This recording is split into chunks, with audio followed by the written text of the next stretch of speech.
This boy was just in the schoolyard practicing the newly taught boxing technique, but it made a top-tier martial artist watching in secret tremble with excitement, because with every punch he threw, the explosive sound of 9 thunderclaps could be heard. Even the academy's top genius, after hours of grueling training, could barely produce 3 thunderclaps, an entry-level standard. Yet, only half a day had passed since the technique was taught, and he had already mastered it to absolute perfection. It turns out he was chosen by the gods and had awakened the martial arts system. By simply having his avatar guide his training within his mindscape, he can master any martial art to perfection in a very short time. Defeating enemies also grants martial points. Spending these points enhances his vitality and physical aptitude. Now, let's find out how this guy became the martial god. 2 students were in the middle of a sparring match. One punch landed hard, and the student who took the hit complained that it hurt like hell. He laughed it off, noting that Su-hong's Vajra fist had clearly improved again. He wondered aloud if Su-hong had already stepped into the micro level. Su-hong stayed calm and replied that he had only broken through to the micro level 2 days ago. In this world, martial arts were divided into specific ranks: basic, proficient, micro level, mastered, and perfect. Reaching the micro level already put someone far ahead of most of their peers. The other student couldn't help but admire him, saying that when it came to the Vajra fist, no one else in their class could even compare. He then asked if Su-hong was done resting so they could continue practicing. But the pain from that single punch was still stinging, and he actually had no intention of taking another hit. Calling Su-hong a cultivation maniac, he waved him off and said he was heading home to eat. Before leaving the training hall, he politely said goodbye to Teacher Lee. Teacher Lee reminded him to straighten up his clothes before walking out. Then, the teacher turned to Su-hong and stopped him. He asked why Su-hong still hadn't paid the 30,000 registration fee for the martial arts department, reminding him that applications were closing next month. Su-hong hesitated for a moment before asking if he could be given a few more days. Teacher Lee sighed, saying he understood Su-hong's family situation. But rules were rules, and there was nothing he could do to change them. After everyone else had left, Su-hong stayed behind and continued to practice alone. No matter how many times he repeated his forms, one thought kept circling in his mind: the 30,000 registration fee. His memories drifted back to the past. When he was 3 years old, his parents had died during a disaster caused by ferocious beasts. Since then, he had lived with his uncle and aunt. After they discovered his talent for martial arts, they had done everything in their power to support his training. In an era where ferocious beasts roamed freely, becoming a martial artist was the best way to earn good money. He had trained hard to give them a better life, yet right now, it felt like he was only making things harder for them. Later, he returned to a quiet corner of the city, arriving at the cramped, worn-down apartment he called home. Inside, his aunt asked softly whether the rent was almost due and how much money they were still short. His uncle said the rent could wait and that little Hong's registration fee needed to be paid first. His aunt agreed, mentioning that with such talent, Su-hong was sure to succeed one day, and they couldn't afford to hold him back. Then she added casually that she would stop taking her medicine. It wasn't curing her anyway, and stopping would save them money. His uncle immediately objected, telling her he would just take on another job instead. He insisted she stay home, rest properly, and focus on her health, assuring her that everything else would work out. Hearing all of this from the shadows, Su-hong felt a tight ache in his chest, and a wave of sadness washed over him. He couldn't help but feel that this was a stupid, messed up world. It had twisted his life into something he barely recognized. Everywhere he looked, people were greedy. Even if someone simply wanted to register for something they were talented at, they still had to pay money for it. Money he had no talent for earning. If he had actually been good at making money, he probably wouldn't have had talent for martial arts at all. The more he thought about it, the crazier the world seemed. Pushing those dark thoughts aside, he opened the door and called out that he was back. His aunt, who treated him like her own son, immediately fussed over him, asking why he had practiced so late and telling him he must be exhausted. Su-hong tried to take over the chores, telling her he would handle them, but she waved him off. She insisted it was nothing and told him to go rest so he wouldn't be tired the next day. His uncle backed her up, telling him to listen and go to bed quickly. Su-hong returned to his room, but sleep refused to come. He lay there, wide awake, his thoughts running in circles. His uncle and aunt had already sacrificed so much for him. He couldn't keep letting that happen. This time, he would solve his own problem. For a martial artist to earn tens of thousands in just a few days, there was only one place that came to mind. The very next day, a loud announcement echoed through the streets. The crowd was welcomed to the Martial Apprentice Arena Challenge, a place where only victory or defeat mattered, regardless of life or death. It was the underground martial arena. The announcer's voice rose with excitement as she introduced the ring defender for the day, a fighter called Mr. Minotaur. The rules were simple. If he could win 4 matches in a row, he would walk away with 60,000 in prize money. If not, he would get nothing. The crowd was told to watch closely. The audience immediately erupted in whispers. No one recognized him. Some guessed he was a rookie, while others scoffed, saying a newcomer jumping straight into the arena challenge was basically courting death. Off to the side, the announcer leaned over and whispered to the kid to show some passion and heat up the atmosphere. The boy looked confused and asked how he was supposed to do that. The announcer sighed and told him to provoke the crowd or curse a little, muttering that this was exactly why rookies were such a headache. Realization dawned on the Minotaur. Letting out a roar, he shouted that below the level of a formal martial artist, he was invincible, challenging all weaklings to come and fight him. The crowd exploded at once. Some cursed him for being absurdly arrogant, while others laughed and praised his guts. The atmosphere instantly boiled over.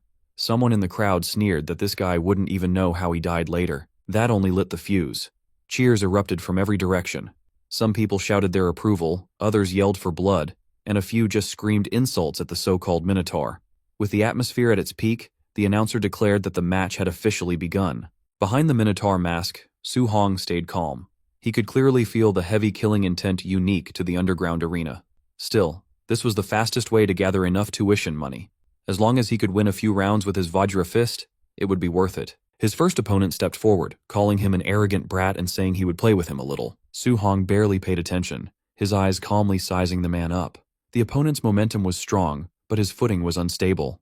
From the look of it, winning wouldn't be difficult. Seeing him space out, the opponent cursed and charged straight in with a punch. Su Hong sidestepped it cleanly, then casually swung his other hand. The strike landed squarely on the man's jaw, sending him flying straight back to where he had come from. The announcer instantly lost her composure. She was already starting to love this masked fighter, even joking to herself that she might want to ask him out later. Laughing into the microphone, she shouted that Minotaur had taken his first win. The crowd exploded with excited shouts and cheers. A second challenger stepped up, scoffing that the last guy had just been unlucky, but things would be different this time. Su Hong simply replied with a casual, "please," while calmly judging his opponent. Based on his build, the guy's strength looked decent, perfect for testing how powerful his Vajra fist really was. The man shouted and leaped in with a heavy punch. Su Hong met the attack head-on. With one Vajra fist strike, he shattered the incoming force. The opponent cried out in shock at the sheer power behind the blow. Su Hong could already tell the difference. This guy was strong, but still weaker than him. After taking a single counterattack, the opponent had relied too much on his upper body strength, leaving his waist wide open. Su Hong followed up with a brutal kick, and the man was sent flying off the stage just like the first one. The arena went wild. Some people cursed in disbelief, while others shouted that he was insanely strong. Next! The announcer excitedly declared that Minotaur had achieved 2 consecutive wins. The cheers grew even louder, becoming almost deafening. In a quieter corner, a few well-dressed spectators watched with sharp eyes. One of them muttered that the kid wasn't even a quasi-martial artist, yet his strength far surpassed the average. There was no doubt about it. This one was unusual. The announcer's voice rang out again, declaring Minotaur's 3rd consecutive win. In the viewing area, one of the men watching commented that the kid was better than the worst, but nowhere near the best. Someone like that, he noted, was perfect material for match fixing. From behind him, a masked young man spoke up, saying he would go handle it. The older man reminded him not to reveal the fact that he had already broken through to the martial artist level. After racking up so many wins, Su Hong felt increasingly confident. Ordinary martial apprentices were no longer much of a challenge to him. With his Vajra fist at the micro level, winning one more match would earn him the full 60,000 prize money. Just then, the crowd suddenly stirred.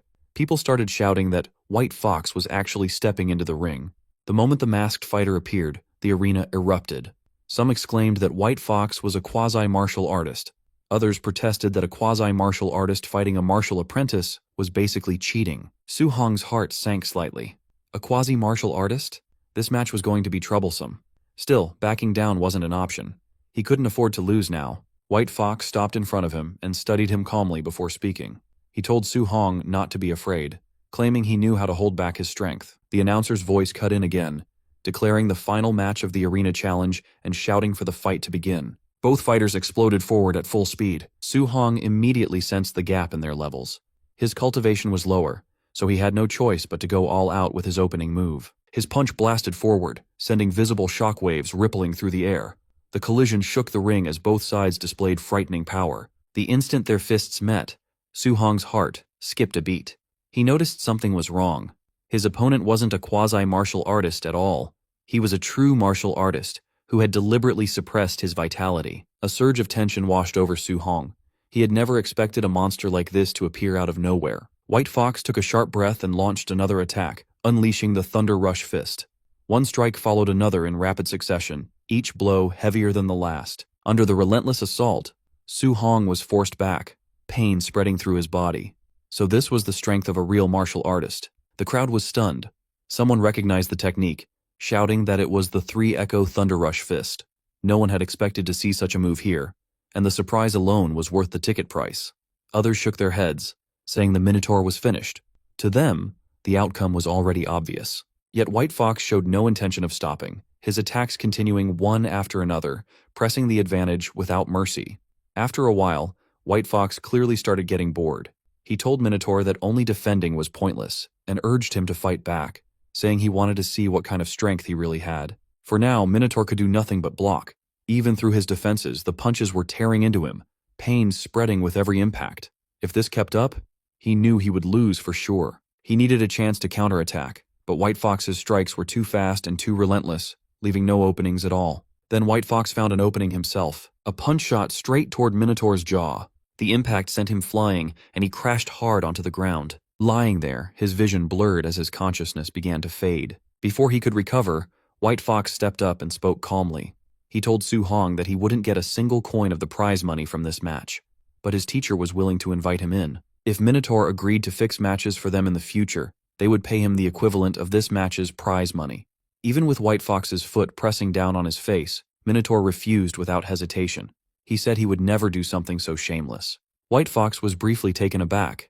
He hadn't expected such a firm rejection. Regaining his composure, he warned him to think carefully, saying that refusing them came with a price he couldn't afford. Minotaur shot back, asking whether people who did things like this really deserved to call themselves martial artists. That was enough. White Fox said there was nothing left to discuss. As he turned to leave, he coldly added that since Minotaur wouldn't cooperate, he had no choice but to cripple him, ensuring he could only dream about being a martial artist in the future. As White Fox moved to strike his leg, those words echoed in Minotaur's mind, sharp and piercing. Become a martial artist. A surge of instinct kicked in. He twisted away at the last moment, narrowly avoiding the blow. He couldn't afford to be crippled. Forcing himself back up, Minotaur re-entered the fight. White Fox stared in surprise as Minotaur steadied himself, his eyes burning with determination. He couldn't fall here. Not here. Something snapped inside him and a second wind surged through his battered body. White Fox couldn't hide his shock. He had clearly landed a Thunder Rush Fist earlier, yet somehow this guy was still standing. Yet in his heart, Su Hong remained painfully clear-headed. He wanted to become a martial artist. He couldn't allow the sacrifices his uncle and aunt had made over all these years to be wasted. He wanted to give them a good life. But did that really mean he had to abandon everything a martial artist was supposed to stand for? The answer came almost instantly. No. That kind of future was something he would never accept. At that very moment, something strange happened. A status window suddenly appeared right in front of his eyes. Cold, emotionless words floated on the screen, asking what he was willing to sacrifice for his future and for his faith. Su Hong didn't hesitate. His eyes burned with fierce resolve as he answered, without the slightest doubt, that he was willing to give up everything. The system asked once more if he was truly willing to pay the price. Minotaur gave the same answer as before. Everything. The moment the word left his mouth, something deep inside him began to change. His shadow twisted and stretched, transforming into the outline of a terrifying monster. Su Hong was stunned. He didn't know where he was, and the shadow looming behind him belonged to a massive, unknown creature. Before he could ask anything, the massive presence spoke, granting him this chance. A strange aura wrapped around Su Hong, and a status window appeared, listing all his details. Su Hong stared in disbelief. It displayed every single one of his attributes. Acting on impulse, he tapped the mission section. A notification for a random mission. Way of the Arena popped up. To defeat White Fox, he had to raise his Vajra Fist to mastered level and refine his floating light palm and void step to micro level. It was a brutal task given his current low proficiency, but necessary to unlock the beginner's guide. Su Hong was confused by the sudden information, but before he could think, a fist flew straight toward his face. Su Hong ducked instinctively. When he looked up, he froze. Standing before him was a perfect clone. The copy moved with textbook form, using a level of Vajra Fist far beyond his own. Every move was standard and precise. With such a flawless example right in front of him, he couldn't let the opportunity slip. As he exchanged blows with the clone, he realized this wasn't just a fight, it was a lesson. Midway through, he noticed his Vajra fist proficiency had jumped up. It went from 7% to 10% in moments. The improvement was shockingly fast. So this was the trick. This place allowed him to rapidly upgrade his martial arts skills. He kept fighting, learning and adjusting his form with every clash. His proficiency climbed higher until it finally hit 100%. His floating light palm reached full mastery, and he sent the clone flying. His void step followed, reaching full proficiency. Finally, the Vajra fist was perfected. Exhaustion caught up to him. Breathing heavily, Su-hong nodded to the empty air. Thanks a lot. The system congratulated him on completing the mission. Su-hong accepted the rewards and immediately chose to return to reality. Instantly, he was back in the arena wearing the Minotaur mask, standing opposite White Fox. White Fox sneered and unleashed another round of thunderous fist. The blows were fierce, but Minotaur calmly noted they were too slow. He slipped past every strike with ease. Before White Fox could react, Su-hong's fist slammed into his face. The mask shattered and White Fox crashed to the ground. The crowd froze, staring in disbelief. Minotaur calmly asked for his prize money for winning the fourth match. The stunned announcer fumbled for words before finally declaring Minotaur the winner of the 60,000 grand prize. In the audience, the teacher frowned. A mere apprentice mastering the Vajra fist was impossible. Suspicious, he ordered his men to follow Minotaur and investigate his identity. Leaving the arena, Su-hong sensed he was being followed. He burst into motion, his speed exploding as he vanished from their sight. The pursuers stopped in confusion, unable to track him. Hidden safely, Su-hong mocked their clumsy attempt. An hour later, he returned home. His aunt and uncle were stunned by the large pile of money. His uncle asked if he robbed a bank. Su-hong explained he worked as a sparring partner, and the dojo master decided to sponsor his studies. The uncle asked if it was the stingy dojo, but Su-hong simply asked them to trust him. Seeing his serious expression, they smiled. His uncle agreed that little Hong would never lie, and they celebrated his bright future. That night, Su-hong climbed onto the roof. Under the moonlight, he reflected on his situation. The exam fees, rent, and medical expenses were settled. He laughed in relief. He checked the system interface. He survived thanks to this mysterious power. He noticed a stat called martial value. A notification stated he gained 57 martial value points for defeating a higher-level opponent. These could be used to increase vitality and skills. Su-hong tried it immediately. When he added points to vitality, scorching energy exploded inside his body. His vitality reached 90. That was already the level of a quasi-martial artist. He poured the remaining points into vitality. His body felt lighter, stronger, and more alive. Su-hong clenched his fists. Even his wounds were healed, and he felt brimming with power. He felt an urge to test his new strength. He leaped across the rooftops toward the combat power tester at the school's drill ground. He arrived at Star City No. 1 High School shortly after. The place was quiet, with a lone Tier 1 combat power tester sitting there. Su-hong gathered his vitality but decided to hold back. Using only 70% of his strength, his fist struck the machine with a sharp impact. For a split second, the punch felt incredibly heavy. Suddenly the tester sparked and died. Stunned, he worried he would have to pay for the poor quality machine and decided to leave. A voice shouted from behind, asking who was there.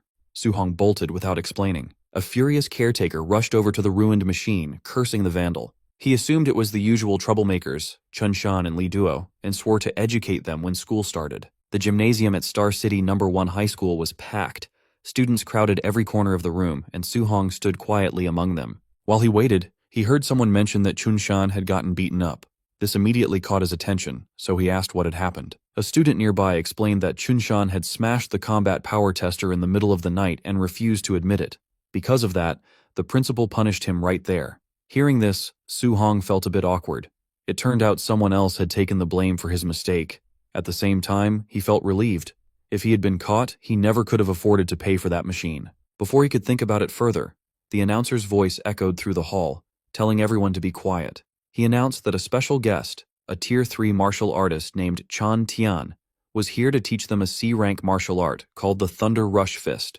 He told the students to pay close attention. The gym instantly erupted with noise. Some students shouted that this was their first time seeing a Tier 3 martial artist in person. Others talked about how C-rank martial arts usually cost a fortune to learn at outside dojos. But the moment Su-hong heard the name, his eyes lit up. Thunder Rush Fist. That was the same move White Fox had used in the underground arena. One punch created the impact of 3. Its power was undeniable. Outside of school, just the registration fee to learn something like this would be huge. There was no way he was going to miss this chance. Chantian didn't waste time with small talk. He told the students he would demonstrate the technique 10 times from start to finish. How much they learned would depend entirely on them. He stepped forward, got into his stance, and began. Shouting "Thunder Rush Fist," he threw a punch. The force was intense, and the sound of thunder rolled through the gym. As he demonstrated, he explained the levels. At the basic level, a punch makes 1 thunderclap. At the proficient level, it makes 3 sounds. At the micro level, it makes 5. At the mastered level, it creates 7 sounds, which was his current level. As he finished the move, 7 loud thunder sounds echoed out, making the air vibrate. After using so much energy, Chan Tian paused to catch his breath. He added that at the perfect realm, one could strike out 9 thunder sounds. However, he told them not to aim too high. If they could just grasp the basics today, that would be good enough. After a short break, Chan Tian announced the second demonstration and told everyone to try and follow along. The gym quickly filled with students shouting awkward battle cries as they tried to copy his movements. Hours passed by quickly. One by one, students began to collapse from exhaustion. Some complained that they couldn't get it at all, while others groaned about being totally drained. A few stubborn ones kept practicing, asking if anyone had found the trick, even though their bodies were giving out. One of Su Hong's friends wiped his sweat and sighed, saying that C-rank martial arts were just too hard to learn. Looking around, he realized Su Hong was gone. For a second, he wondered if Su Hong had already learned it, but then he just wondered where he went. Just then, excited laughter rang out nearby. Someone proudly announced that he had reached the basic level. The friend turned and saw Chun Shan looking very pleased with himself. A wave of jealousy hit him. No wonder everyone called Chun Shan a genius. How was he so good at this? The principal quickly stepped forward, introduced Chun Shan as the school's top genius, and asked Chan Tian if he wanted to train him. Students crowded around, calling Chun Shan a true prodigy. Chan Tian, however, didn't look impressed. He casually said this barely counted as being a genius. In other cities, this level was just average. Later, the group moved outside while continuing their conversation. Chan Tian complained to the principal that these students weren't impressive at all, making the trip feel like a waste of time. Deep down, he suspected the school focused more on students with money than talent. Still, to make himself feel better, he thought about how at least one student reached the basic level and he got paid well. He asked the principal if he really expected to find a top-tier genius here. The principal sighed, agreeing that the path of martial arts was cruel. Talent was too important. Hard work alone, without opportunity, just wasn't enough. Just as they were talking, a sudden noise echoed through the air. Both of them froze and immediately looked toward where the sound came from. 7 thunderous sounds. 7 sound thunder rush fist. Their expressions changed instantly. They couldn't believe it, asking how the school could have someone at that level. The principal was even more shocked. He said it was impossible. He had never heard of someone like that in his school. The principal then realized something else. He didn't even recognize that student. The kid hadn't paid any extra fees. Staring at his clothes, his heart skipped a beat. That uniform clearly belonged to a student. The shock hit him hard. If he had been strict about the rules, this student probably wouldn't have even been allowed in the lesson. Even Chan Tian was stunned. He muttered that he had only taught for half a day, yet someone had already reached the mastered level. The principal's mind went blank. He asked if he heard wrong. 9 sounds? Was that really 9 sounds? Chan Tian couldn't speak. He stood there silently, feeling so emotional he almost wanted to cry. The principal wasn't doing much better. He never imagined someone without money could have such terrifying talent. Seeing Chan Tian frozen in place, the principal asked what was wrong. Chan Tian finally exhaled and said he understood now. Everything suddenly made sense. Without another word, he got into his stance and threw a thunder rush fist of his own. The air exploded. 8 thunderous sounds rang out. The principal nearly jumped. 8 sounds? Chan Tian had broken through? Chan Tian stared at his own fist, excitement showing on his face. He said that seeing that student's punch gave him the inspiration he had been missing for years. Without it, he might never have broken through in his lifetime. But then reality hit him. This was not the time to celebrate. Chan Tian urgently told the principal to hurry and find that student. The principal snapped out of it and actually started running. Unfortunately, by the time they reached the spot, the student was already gone. As for Su Hong, he had already achieved his goal. While walking away, he thought about how practicing a C-rank martial art was much more exhausting than the D-rank Vajra fist. His Thunder Rush fist had already reached the perfect realm. Now, the next step was figuring out how to earn more martial value points to become a true martial artist as soon as possible. He couldn't risk life-and-death fights in the underground arena every time. If he could gain points through normal sparring, that would be much better. Not long after, he arrived at his workplace, the Raging Thunder Dojo. Inside, students were training as usual. When they saw him, Someone asked why he came in today. Su Hong casually replied that he wasn't busy and just came by to practice. Just then, a loud thud echoed across the hall. A student was sent crashing to the floor. Standing over him, another guy sneered. He said that if someone dared to claim his teacher taught poorly, they should first admit they were just bad at learning instead of making excuses. Su Hong glanced over and asked what was happening. His friend explained that since Su Hong hadn't been around lately, he wouldn't know. That student's teacher was a new instructor who was very strong, but he looked down on ordinary people and taught in a very lazy way. On top of that, his disciple, a guy named Li Yen, was also extremely strong. Right as they were talking, another student was knocked down. Li Yen looked at him and sneered, saying he shouldn't dare to challenge him with such a weak level. Before things could get worse, Su Hong stepped in and grabbed Li Yen's wrist, telling him that was enough. Li Yen immediately glared at him, asking who he was and telling him to let go. He said if Su Hong had the guts, they could settle it properly in the arena one-on-one.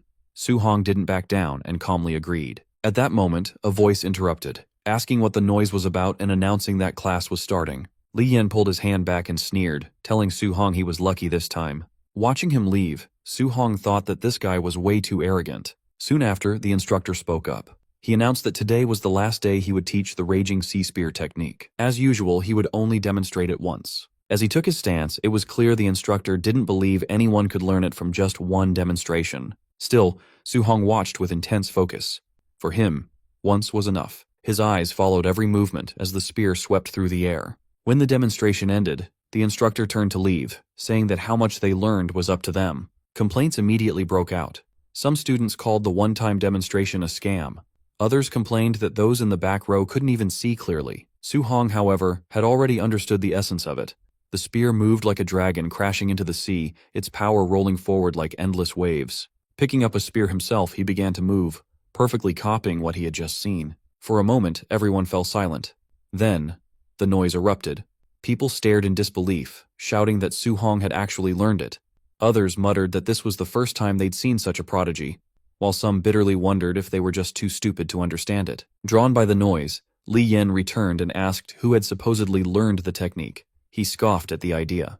Then he saw Su Hong. Watching Su Hong's spear flow smoothly, Li Yen's eyes narrowed. It really did look like he had understood it. He felt a spark of interest. Testing someone like this would be fun. Stepping forward, Li Yen called out to him, saying he would give him a few pointers on his spear technique. Li Yen grabbed his spear, twirled it, and pointed the tip at Su Hong, signaling him to come on. He repeated that he would teach him a lesson. Su Hong simply agreed. One of the students hurriedly tried to stop him. He warned that even though Li Yen was a bad person, he was actually very strong, so Su Hong shouldn't be impulsive. Su Hong just smiled and told him not to worry. He stepped forward with his spear and got into position. Facing Li Yen, he politely said he looked forward to his guidance. That sentence completely set Li Yen off. He snapped that Su Hong was being arrogant and declared that he would show him the Raging Sea Spear technique at the micro level. Su Hong remained calm. As he moved his spear, he quietly controlled his power, deliberately suppressing it. Proficient level. He didn't want to reveal everything. He only wanted the guy in front of him to see just how ridiculous he was acting. The moment Su Hong's spear moved, Li Yen froze. That flow, that momentum, it was unmistakable. Proficient level Raging Sea Spear technique. No matter how hard he tried to deny it, the reality right in front of him wouldn't change. Su Hong reached the proficient level with his Raging Sea Spear technique. His movements flowed just like crashing waves. When he unleashed the attack, his opponent just froze. He couldn't trust his own eyes. Su Hong was just a martial apprentice, not even a real martial artist yet. But somehow, he had mastered the Raging Sea Spear to the proficient level. That was something even veterans struggled to do. But it was happening right in front of him. A notification popped up for Su Hong. Defeated a higher level opponent, martial value plus 35. It worked. Even normal sparring gave him points. He didn't have to risk death every time. He could get stronger just by fighting smart. Meanwhile, the opponent was panicking inside. This is impossible. Totally impossible. I trained for years and he did this so fast? Was all my hard work for nothing? He felt completely crushed. Before things got worse, Su Hong pulled back his spear. That's enough, he said calmly. Just then, the instructor showed up. He saw what happened and immediately stepped in to scold his student. The guy tried to argue, but the instructor slapped him hard across the face. If you can't handle losing, he shouted, you aren't a real martial artist. The crowd loved it. That guy was always stuck up, so seeing him get humbled felt great. The instructor turned to look at Su Hong, amazed. Su Hong only showed the move once, but he already mastered it. Even the geniuses in the capital couldn't do that. Your talent is scary, the instructor said. My student is arrogant, but meeting you is good for him. He bowed slightly. Little brother, I failed to teach him manners. Please forgive us. Su-hong was surprised. He didn't expect the man's attitude to change so fast. This guy changes faces faster than flipping a book page, he thought. Leaving the training grounds, he felt tired, but it was a good tired. He got a lot done today. He mastered the Thunder Rush Fist and the Raging Sea Spear. Plus, he earned a ton of martial value. Walking through his high school campus, he thought about his next steps. The entrance exam was coming up fast. Rich kids were already buying high-grade alloy weapons. To compete, he needed one too. He could still feel the spear in his hands. I'll stick with the spear, he decided. He needed to get a real alloy spear and fast, but he was broke. He barely had enough for his aunt's medical bills, let alone a weapon that cost $70,000. But he wouldn't give up. There had to be a way. Suddenly, an announcement played across the city. Ferocious beasts were attacking the wilderness. The city lord was hiring martial artists to hunt them for big rewards. Su-hong knew instantly this was his chance. When he got home later, his aunt was busy working, just like always. She told him not to push himself too hard since he already gave them money. His uncle insisted on working, saying he wouldn't rely on Su-hong as long as he could still move. They greeted him warmly when he walked in. He told them to rest and let him take care of things. He explained that he could make money now. His uncle laughed. He said that sounded nice, but he couldn't just sit around doing nothing. He wanted to keep earning money for their daily needs. His aunt smiled too. She said they needed to save up so Su-hong could focus on his training. Hearing that made Su-hong's chest ache. They had lived simply for so long. Unless he made enough money to secure their future, they would never stop working so hard. That night on the rooftop, he opened his status panel. The wilderness was dangerous, so he needed to be stronger. He dumped all his remaining martial value into his vitality stats. Power surged through him. His blood roared and his muscles tightened. The number climbed until it hit 95.2. He felt like a beast ready to strike. He was now just one tiny step away from being a real martial artist. 2 days later, late at night, he lay on the gym floor, totally drained. But his eyes were shining. He had perfected all his skills: Thunder Rush Fist, Raging Sea Spear, Vajra Fist, and Floating Light Palm. He exhaled deeply. 2 days of non-stop training had paid off. Now it was time to go. The next morning, he headed to the Star City martial artist base. When he got there, he stopped, amazed. He had seen it on TV, but being there was different. The place was packed with strong martial artists. He checked the bounty board. Non-ranked beasts were worth 300 coins. Tier 1 early stage were 1,000. Mid-stage were 3,000, and late stage were 5,000. Su-hong frowned at the rules. They only accepted the left ear as proof for the reward. It seemed pretty old-fashioned. Nearby, a man dropped a bloody sack on the counter. "Miss, count these up for me," he said. The bag was full of ears. Suddenly, there was a commotion at the door. "Move it!" someone shouted. "Young Master Yi is here." The crowd moved aside. Su-hong saw an arrogant-looking guy walking in. He looked familiar. Su-hong frowned. That vibe. It reminded him of someone. People whispered around him. If his uncle wasn't the boss, he'd be dead by now. I heard he got beat up recently. Serves him right. Really? No wonder he's been hiding. Su-hong listened, then looked up. Their eyes met for a second. They recognized each other. The air got tense. Su-hong realized something. The beasts weren't the only danger out here. People were dangerous too. He told himself to stay on guard. As he left, a stranger commented on how young he looked. "First time going out alone?" the man asked. Su-hong just nodded and kept walking. Behind him, the man shook his head. "Just another kid rushing to die," he muttered. Su-hong stepped into the wilderness and looked around. The forest was quiet and peaceful, but he stayed alert. He couldn't go back empty-handed. 2 hours later, he was deep in the woods. He took a sip of water, frowning. No beasts anywhere. Maybe the outer area had already been hunted clean. He decided to move faster and go even deeper. Suddenly, his face changed. A massive shape blocked his path. It was huge and scary, exactly like in the books. A ferocious beast. Su-hong knew what it was immediately. An azure moonwolf, a Tier 1 early-stage beast. It stared at him with red eyes, showing its teeth and growling. It was definitely hungry. The wolf crouched, ready to jump. Su-hong took a deep breath and got ready. It was time to fight. As the wolf lunged at him with bared claws, Su-hong reacted in a split second. He sidestepped the attack and drove a lightning-charged punch straight into its gut. The impact sent the beast flying, its massive body slamming into a tree with a heavy thud. The wolf slumped to the ground, paralyzed. Su-hong stood over it, sparks of electricity still crackling around his fists. Looking at his trembling hands, he felt the power surging through him. Fighting real ferocious beasts was way more thrilling than he had imagined. Taking down a Tier 1 early-stage beast in one hit got his blood pumping. If this was so easy, he wondered how he would handle a mid-stage beast. Just then, he sensed movement. A massive figure emerged from the shadows, a low growl vibrating through the forest. It was a raging black bear, a Tier 1 mid-stage beast.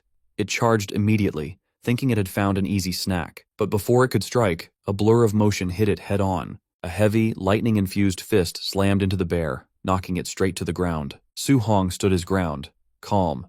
He had dropped the beast with his own strength. Exhaling slowly, he realized how powerful he had become. Unless he ran into a Tier 2 beast, he was safe here. That was another 3,000 in bounty secured. Suddenly, a system notification popped up. His accumulated martial value was finally enough to break through and become a martial artist. Su Hong's heart raced. He was at the threshold, but before he could celebrate, a terrifying roar shook the forest. The pressure was intense, making his skin crawl. His expression darkened instantly. He turned toward the noise, narrowing his eyes. Whatever made that sound was much stronger than anything he'd faced yet. Curiosity and caution fought in his mind, but curiosity won. He moved quietly toward the roar. Reaching a high rock formation, he climbed up to get a better view. What he saw made him hold his breath. A colossal black-scaled serpent was coiled among the trees. It was a Tier 1 late-stage beast, a black jade python. Its size was massive, and its aura was terrifying. A group of people was fighting it nearby, but they were clearly losing. One by one, they were tossed aside, completely overpowered. Su Hong watched, heart pounding. This was a whole different level. Suddenly his instincts screamed danger. He leaped aside just in time. The beast's spiked tail slammed down exactly where he had been standing, cracking the ground. The creature wasn't satisfied. It was furious that its prey had dodged. Su Hong barely landed before he had to jump again, narrowly dodging a sweeping strike. Even so, the attack was so fast it grazed him, sending a jolt of pain through his body. He realized just how fast this thing really was. Regaining his balance, he noticed an injured fighter nearby, unable to move. Ignoring his own pain, Su Hong grabbed the fallen fighter's weapon. Muttering that he'd borrow it for a second, he turned back to the beast. The python reared up, jaws wide open, ready to strike again. Su Hong barely dodged, rolling away just in the nick of time. Scrambling to his feet, his mind raced. A Tier 1 late-stage beast usually took a whole team to defeat. Yet here he was, fighting one head-on. It was because his skills were now perfected. Using his void step, he darted around, dodging attacks with blinding speed. Seeing an opening, he countered, driving the spear forward with the raging sea spear technique. The tip pierced the beast's scales, making it roar in fury. The python thrashed violently, enraged by the pain. Su Hong didn't stop. He struck again, fluid and precise, driving the monster into a frenzy. Still, he knew the truth. With a body that huge, landing a killing blow wouldn't be easy. The size difference made hitting a vital spot incredibly hard. He reminded himself to stay patient. He had to weaken it first and wait for the right moment. Just then, the beast lashed out again, its massive body crashing toward him with overwhelming force. Su Hong unleashed a perfect thunderous fist. The explosive force met the beast head-on, stopping it in its tracks. A shockwave rippled through the air as both of them staggered back. Su Hong knew he couldn't stay close after landing a hit. He had to pull back immediately and look for another opening. One mistake meant death against a creature like this. His breathing was getting heavier. This fighting style was exhausting, but it was his only safe option. However, the python was tired too. Its movements were slowing down. The beast was nearing its limit. Just a little more, he thought. If I keep this up, I can win. He steadied himself for the next round, eyes locked on the beast. Suddenly a cold chill ran down his spine. Something was wrong. Before he could react, a violent force slammed into him from the side. He flew through the air, crashing hard against the ground. Gasping for breath, he forced himself to roll over, barely blocking a follow-up attack. The impact rattled his bones. He had been ambushed. Struggling to his feet, he shouted, "Who's there?" Several figures stepped from the shadows. One laughed loudly, mocking him. "How's it feel to be caught off guard? Maybe you should just hand over the black jade python to us." Su Hong's eyes narrowed as he recognized the speaker. His heart sank. Real trouble had arrived. Su Hong found himself in a tight spot as he got surrounded by a large group of goons who had a bad history with him. The leader mocked him, saying that when he saw Su Hong leaving the city alone, he was sure Su Hong would die out here. He admitted he didn't expect Su Hong to have such good luck. Not only had Su Hong survived, but he even managed to loot a heavily injured black jade giant python. The leader looked at the nearby python, which was barely hanging on to life, and felt like this was a perfect opportunity for him to take everything. Su Hong realized that since the man said he picked up the python, they must have just arrived.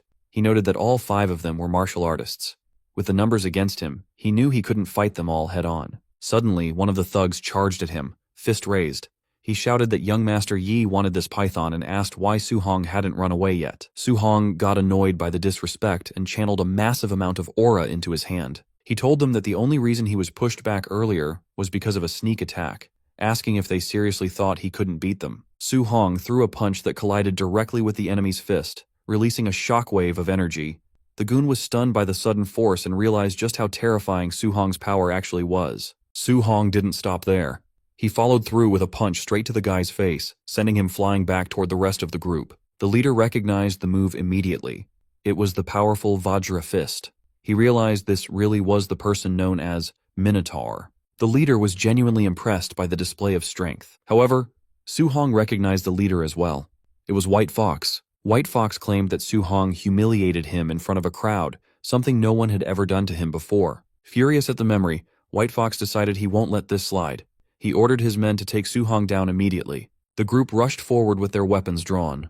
Su Hong quickly grabbed his spear and dashed into the wild to create distance. White Fox refused to let him escape and commanded everyone to chase him, leading the pack as they sprinted after Su Hong. They scoured the wilderness, checking every possible hiding spot. One goon complained that they couldn't find him, while another warned that the dense woods ahead were perfect for an ambush, telling everyone to stay alert. One of them remained cocky, though. He said that with so many people on their side, there was no reason to be afraid of just one guy. But in an instant, a figure flashed behind him at blinding speed. The goon spun around, and standing right there was Su Hong. Su Hong landed a crushing punch, sending the man flying through the air until he landed right in front of his leader. That guy was definitely knocked out cold. The leader was shocked, wondering how Su Hong could possibly move that fast. White Fox couldn't believe his eyes. After seeing that brutal attack, the rest of the group quickly formed a defensive circle, terrified of being next. One goon identified the move as the Nine Echoes Thunder Rush Fist, noting that even Tier 3 martial artists struggled to perfect it. White Fox got frustrated and yelled at them to shut up. Internally, he was panicking, thinking that mastering both the Vajra Fist and Thunder Rush Fist should be impossible. He was starting to feel true fear. His fear would have only grown if he knew that Su Hong was currently hiding in a tree above, watching their every move. To Su Hong, they looked like rats being hunted by a cat. He thought that if he hadn't wasted so much energy fighting the python earlier, he would have crushed them head-on. He threw his spear to create a distraction, planning to pick them off one by one. The spear slammed into the ground nearby, startling the whole group. While they were distracted by the spear, Su Hong dropped down, grabbed one of the goons, and attacked. After the instant strike, he vanished back into the shadows. The remaining goons were now completely terrified. They felt like even sticking together won't save them against someone this intense. They begged young Master Yi to leave, saying the kid was too strong, but the leader refused to listen. White Fox's ego wouldn't let him run. He wanted to prove his power, even though he was scared deep down. He declared that he had to kill Su Hong today. Meanwhile, Su Hong was darting around them at such high speeds that they could barely track him. Suddenly, while White Fox was still talking, Su Hong rushed past. Before the leader could react, another goon was grabbed and slammed into the ground. Just like before, Su Hong disappeared immediately after the attack. White Fox's panic turned into frustration. He couldn't understand how this kid became so much stronger in just a few days. It felt unreal. Then, a blur rushed right behind him. White Fox whipped around but saw nothing. He cursed, refusing to believe Su Hong could catch him off guard. But the moment he turned back around, Su Hong appeared right in front of him, ready to strike. White Fox reacted instantly, spinning around and shouting that he hadn't been beaten yet. He gathered magic aura into his hand and struck, shouting that this was the void-breaking finger. Su Hong dodged the attack with a smooth movement. The tree behind him took the hit instead. The force of White Fox's attack was immense, completely shattering the tree trunk. White Fox didn't let up. Seeing Su Hong dodge, he fired beam after beam, repeatedly shouting the name of his attack. No matter how many times he fired, Su Hong was too fast and avoided every shot. While dodging, Su Hong analyzed the power, thinking the skill must be at least B rank. He found it interesting and decided he might want to learn it later. White Fox, however, was losing his mind. His finger glowed with blue aura as he screamed that Su Hong had made a permanent enemy. He threatened that once he got back, he would wipe out Su Hong's entire family. The moment Su Hong heard the threat against his family, something snapped inside him. Threatening his family was completely unacceptable. Filled with rage, he stopped dodging and rushed straight toward White Fox. White Fox tried to intimidate him by bragging about his background, mentioning that his uncle was a supervisor at the martial artist base, and his father was a VIP. Before he could finish his sentence, Su Hong was already right in front of him, radiating a terrifying pressure. Su Hong stayed silent at first, letting his power speak for itself. As he charged a massive punch, he finally spoke, telling White Fox that he looked better when he was acting arrogant. He said this begging didn't suit him, but he was going to enjoy ending this. Su Hong punched White Fox squarely in the face, sending him launching backward. The power behind the blow was overwhelming. White Fox was sent flying deep into the forest, crashing through trees before hitting the ground hard. Dust and smoke filled the air from the impact. When the dust settled, Su Hong walked over with a furious expression, a red aura coating his body. He told White Fox that he should never have used his family as a threat. Lying on the ground, broken and bleeding, White Fox asked in disbelief why Su Hong was so strong. He insisted this was impossible since Su Hong wasn't even supposed to be a martial artist yet. Suddenly, the giant python behind him heard the noise and locked its eyes on White Fox. White Fox felt a chill run down his spine. He looked back just as the python swung its massive tail and struck with its jaws wide open. With White Fox taken out, the python turned its full attention to Su Hong. Su Hong realized that fighting the goons had taken too long, giving the giant python time to recover its stamina. Now, he had to fight the beast again. But this time, he was the one running low on energy. The group of martial artists was fuming after their humiliating defeat. One of them cursed, calling the kid who beat them way too weird. Another looked around, asking where young Master Yi was, hoping he had already finished the kid off. Just then, they spotted the same young man who had defeated them, and he was rushing straight toward them again. Thinking he was back for another round, they immediately braced for a fight. "The brat finally shows his face," one of them shouted, while another vowed not to spare him this time. However, Su Hong had no interest in fighting them. He kept running, calmly telling them to get out of his way. A moment later, they saw exactly why he was running. A massive, enraged giant python was hot on his heels. The sight left them all speechless with terror. The python lunged at Su Hong, but with his spear in hand, he deftly leaped aside, dodging the deadly strike. Unfortunately, one of the other martial artists wasn't as quick. The python snatched him up instead. A system notification popped up for Su Hong. Opponent martial artist indirectly taken down. +30, martial value. The python struck again, catching another man who failed to escape. A second notification appeared with the same message, granting Su Hong another 30 martial value. Su Hong was surprised, realizing he could gain points even when he wasn't the one dealing the final blow.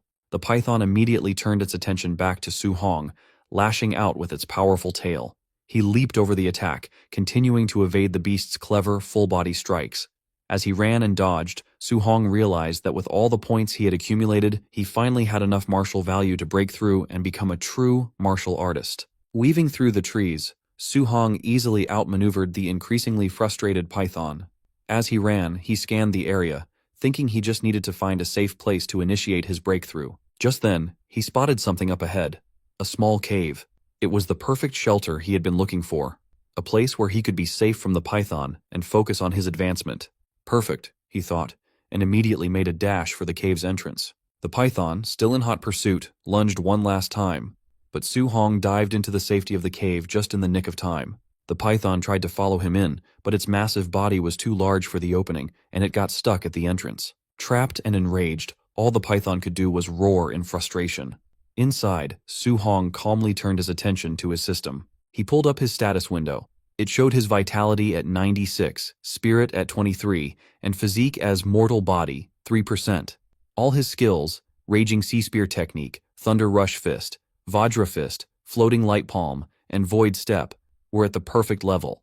Most importantly, his martial value was at a solid 504. Without wasting a second, he began pouring all his points into his stats, mentally urging the system to go faster. His goal was to gain as much power as possible in the shortest amount of time.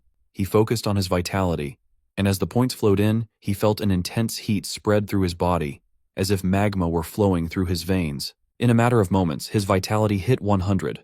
Outside the cave, even the trapped python seemed to sense a terrifying change in the air. A new notification appeared. Breakthrough successful. Tier 1 martial artist. Su Hong felt a surge of power and thought to himself, "I've finally become a real martial artist." He clenched his fist, feeling a powerful aura envelop him. Looking at the struggling python, he declared, "Now, it's my turn." For the first time, the python felt genuine fear. It desperately tried to pull its body out of the cave entrance, wanting only to escape, but Su Hong gave it no such chance.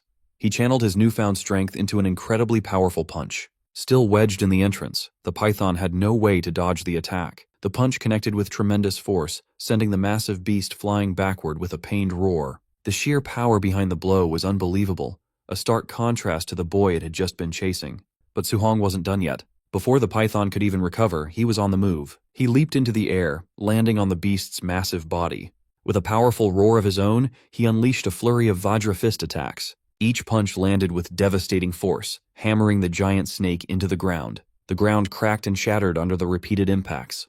The python thrashed wildly, but it was completely overwhelmed by the relentless assault. Finally, with one last earth-shattering blow, the python went still. Dust and smoke filled the air from the sheer force of the battle. When it finally settled, Su-hong was standing triumphantly on the now-defeated giant python. He got a notification for +92 martial value. Su-hong reflected that while the python was already injured, his new strength allowed him to face it head-on, something that would have been impossible just moments ago. His thoughts then turned to the reward.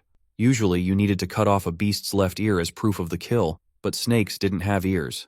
He was momentarily stumped on what to do. He decided to worry about it later, and started heading back. The forest was now eerily quiet, the only evidence of the chaotic chase being the trail of destruction left in its wake. As he walked, he came across the bodies of the men who had tried to ambush him. Seeing their state, likely other victims of the python, Su-hong commented that they got off easy. His mind then turned to the high-level martial technique their leader had used. His search paid off. He found a manual on Yi Feng's body. "Void-breaking finger," he read, a look of interest on his face. "This is getting good." Instead of leaving immediately, he decided to stay near the cave. He started a fire and settled down next to the massive python carcass to study his new prize. He began studying the manual and, with his enhanced abilities, quickly memorized the entire introductory method for the void-breaking finger. Now all that was left was to use his system to master it in record time. As he began his training through the system, a clone of himself materialized in front of him, ready for a fight. The clone didn't hold back, immediately attacking him with the void-breaking finger over and over. By sparring with the clone, Su-hong's mastery of the technique skyrocketed, climbing rapidly past 51%, 63%, 77%, and then 93%. Before long, a notification confirmed that his void-breaking finger had reached the basic realm, and his progress toward the next level began. The training left Su-hong completely exhausted. He coughed, noting that as a B-rank skill, even reaching the basic realm put immense strain on his body. The system then prompted him to find a real monster to test his new power. 3 days later, Su-hong stood before a new challenge, a massive, roaring bear-like monster. He put his new skill to the test, using the void-breaking finger to fight the beast head-on, and eventually, he emerged victorious. After the tough battle, Su-hong felt he had finally mastered the skill. "This power is definitely worthy of a B-rank martial skill," he said with satisfaction. A system notification confirmed that void-breaking finger had reached the perfect level. With his new power secured, Su-hong decided it was finally time to head back. Back at the martial artist base, a large crowd was gathered around the mission counter, buzzing with excitement. Someone in the crowd exclaimed in shock, "230,000!" Another person remarked that the Thunder Squad must be incredibly skilled to have killed so many ferocious beasts. A third added that a haul like that was equal to several months of hard work for most people. Someone else pointed out the quality of the kills, noting that they were all Tier 1 beasts, with not a single non-ranked one among them, and even a few high-stage monsters. Just as the crowd was marveling at the Thunder Squad's score, the receptionist turned to Su-hong's pile of trophies. Her eyes went wide with shock as she announced his results. 72 Tier 1 initial stage beasts, 83 middle stage, 17 high stage, for a total reward of 406,000 blue star coins. Seeing the reaction, Su-hong started to regret his decision. He thought to himself that he might have overdone it. A haul this large was far too conspicuous. He could only hope it didn't attract unwanted trouble. The crowd erupted. The number was so staggering that people couldn't believe what they were hearing. As Su-hong made his way through the stunned crowd, a sudden commotion broke out at the base entrance. Shouts rang out, with people wondering how the base could possibly be under attack with so many high-level martial artists present. The commotion wasn't from an attack, but from the forceful arrival of an important figure.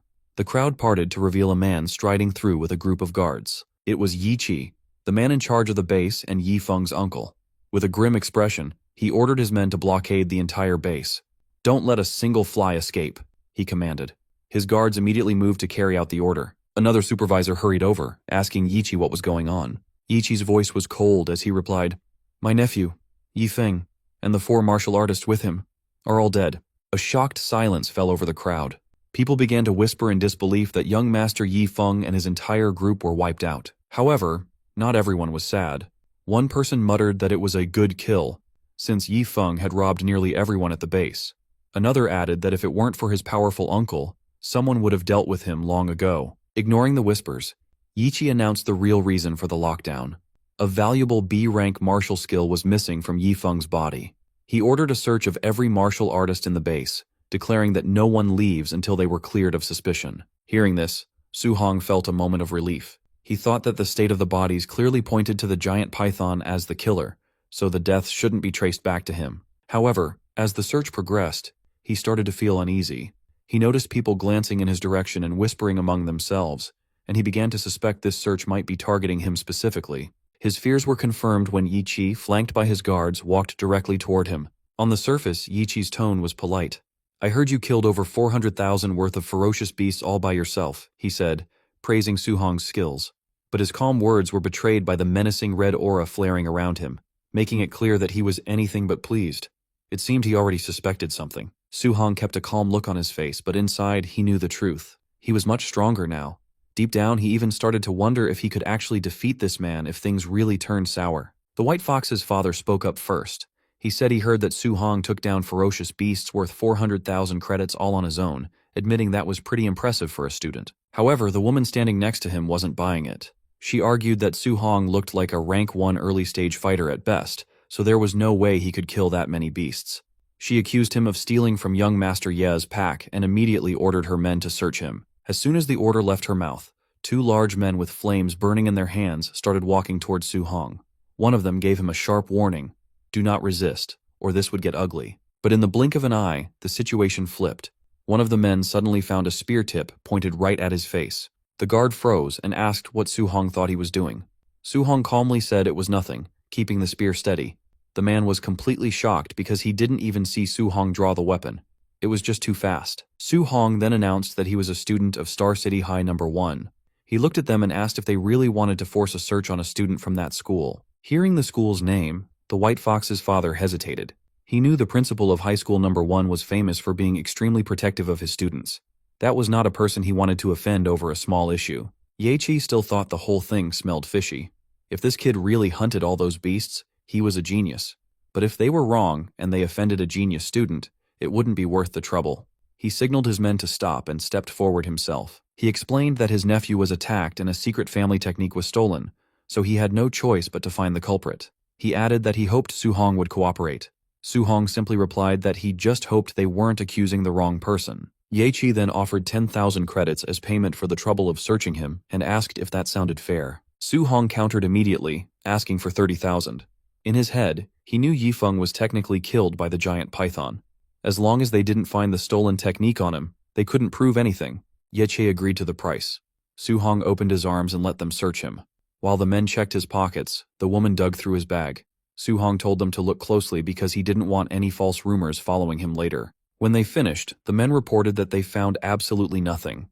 Ye Chi nodded, told them to pay Su Hong the 30,000 credits, and let him leave. Walking away, Su Hong thought to himself that it was a good thing he cleaned up the scene properly. If he hadn't, he would have been in serious trouble today. Ye Chi turned to the crowd and yelled for the search to continue, stating that no one left until the thief was found. Meanwhile, Su Hong planned his next move. He wanted to shower and change, then head straight to the Martial Artist Association to sign up for the assessment. He needed to get a proper guidance technique as soon as possible. A little later, Su Hong was resting at the underground hotel in the martial artist base. He opened his system interface and checked his points. He was surprised to see he had 534 martial points. He realized he was so busy training the world-shattering finger and hunting beasts that he forgot to spend them. His stats looked good. Vitality was over 103, spirit was at 23, and his physique, the mortal frame, was at 6%. All his skills, void-shattering finger, raging sea spear technique, and void step, were perfected. Looking at the numbers, Su Hong noted that rank 1 early stage needed 100 vitality, but mid-stage needed 200. He did the math and realized that even if he used all his points on vitality, he would still be short about 40 points for mid-stage. He decided to look at spirit and mortal frame instead, to see what upgrading those would do. His spirit was at 23 and mortal frame was at 6%. Since he had points to spare, he decided to test it out. He upgraded his spirit, watching it go up by 0.1 at a time. After spending some points, he admitted he didn't really feel any different. Next, he tried increasing his mortal frame by 0.1 at a time. This time, the result was instant. He felt a clear boost in physical strength immediately, so he decided to keep adding points there. Watching his martial points drop quickly, he decided to stop upgrading the mortal frame for now. He switched gears and dumped 200 martial points into his vitality instead. After the changes, his mortal frame was sitting at 36.1%. He decided to put whatever points were left into his spirit. The moment he finished, a massive wave of red energy exploded around him. He felt an endless amount of power rising up from inside his body. After a few moments, the energy faded and his body slowly returned to its normal state. He let out a long breath, relieved to be back to normal size.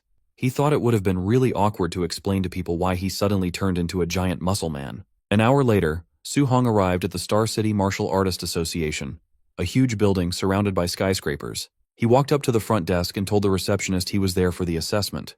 The woman nodded and said a staff member would guide him to the testing area soon. As he followed a staff member down the hall, she commented on how young he looked and asked if it was his first time. She explained the rules. To pass as a rank 1 martial artist, he needed at least 100 vitality and a combat power over 1,000. She wished him luck, and Su-hong thanked her politely. Nearby, people in the waiting area started whispering. One guy pointed out that the kid came alone, without a master or teacher. Another guessed that since he was so young, he was probably just here to see what the test was like, not to actually pass. Suddenly the room got loud as a commotion broke out near the testing machines. A machine announced that a guy named Panjia had 102 vitality, but his combat power was only 992. That meant he failed. Panjia cursed loudly, frustrated that he missed the mark by such a tiny amount. Su-hong and the staff member walked into the testing zone. Just then, another announcement came through. Li Ming had a vitality of 105 and had passed.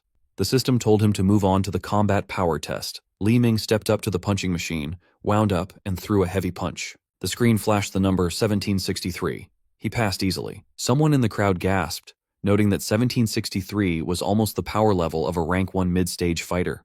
Another person asked if this was the disciple of Zhang Ming from the Raging Thunder Dojo. A bystander confirmed it, saying it made sense that he was a genius since he used the famous thunderclap fist. Su-hong heard the name and scratched his head. He thought Zhang Ming's disciple was named Li Yan. He wondered just how many students that guy actually had. Li Ming walked back from the machine and looked at Su-hong, telling him he was up next. As Su-hong stepped forward, Li Ming watched him. He figured that since Su-hong was taking the test at such a young age, he must be a genius too. He admitted Su-hong was rare, but he doubted the kid could compare to him. Suddenly the crowd screamed in shock. People were yelling, asking if the machine was broken because they couldn't believe the number they were seeing. Even the arrogant Li Ming spun around in surprise. The staff member announced that Su-hong's vitality was 123. He passed the first round easily. Li Ming muttered that it had to be impossible. He tried to calm himself down, thinking that vitality wasn't the only thing that mattered. Combat power was the real test. He told himself he could still be the #1 student here. The officer called for the combat power test to start, and Su-hong was guided over to the punching machine. Standing in front of the target, Su-hong thought about his stats. He was already a martial artist and had upgraded his physique, so his raw strength was way higher than before. He considered using just 40% of his power, thinking that should be enough to pass. But then he worried. If he held back too much and failed the 1,000-point requirement, he would look stupid. To be safe, he decided to use 50%. He threw the punch with terrifying speed and force. Even at half strength, the power was too much. The punching machine was blasted straight off its mount, flew into the wall, and smashed into pieces. The destruction was total, and the room went silent. Everyone was staring with their mouths open. Li Ming looked terrified, realizing Su-hong just destroyed the tester with one hit. The silence broke into loud shouting as Li Ming realized the scariest part. Su-hong didn't even use a martial arts technique. That was just raw power. Someone in the crowd pointed out that a rank 1 high-stage fighter usually had around 3,000 combat power. This result was completely off the charts. Another person grabbed a teacher's arm and yelled that it was that kid again, calling him an absolute monster. The teacher nodded, saying that explained everything. Meanwhile, in a high-up office, a woman was sitting at her desk. This was Wu Lingxian, the president of the Star City Martial Arts Association. She was venting about the neighboring Yang City branch, complaining that they wouldn't stop bragging about their new genius. She worried that if Star City didn't find some talent soon, she might actually lose her job. Suddenly, a man burst into her office, screaming that a monster had appeared in the assessment hall. Wu Lingxian glared at him for yelling, clearly startled. The man quickly explained, A rank 1. Early stage kid just sent the testing machine flying with raw physical strength, hitting a combat power of 3,000. Wulingshan paused, finding it hard to believe. But then she realized, this might be the exact miracle she had been waiting for. The central hall of the Martial Artist Association was packed with activity. People were moving everywhere, some were chatting, some were standing guard, and others were helping injured fighters walk, while many just looked around in awe. 2 men were chatting nearby. One told Brother Su-hong that he'd take him to the second floor to register his martial artist identity first, and after that, they could go collect his allowance. Su-hong politely thanked him for the help. Suddenly, someone interrupted, stating that Su-hong was done with the basics, and that she would handle him personally. The guide was shocked, realizing it was the president herself. He couldn't believe she would come down to handle this in person. To her, this matter was crucial, and she didn't want any mistakes. She turned her gaze to the young man and confirmed that he must be Su-hong. She introduced herself as Wu Lingxian, the president of the Star City branch of the Martial Dao Association, and simply told him to follow her. Su-hong agreed, addressing her as president.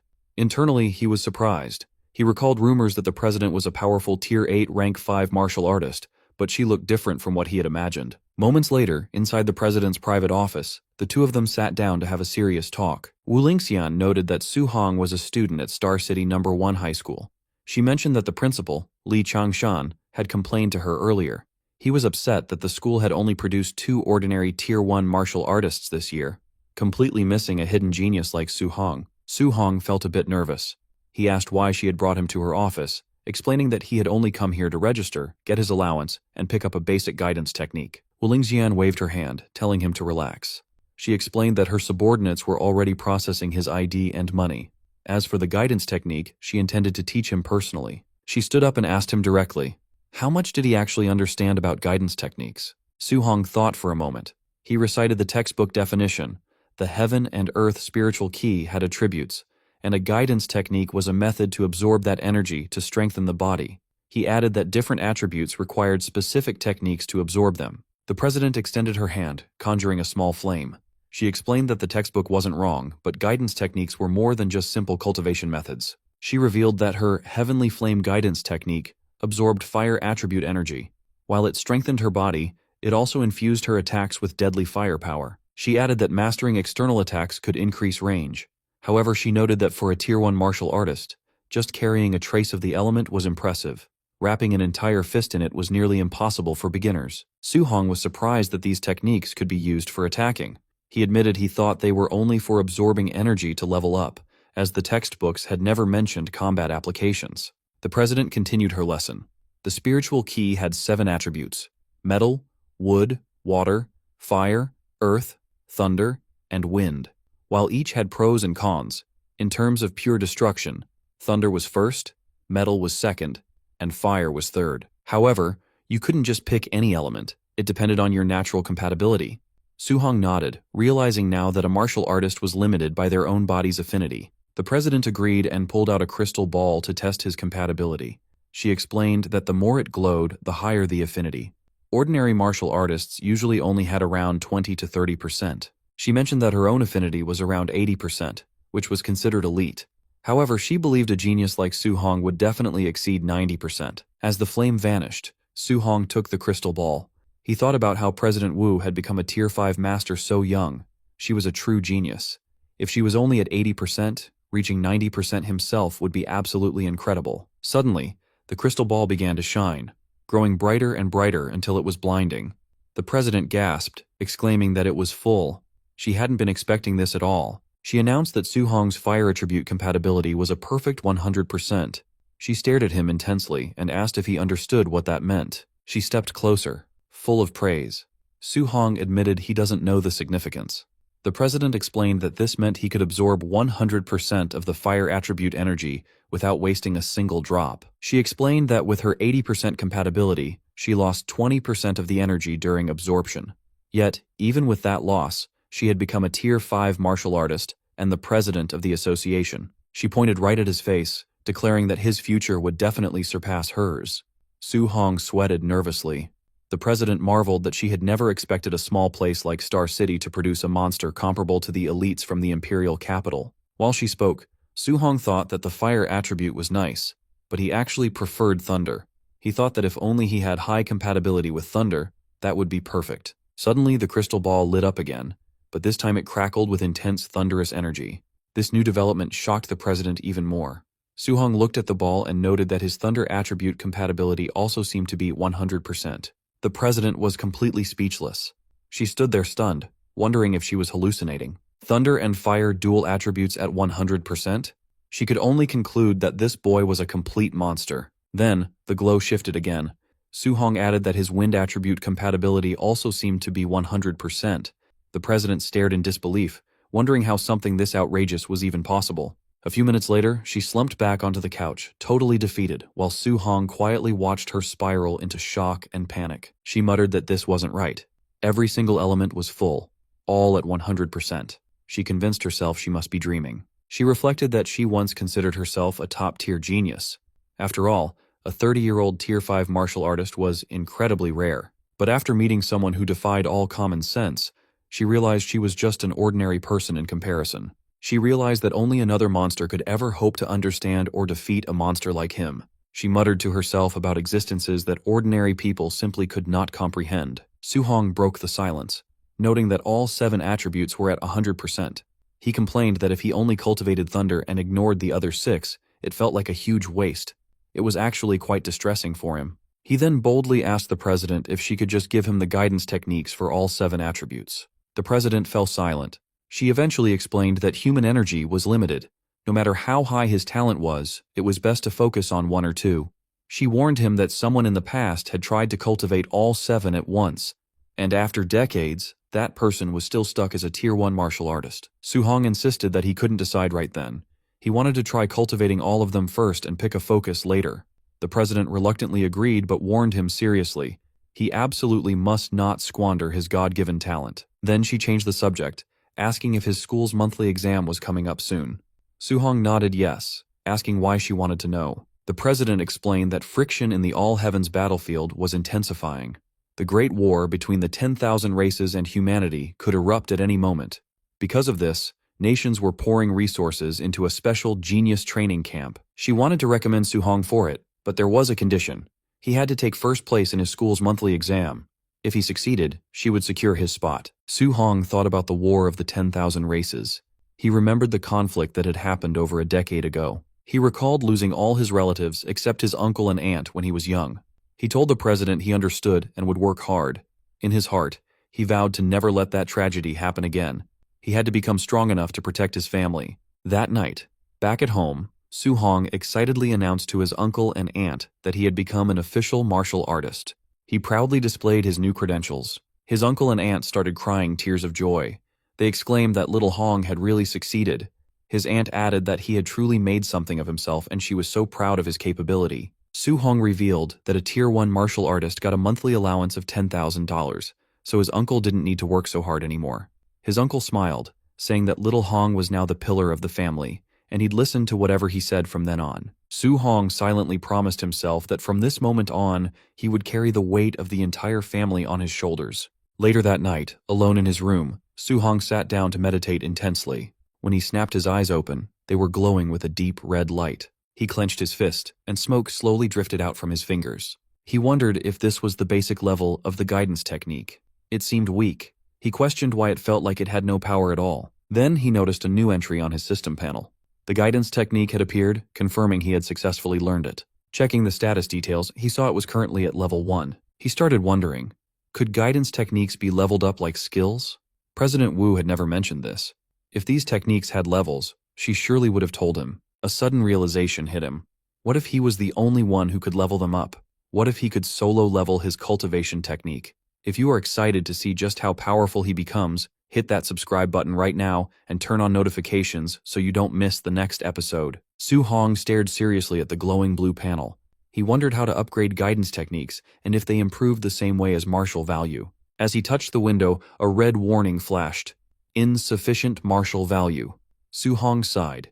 He decided to cultivate the other guidance techniques first and figure out how to earn more martial value later. He sat cross-legged on the rooftop, surrounded by books. Flames of spiritual energy burst around him, lighting up the area. Hours later, Suhong's inner view showed 7 glowing points of spiritual qi.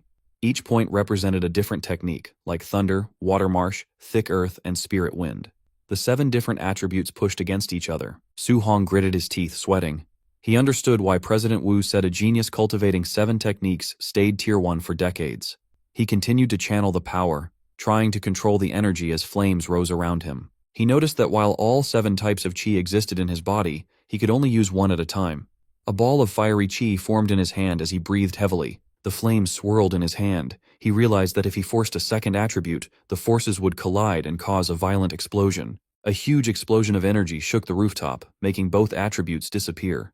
Su Hong narrowed his eyes. Could thunder and fire not be combined? Their natures felt similar, so why did they reject each other? He tried again. Thunderlight and fire sparks wrapped around his fingers. When the forces touched, another explosion burst out, scattering the energy. Sweating, Su Hong clenched his teeth and refused to give up. He yelled to try one more time. Flashes burst from the rooftop all night as he tried to fuse the attributes. At dawn, the building still glowed faintly from the sparks of Su Hong's nonstop training. Breathing heavily with sweat running down his face, he told himself he just needed a little more. Lightning and flame flickered in his hand. He stared at it, insisting he only needed a tiny bit more. Gritting his teeth, he shouted for the power to fuse. Lightning and fire wrapped around his arms as he forced the energies together. A bright flame exploded in his palm. After trying all night, he finally succeeded. He looked at the flame with relief. Straightening his clothes, he decided it was time to go out and test the power. At Star City's Citizen Martial Arts Square, a large plaza with a clock tower, training robots stood ready. Su Hong stood before a spider-shaped combat tester. He noted that he had switched to a Tier 3 tester, hoping this one wouldn't break. Remembering that 50% power reached 3,000 previously, he decided to try 30% power first. He struck with his glowing fist. The result went above 2,300. He was surprised. At 30% strength, it should have been around 1,800, but it had increased by 500. He looked at the lightning in his hand. The power of thunder alone was already very strong. Then he clenched his hand to aim. He wondered how strong the fused thunder and fire would be, then released the combined force. His punch smashed into the tester with overwhelming speed and power. The screen flashed 3041. Su Hong stared in surprise. It was far higher than expected. He muttered in shock, wondering how it passed 3,000. Rubbing his hands beside the damaged tester, he realized that 30% of his fused power already surpassed a Tier 1 high-stage martial artist. He glanced at his status and sighed. His vitality was only 123, making the result even more terrifying. If the power was this strong with 2 attributes, what kind of strength would he have fusing all 7? The thought filled him with excitement. Watching the flames and lightning in his hand, he smiled. He decided to try fusing 3 attributes next time. Later, he lay flat on the rooftop, exhausted, shirtless and sweating. He breathed heavily as small lights floated around. Fusing 2 attributes was hard, but fusing 3 felt much harder. He had rearranged all 7 patterns repeatedly, but made no progress. Still, he imagined the power if he succeeded.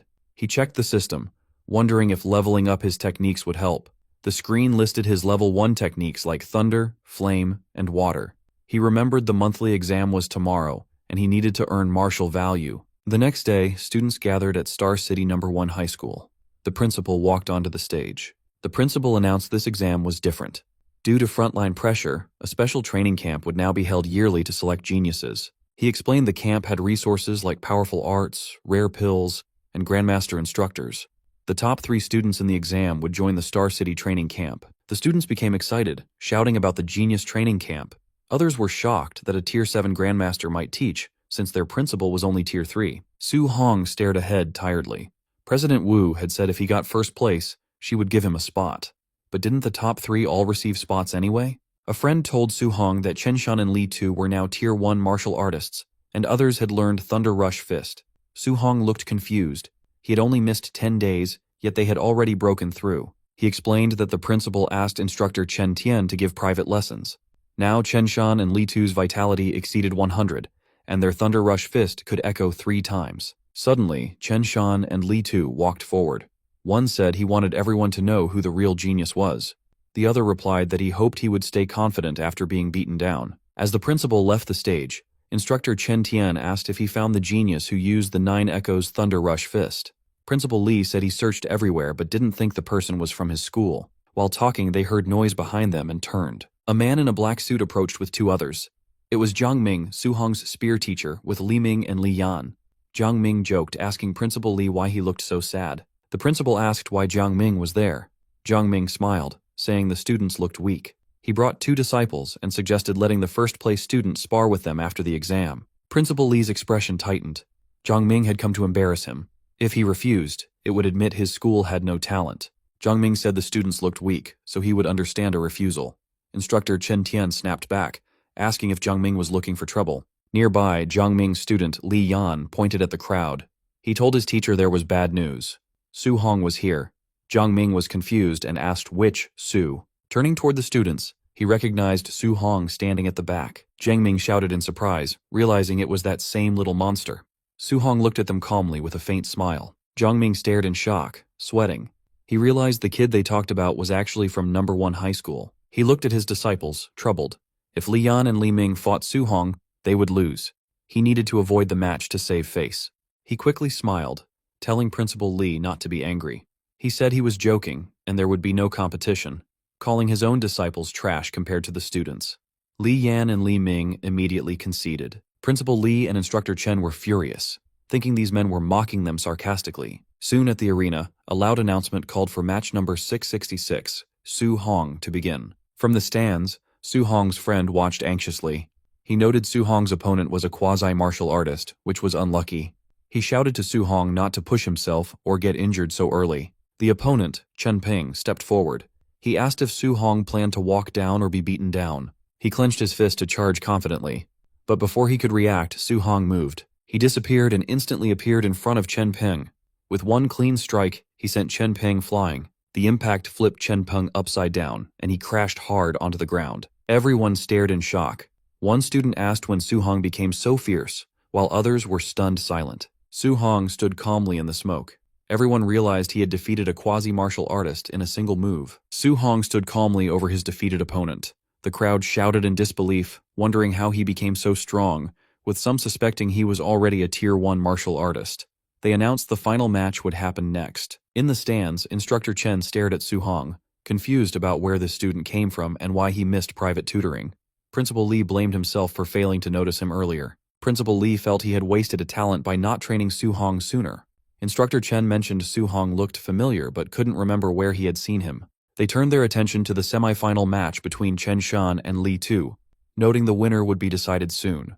Watching the fight, they saw the two were evenly matched, making the winner hard to predict. On stage, Li Tu warned Chen Shan that since they both used the 3 Echoes Thunder Rush Fist, Chen needed his strongest move to win. Li Tu then attacked with full force. Li Tu charged, slamming his fist down explosively. Chen Shan shouted as he blocked, the impact blasting wind across the floor. Chen Shan's fist burst with flames. He yelled at Li Tu to watch closely, declaring himself the school's true number 1. The students shouted in shock that Chen Shan had mastered attribute externalization. They recognized the powerful fire attribute, second only to thunder. Li Tu stepped forward with a smirk, energy flowing like water around his arm. He scoffed that attribute externalization was nothing special. The students gasped again, seeing Li Tu also had externalized attributes. His was metal, even stronger than fire in combat. Metallic chains swirled around Li Tu's fists as he dashed ahead to attack. His punches echoed 5 times. Chen Shan was shocked to see Li Tu unleash the 5 Echoes Thunder Rush Fist. A violent impact followed. Li Tu's strike blasted his opponent backward, sending shockwaves across the arena. Principal Li and Instructor Chen were stunned. Li noted Li Tu had hidden his strength, while Chen marveled that Li Tu mastered attribute externalization and the micro-level Thunder Rush Fist in just 10 days. Principal Li said the final was pointless. Su Hong couldn't beat Li Tu's metal attribute. Chen sighed, saying Su Hong might have had a chance if he knew a guidance technique. Jiang Ming confidently bet 50,000 on Su Hong. Shocked, Li called him crazy for betting on someone without a guidance technique. Chen laughed, happy to take the easy money. The final battle began. Li Tu against Su Hong. Students cheered, some for Su Hong, others urging Li Tu to win. The fighters stepped onto the stage. Li Tu told Su Hong he was lucky to reach the finals without facing him or Chen Shan earlier. Su Hong remained calm. After hunting beasts, these students seemed weak, but Li Tu finally looked like a worthy opponent. Li Tu grinned, calling Su Hong the second strongest. Su Hong simply asked who the first was. Li Tu stomped the ground, declaring that he was naturally number 1. He attacked, claiming one move would show the huge gap between them. Students panicked, seeing Li Tu use the 5 Echoes Thunder Rush Fist immediately. They feared it was already over for Su Hong. But Su Hong's eyes glowed with golden light as power built up inside him. Flames burst from his fist as he charged, wanting to test the limits of his physical body. The crowd screamed that Su Hong was crazy for meeting the attack head-on instead of dodging. Their fists smashed together explosively, shaking the ground. They clashed repeatedly, sending energy bursts through the air. Su Hong met the thunderous attack directly. Li Tu was shocked that Su Hong stopped his 5 Echoes fist instantly with just 5 punches. They fought on, fists colliding in a storm of blows amidst whipping energy chains. Li Tu gritted his teeth. Every punch from Su Hong felt overwhelmingly heavy, like fighting a monster. In the stands, a teacher exclaimed that Su Hong was evenly matching Li Tu without using any martial skills. His friend shouted that his strength was terrifying. The officials were stunned. Chen guessed Su Hong had a special physique. Principal Li laughed, proud the school produced such a genius. However, Chen noted that despite Su Hong's strength, Li Tu's condensed attribute still gave him the edge. The clash sent both sliding back. Su Hong steadied his flaming fist, while Li Tu was forced back several meters. Angry, Li Tu shouted that he would win. Blue lightning surged around his arms as he powered up. He lunged, fists wrapped in energy chains, demanding Su Hong accept defeat. Su Hong realized Li Tu was no longer holding back and was attacking at full power. Since Li Tu went all out, Su Hong decided to show some respect. Flames burst from his fist as he sprinted to meet the attack. Lightning burst across the arena. Li Tu yelled in shock, realizing Su Hong could also use attribute externalization. Principal Li and Instructor Chen trembled as golden lightning filled the arena, leaving them speechless. They were stunned Su Hong had mastered the Thunder Guidance technique. Chen explained that a special physique combined with the Thunder attribute made him terrifying. Su Hong and Li Tu clashed again, causing lightning and chains to explode everywhere. Li Tu realized with alarm that Su Hong's Thunder attribute was stronger than his own metal attribute. Lightning coiled around Su Hong. He told Li Tu that since he revealed his ultimate move, he would answer properly. Su Hong's eyes glowed gold. He announced his ultimate move and charged using the Thunder Rush Fist. His strike landed explosively. The impacts echoed rapidly, driving Li Tu back as 9 echo bursts blasted across the arena. 9 echoes impossible! Li Tu shouted. Blood burst from his mouth as he crashed to the ground. Su Hong stood over him, thunder still crackling around his fists. The students fell silent, their faces frozen in pure shock. Someone finally asked if he won. Excitement erupted as they realized Su Hong reached the perfect realm. 9 echoes, surpassing even the teachers. Instructor Chen stuttered in disbelief. Principal Li trembled, declaring Su Hong not just a genius, but the dragon of Star City High. Chen wiped his sweat, imagining how devastated other geniuses in the training camp would be facing a monster like Su Hong. As Su Hong walked away, Chen admired him. He said a golden carp transforms into a dragon when it meets the wind. Star City was too small for him. Principal Li agreed. He predicted Su Hong would rise like a dragon, shining brightest in the imperial capital and the battlefield of 10,000 races. Su Hong arrived back at his cramped apartment building just as the sun was going down. Inside, the mood was warm as Su Hong's uncle served a simple dinner. Su Hong said he was home, and his uncle immediately asked how the exam went that day. Smiling, Su Hong told them he had taken first place in the monthly exam. His uncle was shocked and overjoyed, while his auntie realized this ranking meant he could finally go to the special training camp he had mentioned before. Suddenly, loud knocking on the door interrupted their celebration. A woman's voice shouted rudely from the hallway, demanding to know if this was Su Hong's house. Su Hong opened the door looking confused, while his uncle and aunt peeked out nervously from behind him to see who the stranger was. A wealthy-looking woman stood there, wearing expensive clothes and jewelry. She introduced herself as the mother of a student named Lin Nian. She explained that since only the top 3 students could enter the training camp and her son was ranked 4th, she had come to convince Su Hong to give up his spot. She arrogantly held out a stack of cash, offering Su Hong 30,000 to drop out so her son could take his place. Su Hong and his family just stared at her in silence, looking more confused than tempted by the sudden bribe. Seeing that the money didn't work immediately, the woman got furious. She switched to intimidation, shouting that the competition in the camp was extremely cruel and that people could actually die there. She looked down on their poverty, sneering that with their poor family background, giving up early was for his own good. She claimed other students had high-grade pills and resources he couldn't afford. Her harsh words terrified Su Hong's auntie. She looked at her nephew with fear in her eyes, asking if what the woman said was true, and if it was really that dangerous. Su Hong's uncle placed a hand on his wife's back to calm her down, while Su Hong stood there silently. Finally, the uncle looked at Su Hong with a serious, sweaty face, asking if Su Hong could truly guarantee his safety if he went. Su Hong stepped forward confidently, declaring that he could guarantee his own safety. The rich woman scoffed, asking the uncle if he really believed the promise of a child. However, the uncle immediately defended his nephew. He shouted that he trusted Su-hong because he was an adult now, and he certainly wasn't going to trust a stranger over his own family. Defeated, the woman was forced to leave and the door slammed shut behind her. Outside in the hallway, she was furious. She looked back at the apartment and cursed them, shouting that they were just waiting to be eliminated from the training camp. Inside, things calmed down. Su-hong's uncle asked if Su-hong had hidden the danger of the camp from them on purpose. Su-hong tried to reassure them that it was fine. His uncle smiled broadly and gave him a thumbs up. He admitted that he was a simple man, but he understood that if Su-hong had the determination to face such difficulties, the family had to support him fully. Suddenly, his aunt slapped his uncle on the back to break the tension, surprising both Su-hong and his uncle. She told him they didn't care about his ranking. They only wanted him to stay safe. Su-hong smiled warmly and nodded, relieved to have their blessing. Later that night, Su-hong stood alone on the rooftop, looking out over the city skyline. He thought about his uncle and aunt, knowing that despite their supportive words, they were secretly worried. He promised himself that he would not let them down and needed to become stronger to protect their new life. He opened his system interface. He saw that he had gained 285 martial value points from the monthly exam, but felt it wasn't enough. He looked at his mortal body stat, which was currently at 36.1%. Knowing he would face geniuses with powerful secret moves at the camp, he decided to focus on upgrading his physical body to compete with them. He began adding points into the mortal body stat. Red energy flashed around him as the percentage slowly climbed up, point by point. After the upgrade, steam rose from his body. His mortal body had reached 64.6%. He realized he was still a long way from 100% and wondered what kind of special body type he would unlock once he finished it. Suddenly, he noticed a surprise on his status screen. He was confused to see that both his Thunder Guidance Technique and Heavenly Flame Guidance Technique had leveled up to level 2 without him realizing it. Su-hong realized that he had only practiced the guidance techniques for a few days without doing anything special. He wondered if there were no extra conditions required, and if simply practicing normally allowed them to level up. Deciding to test this theory immediately, he said he would try to level up one more time.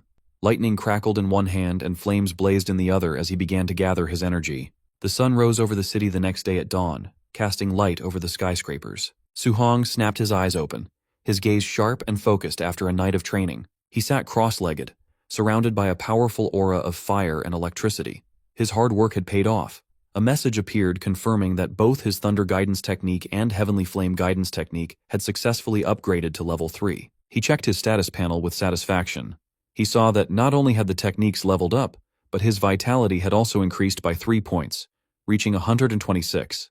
He considered this an unexpected bonus. His mortal body progress sat at 64.6%, and he had used up all his martial value. Later that morning, Su-hong stood outside his apartment building, ready to leave for the training camp with his weapon over his shoulder. His aunt looked at him with great worry, telling him to be safe and reminding him that if it didn't work out, he could just come home. His uncle interrupted, telling his wife not to say such sad things. He waved enthusiastically at Su-hong, encouraging him to go to the camp and bring back another first-place victory. Su-hong smiled, agreed, and turned to walk away. As Su-hong walked down the empty street, his uncle's brave act began to break. He stood there trembling, watching his nephew's back. Tears ran down the uncle's face as he finally let his emotions show. His aunt joked with him, asking if he wasn't just as worried as she was. The uncle admitted he was, but he had held it in because he was afraid that if he showed his fear, Su-hong would worry about them. As Su-hong walked down the street carrying his weapon, his senses picked up something approaching. He looked up just as a red sports car sped around the corner and screeched to a stop right next to him. The window rolled down to reveal President Wu Lingxian wearing sunglasses. She simply ordered him to get in. Soon they were speeding down the highway. Su-hong asked the president why she had come for him personally. Wu Lingxian kept her eyes on the road and explained that she had some important reminders about the training camp. She turned to him, her expression serious, and revealed that as the president, she knew the details of the other participants. She warned him that among the students there were a few monsters who were already Tier 1 high-stage martial artists and were very close to reaching Tier 2. She emphasized that these monsters had martial skills that were at least B rank. Su-hong listened and thought about the situation. He knew a Tier 2 martial artist required 200 vitality points, which was a big gap. However, he wasn't afraid. He thought to himself that even if they had B rank skills, his system would allow him to learn those high-level skills quickly. Wu Lingxian continued, telling him that while his talent was the best she had ever seen, he lacked the resources the other wealthy students had. She comforted him, saying that even if he faced failure in the camp, He shouldn't feel bad because surpassing them was only a matter of time for him. Su-hong smiled with genuine confidence and thanked her, calling her Sister Wu. Wu Lingxian watched him silently. She noted that even though he knew his stats and skills were currently lower than the others, he remained completely calm. She thought to herself that she didn't need to worry about his mindset causing any problems. The black van carrying the students wound its way through the scenic roads of the Tianlin Mountains. Inside, the students panicked. Li Tu and Li Ming were shocked the camp was in a place famous for fierce beasts. President Wu Lingxian tried to calm them, saying a grandmaster was presiding, so their lives weren't in danger. Su-hong sat quietly, analyzing the situation. He knew this range spanned multiple cities and held dense spiritual energy, but also beast kings comparable to Tier 7 grandmasters. It was a place governed by the law of the jungle, where beasts fought cruelly. The danger was high. Even a standard Tier 2 martial artist would not dare to tread here easily. As the car sped through the forest, the local wildlife began to take notice. From the shadows, the glowing red eyes of bears and monsters glared at the intruders. Sensing killing intent from the woods, Li Tu and Li Ming sweated nervously, fearing a beast might suddenly attack their vehicle. However, Su-hong felt excited. He realized the camp competition would be as cruel as the beast's slaughter, and he actually liked that intense feeling. Eventually, they arrived at the campsite and joined the gathering crowd. Standing there, one student wondered aloud how strong the other participants would be. They saw a group of intimidating young martial artists with serious expressions, all radiating power. Facing the pressure from these rivals, Li Tu and Li Ming stood in awkward silence. Su-hong rallied his companions, flashing a confident smile to signal it was time to move. With his weapon over his shoulder, he marched forward with Li Tu and Li Ming. However, a hand abruptly blocked their path. An official in a suit said they had to wait for everyone before the camp entrance assessment began, surprising the students who didn't expect a test so soon. Su-hong noticed the remaining participants arriving. He watched with annoyance as luxury cars drove through mud, thinking how wealthy families made everyone wait. Bodyguards opened the doors of the expensive vehicles, and the atmosphere shifted immediately. 3 prominent figures stepped out, drawing admiration. Students whispered about Xiao Nan, an orange-haired woman, Lin Xingge in white clothes, and Wang Tiantuo, the city lord's muscular son, known as the barbarian god. The elites walked with superiority, while ordinary students parted ways to let them pass. As they took their places, the tension in the air increased. Su-hong recognized them as the geniuses the president mentioned, but instead of fear, he was eager to see their skills. The assessment began with the official addressing the assembled students. He announced that the true training camp was 30 kilometers deep within the Tianlin Mountains. To enter, each student needed a special token. These tokens were surgically placed inside local beasts, meaning they had to hunt to earn their place. This caused anxiety. Li Ming and Li Tu whispered nervously, realizing a 30-kilometer journey was dangerous. Deep in the mountains, a single mistake with high-level beasts could be fatal. Su-hong remained unfazed. He saw the 8-hour limit as a chance to kill extra beasts and earn more martial value. One student asked what if they met a beast beyond their level. The official coldly replied they would be eliminated, though a rescue team would save them from death. The crowd protested that the rules were unfair and relied on luck, risking the strong being eliminated by a chance encounter. The official snapped. He said the world isn't fair, comparing their complaints to protesting on the real all-heavens battlefield. He shouted that battlefield rules were simple: avoid risks, bully the weak, and use numbers. If they feared strong beasts, they needed more caution. A young man in a suit agreed with the official. He sneered at the complainers, calling them trash and telling them to quit if they were afraid. This provoked a rugged student who challenged him.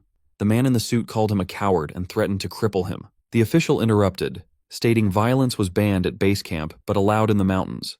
Snatching tokens or attacking others was acceptable. The 2 students glared at each other, marking one another as future targets. Su-hong realized the camp encouraged fighting. He guessed half the people would be eliminated early. A new opportunity crossed his mind. If fighting was encouraged, this assessment was a gold mine. Fighting these geniuses could be a great way to obtain martial value. The official cut discussion short and pressed a button to start the test. Instantly, the students erupted into a frenzy, charging into the forest, determined to pass. In the woods, the man in the suit pursued the rugged student, taunting him and promising to send him home. They squared off, channeling energy into their fists for a decisive blow. Their attacks clashed, sending a shockwave through the trees. A furious exchange followed, with energy beams lighting up the forest as they fought. From a high branch, Su-hong observed the battle critically. He wanted to gauge the geniuses, but was unimpressed. Their power was weak, so defeating them wouldn't yield much martial value. Deciding to leave, he turned to hunt high-level beasts instead. Below, the fighters were in a stalemate. The suit man sneered that a pauper couldn't compare to his family resources. The rugged student shouted back angrily. Hearing the word pauper echo, Su Hong froze in his tracks. It struck a nerve. Su Hong turned back with a dangerous glint, thinking he couldn't let this delivered martial value slip away. He walked toward the fighters and told them to stop. Carrying a wooden club, he casually suggested they should play with him instead. Infuriated, the suit man called Su Hong a pauper and threatened him, while the other student asked why he interfered. Su Hong smirked, explaining he didn't want them to stop fighting completely. He proposed they join forces against him. Insulted, the rugged student abandoned his opponent and rushed at Su Hong. Su Hong countered with a brutal knee strike to the stomach, sending the student flying. The student gasped in pain, landing in a heap. The suit man stared in disbelief. He couldn't comprehend how a student of similar strength was defeated so easily. Before he could process it, Su Hong appeared in front of him with blinding speed and said, "Your turn." Paralyzed with fear, the man watched Su Hong swing the club. The strike connected, sending the man to the ground and ending the fight. The man in the suit flew through the air and crashed hard into a tree. He screamed as his eyes rolled back, completely overwhelmed by the force. On the ground, Su Hong stood calmly with the wooden stick on his shoulder. Looking at the two defeated men, he said, "This is what they get for underestimating ordinary cultivators." In the monitoring room, instructors watched the fight on a large screen. One wondered where the newcomer came from, complaining that he just walked in and one-shotted both men during their duel. Another asked if the two were now eliminated. The supervisor shook his head, explaining that since they hadn't called for rescue, the assessment would continue. A staff member bowed and acknowledged the order. Back in the forest, the man in the suit groaned as he opened his eyes. Holding his aching face, he muttered about how much it hurt. As he got up, he panicked upon seeing the wooden stick nearby and scrambled back, yelling for Su Hong to stay away. The defeated man screamed in rage, shouting that he'd never been so humiliated in his life and swore Su Hong had better not let him find him again. The other man also woke up against a tree, clutching his chest. He muttered in frustration, blaming himself for underestimating Su Hong and insisting he wouldn't have lost if he'd been serious. The two men sat in awkward silence for a moment, sharing the same bruised pride. Then, one of them apologized, admitting the other was truly strong. The man in the suit agreed and apologized for mocking him. They shook hands as their hostility faded. Soon they walked through the forest side by side like brothers. They agreed to find Su Hong and get revenge, with the man in the suit determined to hit him with the stick to vent his frustration. Meanwhile, Su Hong sprinted through the forest with a spear in hand, leaving trails of blue energy behind him as he ran. Su Hong's eyes narrowed as he sensed movement ahead. Though his expression was calm, he knew trouble was coming. Moments later, a herd of giant tusk boars burst from the trees, their red eyes glowing as they charged. Su Hong complained that it was another group of low-tier boars, wondering how many he had already encountered in the beast-filled mountain range. The boars snorted and kicked up dust as they approached, their massive tusks cutting through the air. The herd roared in unison and rushed straight at him, their steps thundering across the ground. As they approached, Su Hong's eyes sharpened with a golden flash, his focus intensifying. Instantly, golden lightning erupted around him. He swung his spear in a wide arc, and glowing lines of lightning cut through the charging boars, lighting up the area. With golden light wrapping his arm, Su Hong's spear slammed into the boars, sending them crashing to the ground amidst dust and shockwaves. After the fight, Su Hong stood among the fallen beasts as system screens displayed his martial Dao points. He noted that since he became stronger, the points he earned from weaker beasts had greatly decreased. Sighing, he said he needed to hurry and find a token, then began cutting open a boar's stomach with his spear. Searching the bodies, he muttered that the previous dozen low-tier beasts he killed had no tokens. Hoping this batch was different, he searched each boar one by one. Every corpse was empty. As he expected, there were no tokens. He concluded that only higher-level beasts must carry them. Half an hour later, he was dashing swiftly through the forest again, his spear cutting through the wind. As he ran deeper, he recalled how he used to find over 10 low-level beasts per hour in this area. Now he couldn't find a single one. Suddenly, a roar shattered the silence. A massive black tiger with glowing red eyes leaped from the trees, pouncing at him with incredible speed. Su Hong's eyes glowed blue, and he smiled, recognizing the creature. He had finally found a Tier 1, upper stage Dark Knight black tiger. Blue energy gathered at his fingertips, swirling and brightening before it burst outward. He thrust his glowing finger down, and a piercing blue beam shot into the tiger, splitting the ground beneath it. The Dark Knight black tiger roared in pain, spraying blood from its wide-open jaws. The tiger crashed to the ground, cracking the earth. It twitched and struggled as dust scattered around it. Without slowing, Su Hong gripped his spear and lunged forward at an incredible speed. Spinning through the air, his glowing spear struck the tiger's head.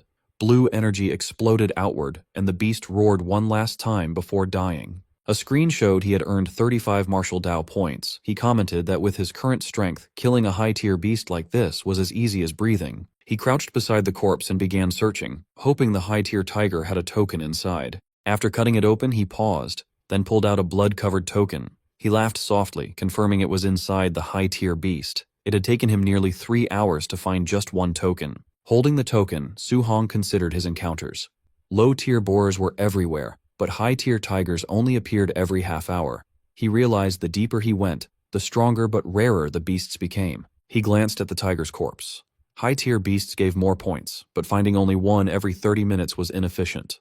Hunting the more numerous low-level beasts would earn him points faster. Gripping the token, he smiled. He decided to focus on quantity over quality for earning points. He continued on, determined to use the remaining 5 hours to gather enough points to max out his mortal body progress. As he walked on, he came across a blood-soaked clearing filled with the torn-apart corpses of deer. The ground was also littered with the corpses of boars he had killed. As Su Hong killed another boar with his bare hands, a massive bear with glowing red eyes lunged at him, swinging its claws down. He dodged the sudden attack with incredible speed, spinning to the side. Flames wrapped around his fist as he charged, noting that after killing dozens of low-tier beasts, he had finally found a mid-tier one. His fiery punch shot forward like a cannon, blasting the bear into the air and through the forest. The bear slammed into a rock wall, roaring in pain and coughing up blood as it struggled to get up. Reflected in the bear's trembling eye, Su Hong was already leaping in for another strike. He slammed his fist down, driving a beam of fiery energy into the bear's head as the impact sent shockwaves through the ground. The force dragged the bear across the ground until it crashed into a large tree, snapping the trunk. As the dust settled, Su Hong stood covered in blood and dirt.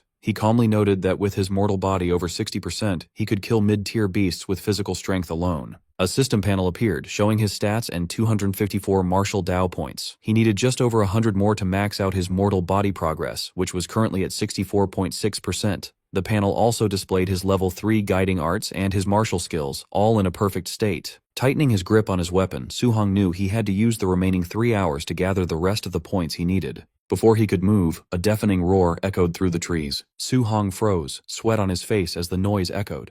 What was that sound? He wondered. Suddenly, a massive shadow fell over him. A gigantic golden bird with glowing wings descended, swirling leaves and wind. As its golden feathers shined like fire, he realized it might be the legendary Golden Rock Beast King. The beast screeched and dived, its body wrapped in blazing energy. The force of its descent tore through the forest, sending out violent shockwaves. Su Hong braced himself, gripping his spear as the wind roared around him. The Beast King's power was terrifying. A single flap of its wings had created this devastating shockwave. A violent crash echoed as a massive tree split apart, its trunk snapping under immense force. Su Hong leaped onto a broken stone as a shockwave rushed past. Wind roared around him while he steadied himself, looking to the sky and wondering what beast could cause this.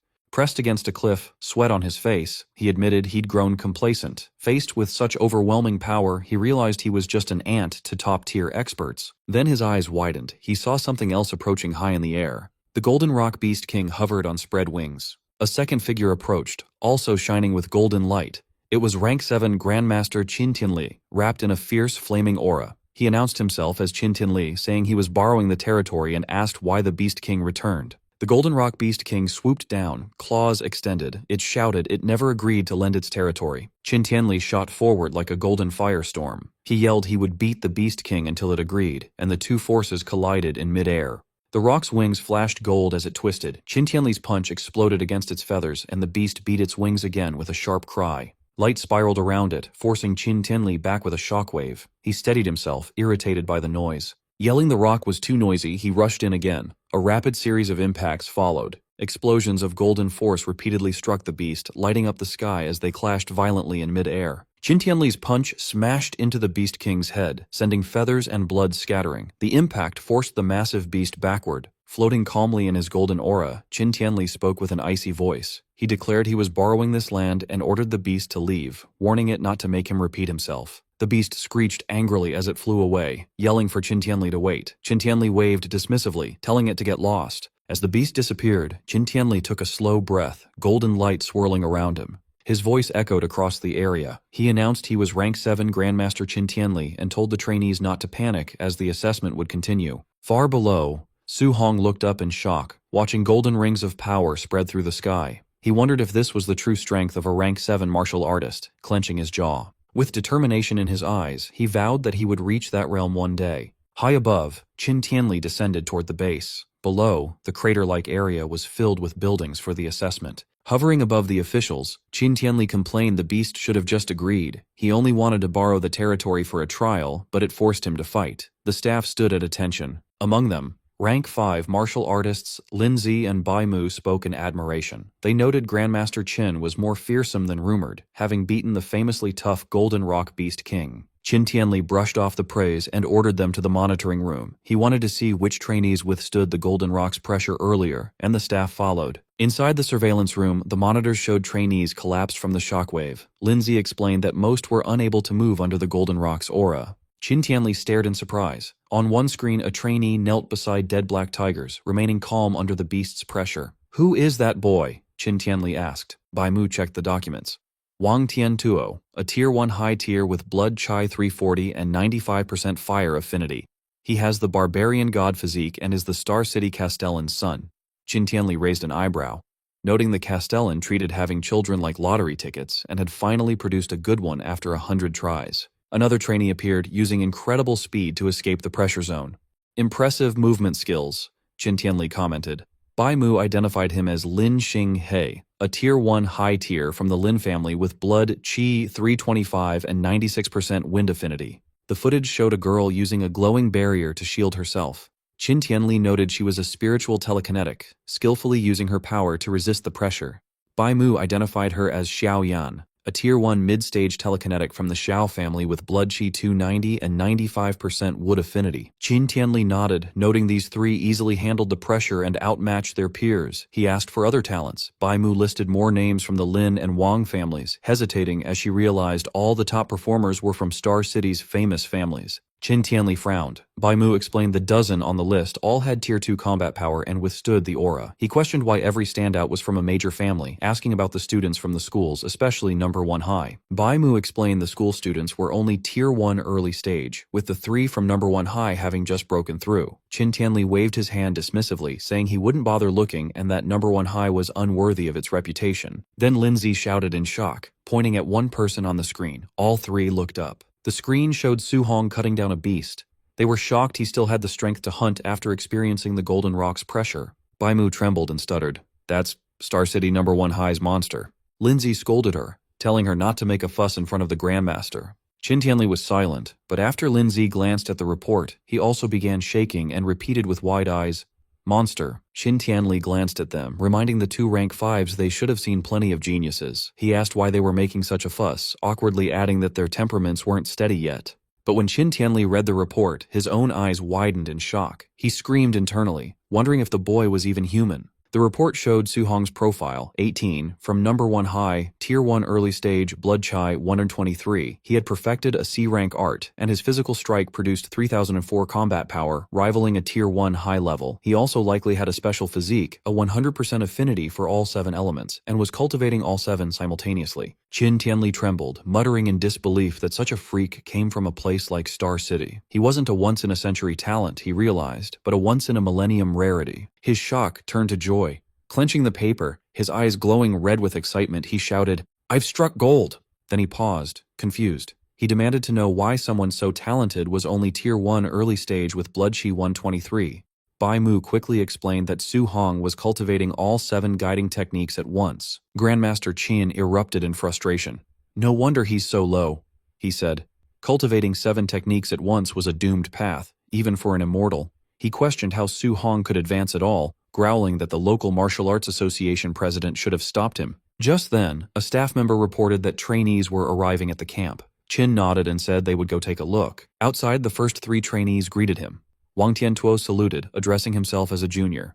Qin praised the 3 of them as very good. 6 hours into the assessment, more students staggered toward the camp. Some complained they nearly died, but another reminded them they had faced the Golden Rock Beast King. After 7.5 hours, more trainees gathered. As Qin watched, some early arrivals said there was no one left and suggested ending the assessment. Another scoffed that anyone still out there must be weak. But Grandmaster Qin wondered where Su Hong was. He worried his newly discovered freak was lost, a hint of panic on his face at the thought his precious treasure might be eliminated. A few minutes later, Qin finally spotted a figure leaving the forest. He sighed in relief, thinking the brat had finally shown up. He stepped out of the woods, dragging his spear, his clothes covered in dirt and blood. He muttered that he'd made it in time, having been so focused on earning martial value he almost forgot the deadline. As he entered the camp, trainees stared in shock. One whispered Su Hong was ruthless, another noted he wasn't injured and wondered how many beasts he had killed to get so dirty. The two men Su Hong had embarrassed earlier glared at him. One shouted he'd been waiting for him, but the other stopped him. "Don't rush," he said. "We'll have plenty of chances inside the camp." Nearby, the three elite trainees watched Su Hong. One called him an expert for passing at the deadline, another found it interesting. Wang Tiantuo, eyes closed, simply nodded. As the sun set, Instructor Lin Zi stepped forward and announced the 8-hour limit was over. Anyone not present was eliminated. He then began to introduce the camp's facilities and rules. Instructor Lin introduced the major facilities, which included a gravity room, a movement skill training room, and a ferocious beast combat room. He pointed to a large building, the Martial Arts Pavilion. There, trainees could use contribution points to buy martial arts, pills, and weapons, some as high as a rank. Hearing this, a blood-covered but calm Su Hong sat among the trainees. He thought that coming here was the right decision. But Instructor Lin then explained the rules. All facilities required contribution points to use. The only way to earn points was by passing training subjects. Outstanding performance would earn extra rewards. As the sun set, he dismissed them. He told those with energy to start training, and the injured to follow him to the dorms to rest, vowing no one would die under his supervision. Su Hong entered his dorm and was surprised to find it was a single room. He realized he could now cultivate and level up without being seen. Later, he sat cross-legged on his bed and opened his status screen. It showed his stats. Blood Chi 126, Spirit 26.5, and Mortal Body 64.6%. His Thunder and Heavenly Flame guiding techniques were level 3, and his 3 martial arts were at perfection. He had 354 martial value. Taking a calm breath, he decided to use all of it to upgrade his mortal body. A surge of power erupted around him in red flames. Countless glowing notifications appeared, each showing his mortal body increasing by 1 as the red energy strengthened him. Finally, a message appeared. His mortal body reached 100% and was now evolving. His eyes snapped open, glowing with crimson light as his breath surged like a storm. Su Hong's physical evolution began, causing intense red energy and glowing nodes to map across his newly strengthened body. He meditated on the floor of his dorm room while a fierce vortex of spiritual energy swirled around him. As the process finished, he let out a sigh, with steam radiating off his refined form. Inspecting his physique, he was amazed by the sheer, overwhelming power his physical body now possessed. His system interface appeared, revealing that he had unlocked the Overlord body, which the system described as the existence with the strongest physical strength in the world. He noticed that the physique was currently at spirit rank 0%, meaning it could still be upgraded. This left him wondering what kind of heaven-defying form it might evolve into next. Eager to test the limits of his extraordinary new body, he grabbed his jacket and his black spear. However, the moment he gripped the spear's shaft, the metal crunched and cracked under his hand. He stared at the weapon in shock, realizing that his casual grip was now strong enough to snap a highly durable C-rank alloy. He briefly panicked, lamenting that C-rank spears were incredibly expensive and that he had just ruined a fortune. Fortunately, he quickly remembered that he had actually looted this spear for free during his time in the wilderness. Knowing his old equipment could no longer handle his strength, he decided he must gather camp contribution points as soon as possible to exchange for an A-rank alloy spear. Striding confidently out of his room into the hallway, he planned his next move, contemplating if he could easily earn those points by training with a weight vest of a few hundred kilograms. Inside the camp warehouse, a crowd of trainees gathered in awe around Wang Tiantuo. Despite carrying a massive 3,000-kilogram weight, Wang Tiantuo effortlessly leaped into the air. Watching from the sidelines, Lin Xinghe and Xiaonan were amazed by his monster-like strength, noting that an ordinary Tier 1 martial artist could only handle a fraction of that load. Observing the warehouse feed from the monitoring room, Grandmaster Qin Tianli praised Wang Tiantuo's barbarian god body.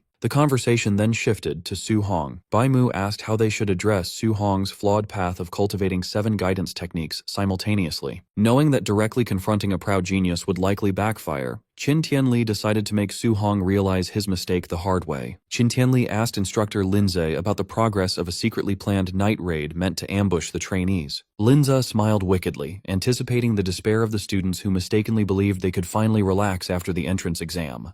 To execute his lesson, Qin Tianli specifically ordered Linze to send a powerful Tier 1 high-stage martial artist to overwhelmingly defeat Su Hong. Once Su Hong was utterly crushed, Qin Tianli planned to step in, explain the impossibility of his cultivation method, and force him to give it up. The staff worried that pitting Su Hong against an opponent with over 400 vitality and 5,000 combat power might permanently break his spirit, given his much lower vitality stats. However, Qin Tianli coldly dismissed their concerns, stating that if Su Hong's resolve collapsed that easily, he was nothing but trash. Meanwhile, outside in the camp, Su Hong overheard other trainees rushing to the gravity room to watch Wang Tiantuo train. Preferring to avoid the crowd, Su Hong headed into the now-empty equipment warehouse, planning to check out the commotion later. Inside the equipment warehouse, Su Hong picked up his smart scoring bracelet, confirming it was the device used to calculate his contribution points. As he explored the room, he walked past the lighter equipment racks and stopped in amazement at a rack holding 10-ton weight vests forged from super-heavy alloy, wondering who could possibly wear something so heavy. Curious about his own limits, he tried on a 10-ton vest, but quickly realized the immense weight severely hindered his speed and stamina, making it impractical for long-term training. He decided to swap it for a 5-ton vest instead. After rapidly leaping around the warehouse to test his mobility, he concluded that the 5-ton load was perfectly suited for his current physical state. Thinking about his competition, Su Hong wondered how much weight Wang Tiantuo and the other top-tier geniuses chose to wear, assuming that since they were at the Tier 1 high stage, they must be at least as strong as him, if not stronger. Hoping to learn from their cultivation methods, he left the warehouse to go observe them. Outside, a large crowd was gathered in front of a pyramid-shaped gravity room. The trainees were astounded that Wang Tiantuo had entered the facility without taking off his 3-ton weight vest. A monitor displayed Wang Tiantuo straining inside the room under 2 times normal gravity, which the crowd noted effectively turned his 3-ton vest into a grueling 6-ton load. Standing at the back of the crowd with his arms crossed, Su Hong was genuinely surprised to hear that Wang Tiantuo's base vest was only 3 tons. Considering that weight to be incredibly light compared to his own comfortable 5 tons, Su Hong realized he had completely underestimated the sheer toughness and superiority of his newly evolved overlord body. Su Hong approached his former schoolmates, Chen Shan and Li Tu, and asked why they weren't going into the gravity room to cultivate. Looking defeated, the two explained that the massive gap in strength between them and the top-tier geniuses made them feel completely inadequate, and they feared the embarrassment of being compared to them if they trained right then. Su Hong sighed and patted one of them on the shoulder, disappointed that they would let their pride and fear of comparison stop them from improving. Ignoring their warnings to wait until the crowd left, Su Hong confidently walked toward the brightly lit, pyramid-shaped gravity room. The gathered onlookers immediately began to mock him. Assuming he was trying to arrogantly surpass Wang Tiantuo's record, they called him brainless and shameless, especially since he didn't appear to be wearing a weight suit. Unbothered by their taunts, Su Hong stepped through the entrance, reflecting that such expensive, heavily funded facilities were usually restricted to elite aristocratic families, making this a rare opportunity he refused to let slip by. Inside the high-tech room, Su Hong evaluated his limits. He calculated that because he was secretly wearing the 5-ton weight vest under his tracksuit, setting the room to double gravity would subject his body to 10 tons of force, a crushing load he could only endure for about 10 minutes. Deciding to pace himself so he could train for a longer period, he adjusted the control dial to 1.5 times normal gravity instead. Instantly, the increased pressure hit him and he grunted as his body strained to brace against the heavy, invisible force. Completely unaware of his hidden 5-ton vest, the crowd outside watched his struggles on the monitor and laughed. They mocked him for barely being able to handle a mere 1.5x gravity without any extra weights, cementing their belief that he was just weak, since he had been the last to finish the entrance assessment. Meanwhile, completely focused on his training, Su Hong sat cross-legged on the floor, surrounded by a fiery red aura. He realized that while the intense pressure made cultivating his guidance technique significantly more difficult, the high-end facility was doing its job perfectly, as his cultivation speed had drastically accelerated. After enduring the intense pressure for 2 hours, Su Hong remained seated on the floor of the gravity room, cultivating while enveloped in a fierce red aura. Sweating heavily and pushing his limits, he focused on his training while his eyes glowed with a sharp blue light. His strenuous effort yielded significant results when he checked his system panel. He noted with satisfaction that his water, earth, and wind guidance techniques had all leveled up by 1, and his vitality had jumped from 126 to 130 points. Struggling to his feet, he finally turned off the gravity machine.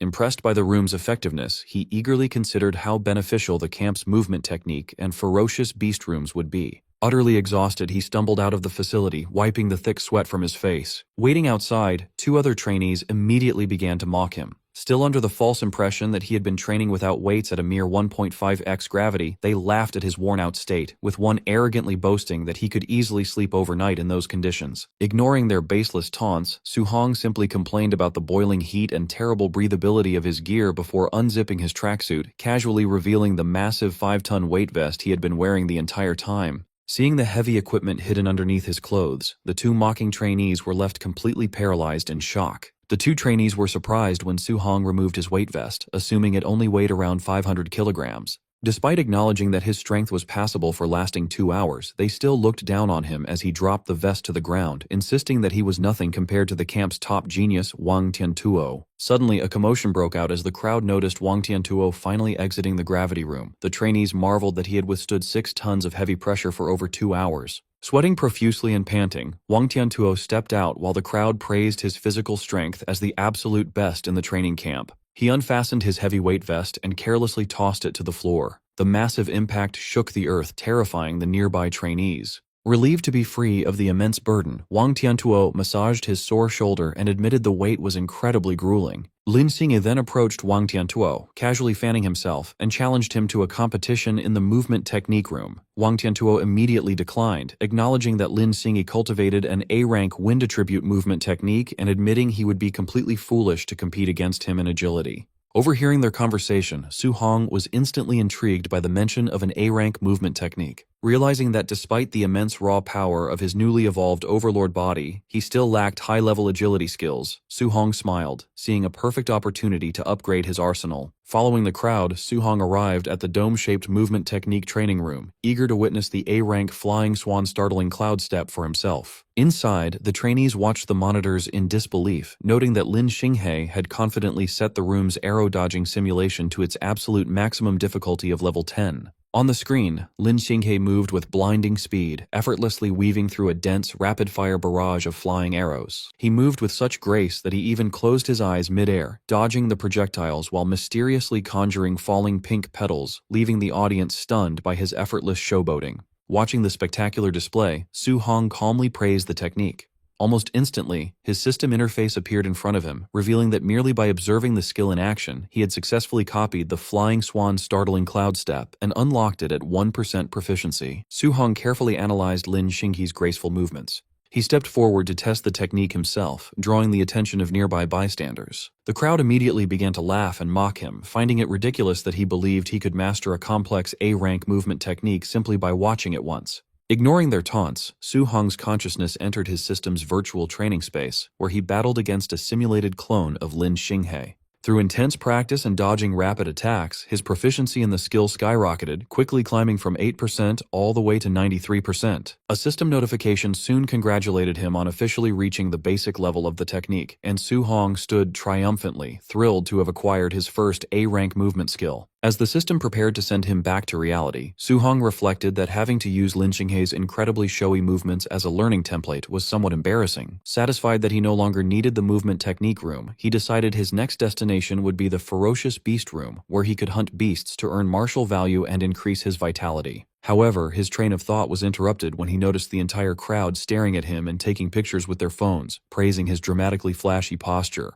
To his absolute mortification, Su Hong realized that while he was training in his mind, his physical body in the real world had been acting out all of the exaggerated, showy poses. Deeply embarrassed, he sprinted away from the area at top speed, ignoring the crowd's cheers asking him to perform again, and silently vowed to never use Lin Xinghe as a template again. As he dashed off, Su Hong's sharp senses picked up the feeling of being followed. Trailing a short distance behind him were the student in the suit, now armed with a wooden club, and the rugged student he had defeated during the entrance assessment. Having tracked Su Hong's path toward the ferocious beast room, the two vengeful trainees plotted to block the exit and ambush him the moment he came out. Arriving at the large facility known as the ferocious beast room, Su Hong noticed a large crowd gathered outside. Near the entrance doors, he overheard a tense exchange between Wang Tiantuo and Xiao Nan. Wang Tiantuo laughed, noting that Xiao Nan wanted to compete with him in hunting beasts to determine who was truly the #1 trainee in the camp. Wang Tiantuo arrogantly asked if she genuinely believed her spiritual telekinesis could defeat his barbarian god body, feeling underestimated. In response, Xiao Nan confidently retorted that he was the one underestimating the true power of a spirit master. Intrigued by the mention of a spirit master, a fighting style he had never seen before, Su Hong decided to delay earning his own martial value so he could observe her techniques first. Looking through the observation window into the simulated forest environment, Su Hong was completely shocked to see Xiao Nan gracefully walking down from the sky toward a pack of black tigers. He marveled at this, knowing that walking on air was a miraculous feat typically restricted to high-level grandmasters, and realized this must be the unique power of a spirit master. With a simple, glowing motion of her outstretched hand, Xiao Nan summoned her power. Instantly, several streaks of blinding golden light shot forward, simultaneously piercing the skulls of 3 Tier 1 high-stage black tigers. Su Hong watched in awe as the beasts were killed instantly, wondering what the mysterious flowing light was made of. Suddenly, a massive, terrifying bear-like beast enveloped in a red aura roared and attempted to ambush Xiaonan from behind.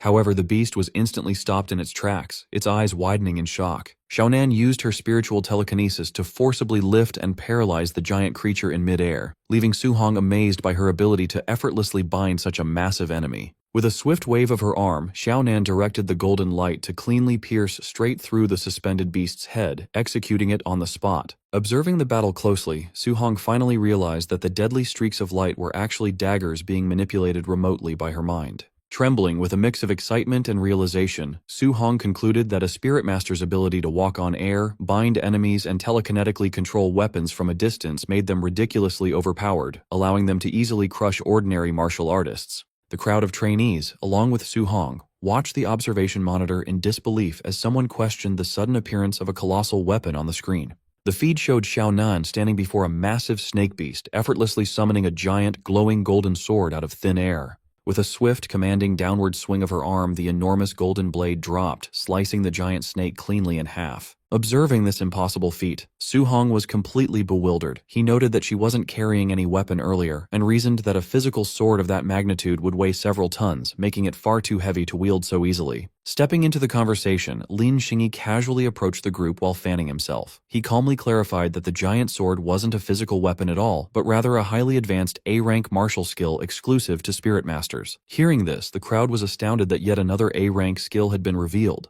Someone turned to Lin Xinghe asking how all the top geniuses seemed to possess such rare techniques, and wondered if Wang Tiantuo had one as well. Lin Xingyi confidently confirmed that Wang Tiantuo did indeed possess a devastatingly powerful A-rank offensive martial skill, causing the surrounding trainees to despairingly call the elites heaven-defying monsters. However, rather than feeling intimidated by the massive gap in resources, Su Hong broke into an eager smile, realizing that the training camp was overflowing with elite A-rank martial skills just waiting to be copied by his system. He happily concluded that coming to the camp was the best decision he could have made. The trainees watched the monitor as Wang Tiantuo obliterated a Tier 1 high-level ferocious beast with a single punch. They quickly realized that the elite trainee was relying purely on his immense physical strength rather than using any actual martial skills. Since there was nothing to copy from Wang Tiantuo at the moment, Su Hong turned away, deciding to find another opportunity to learn from him later. Inspired by Xiaonan's display of power, Su Hong opened his system panel to check his own attributes. He noted that his spirit stat was only at 26.5. To become a spirit master, he needed his spirit stat to exceed 100, leaving him 73.5 points short.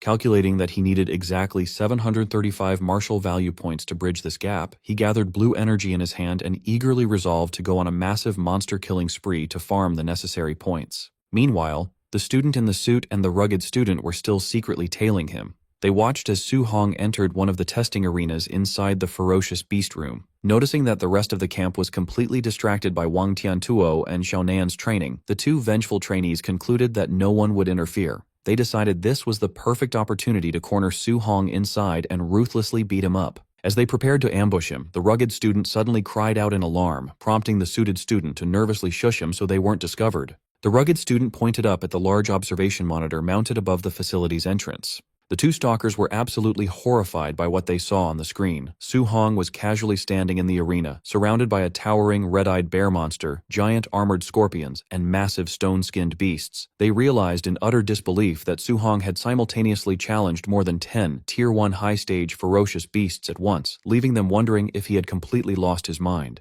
Watching the spectacle, the rugged student urged finding an instructor to save Su Hong. The suited student replied it was too late, saying he would be torn to shreds in seconds. Seeing the odds, they realized their chance for revenge was gone. Inside the arena, Su Hong was unfazed and took a confident fighting stance. With a calm smirk, he taunted the surrounding horde of beasts to attack. Provoked, the massive snake and giant armored scorpion lunged at him with deafening roars. Su Hong effortlessly dodged the scorpion's powerful sweeping strike with blinding speed. He conjured a swirling sphere of intense blue energy in his hand. He unleashed a burst of energy beams, blasting the surrounding beasts and sending them flying. Without pausing, his hand glowed brighter as he readied his next move. Darting through the air, he delivered rapid, glowing blue slashes that tore through the monster pack, cutting down tigers and scorpions. Outside, the two stalkers watched the massacre in shock. The suited student wondered if he was dreaming, noting a mid-stage artist would die against so many high-stage beasts, while the rugged student noticed Su Hong's movements looked familiar. In disbelief, the suited student realized Su Hong was perfectly using Lin Xingqi's signature technique, the flying swan startling cloud step. The rugged student asked if Su Hong learned the skill just by watching Lin Xinghe.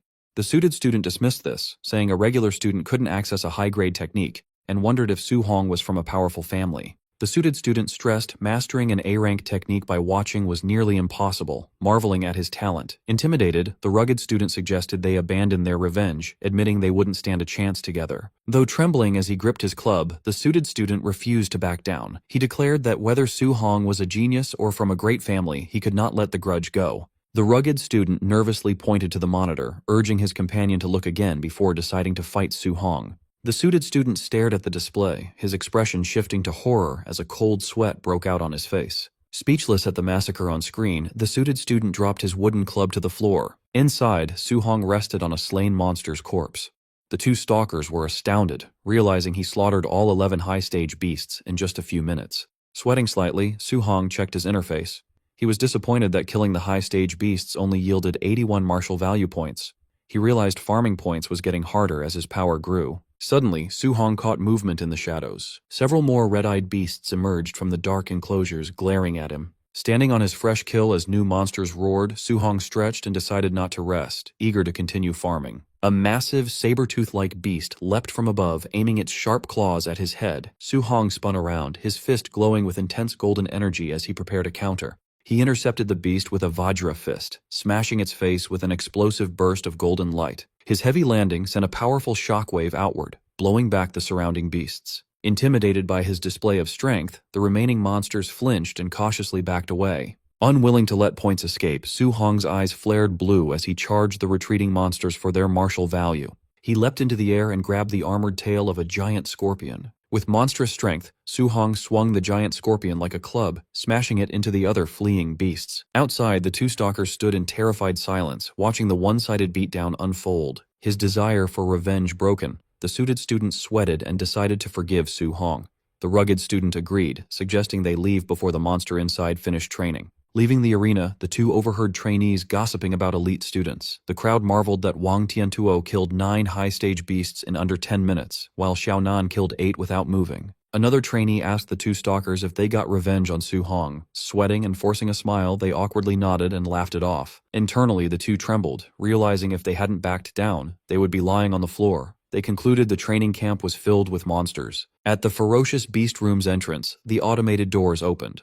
Wang Tiantuo and Xiaonan emerged, looking exhausted. The crowd praised them, asking how many contribution points they earned. Checking his smart bracelet, a panting Wang Tiantuo revealed he earned 280 points, while Xiaonan announced 270. The trainees were shocked by the high numbers. One calculated they must have slaughtered 50 to 60 beasts each. Wang Tiantuo added that his weight vest gave him an extra 100 points. Xiaonan sighed, noting she only got 50 points from her weight training. Hearing this, the crowd checked their devices in despair. Some complained about getting only 20 or 30 points, while another cried over earning just 10. Lin Xinghe asked the pair who won their competition. Xiaonan begrudgingly pointed at Wang Tiantuo. Watching the elite trio, other trainees sweated nervously, concluding they could only hope to compete for 4th place. Overhearing the crowd, the two stalkers smirked. They mocked the crowd's ignorance, knowing a more terrifying monster who surpassed the top 3 was still inside. An hour later, inside the testing arena, the walls were heavily cracked and covered with fresh blood. The floor was a slaughterhouse, piled high with the mutilated corpses of countless beasts. In the center of the carnage sat a lone figure. Su Hong rested on a slain monster, panting and covered in sweat, dirt, and blood from the long battle. Even with his overlord body's stamina, fighting for over an hour had left him exhausted. Checking his interface, he was frustrated to still be short of the 735 martial value points needed for his next upgrade. However, his smart bracelet showed his camp rewards. He earned 700 contribution points, 400 from hunting and 300 from his vest, and perked up, wondering what he could buy at the martial arts pavilion. Under the starlit sky, Su Hong arrived at the martial arts pavilion, a grand, traditional building glowing with warm light. Inside, Su Hong stood at the counter, flipping through an inventory ledger. Across from him, a female receptionist in a pink suit sat with a bored expression. Scanning the catalog, Su Hong noted that basic Tier 1 pills cost between 10 and 50 points. However, A-rank techniques were incredibly expensive, costing 2,000 to 3,000 points. Realizing A-rank skills were out of his budget, Su Hong focused on medicinal items. The pill prices were more acceptable, and the catalog had spirit-gathering pills, which he needed for his spirit stat. The receptionist asked if he had decided what to exchange his points for. She secretly judged his Tier 1 cultivation level, assuming he was too poor to afford anything worthwhile. Ignoring her, Su Hong asked if the spirit-gathering pills permanently increased spiritual power. The receptionist confirmed this, explaining they only worked the first time and higher-grade pills gave better results. With this confirmation, Su Hong scanned the list. He found the highest quality option, a Tier 4 Spirit Gathering pill, cost 500 contribution points. Su Hong confidently asked for a Tier 4 Spirit Gathering pill, startling the receptionist. Still assuming he was a poor student, she reminded him the pill cost 500 points, not 50. Unbothered, Su Hong just confirmed his order and raised his wrist. He tapped his smart bracelet on the payment terminal. It flashed his 700-point balance, leaving the receptionist wide-eyed in shock. Her attitude shifted to enthusiasm. Blushing and smiling, she presented him with the pill in an ornate box. Su Hong thanked her and asked if they carried dual thunder and fire attribute alloy spears. The receptionist confirmed they did, adding it only cost 200 points. She flirtatiously thanked her handsome customer for his business. Later that night, the moon shone over the quiet camp dormitories. Inside his room, Su Hong's new weapon, a C-rank Thunderfire spear, leaned against the wall. On his bed, Su Hong reviewed his glowing interface. He saw his vitality and elemental techniques had leveled up, and he had 490 martial value points. He was satisfied, as his progress today exceeded a normal week's. Opening the box, he revealed the glowing spirit gathering pill. He calculated his stats, noting his base spiritual power was 26.5. Even converting all 490 martial value points, he'd still be 25.5 points short of the 100 needed to become a spirit master. Holding the pill to the light, he hoped the Tier 4 medicine would provide the remaining 25.5 spiritual power points he needed. With a determined smile and a fierce glint in his eyes, Su Hong swallowed the pill, resolved to become a spirit master. The glowing green, pearl-like medicine activated. Vibrant green energy flowed through Su Hong's body, lighting his energy pathways. He felt immediate comfort as the pill soothed his exhausted nerves. Sitting cross-legged on his bed, his mind cleared and his senses expanded to perceive his entire room. Su Hong opened his eyes, which glowed bright blue. He checked his system interface and saw the pill had raised his spirit stat by 24 points to 50.5. He calculated that his 490 martial value points and new spirit stat only brought him to 99.5%. He was 5 points short and regretted not killing one more beast. Accepting he had to wait until tomorrow, Su Hong lay down to rest. In the brightly lit camp warehouse, staff members assembled. Instructors in dark uniforms gathered to discuss the new trainees while reviewing their profiles. One man asked Bu Jingfeng why someone from the prestigious Martial Dao University had been summoned to serve new recruits with them. Bu Jingfeng scoffed, calling the recruits fake geniuses and claiming they weren't qualified to be his high school sparring partners. The bald instructor laughed and showed Wang Tiantuo's profile, which had a vitality of 340, a level Bu Jingfeng never had, surprising him. A gray-haired instructor showed Lin Xinghe's profile, noting his vitality exceeded 300, while a mustached instructor added that his student was a spirit master. Bu Jingfeng was confused by his target Su Hong's low stats. He questioned why he got a Tier 1 trainee with only 123 vitality, while others got strong ones. The other instructors were in disbelief, as Bu Jingfeng was their strongest. They wondered why he had been assigned a weak target and questioned if Grandmaster Qin Tianli had made a mistake. Grandmaster Qin Tianli entered with Lin Ze and Bai Mu, confirming he had made no mistake. Bu Jingfeng complained to the Grandmaster, feeling insulted. Qin Tianli clarified that Su Hong's combat power rivaled a Tier 1 high-stage martial artist. This stunned the instructors, who wondered what monster could have such power with only 123 vitality. Qin Tianli said some info was classified and Bu Jingfeng would understand after fighting. Reluctantly, Bu Jingfeng sighed that with his vitality near 500, it felt like bullying. Annoyed, Qin Tianli slapped Bu Jingfeng's head, telling him to stop talking and do the mission.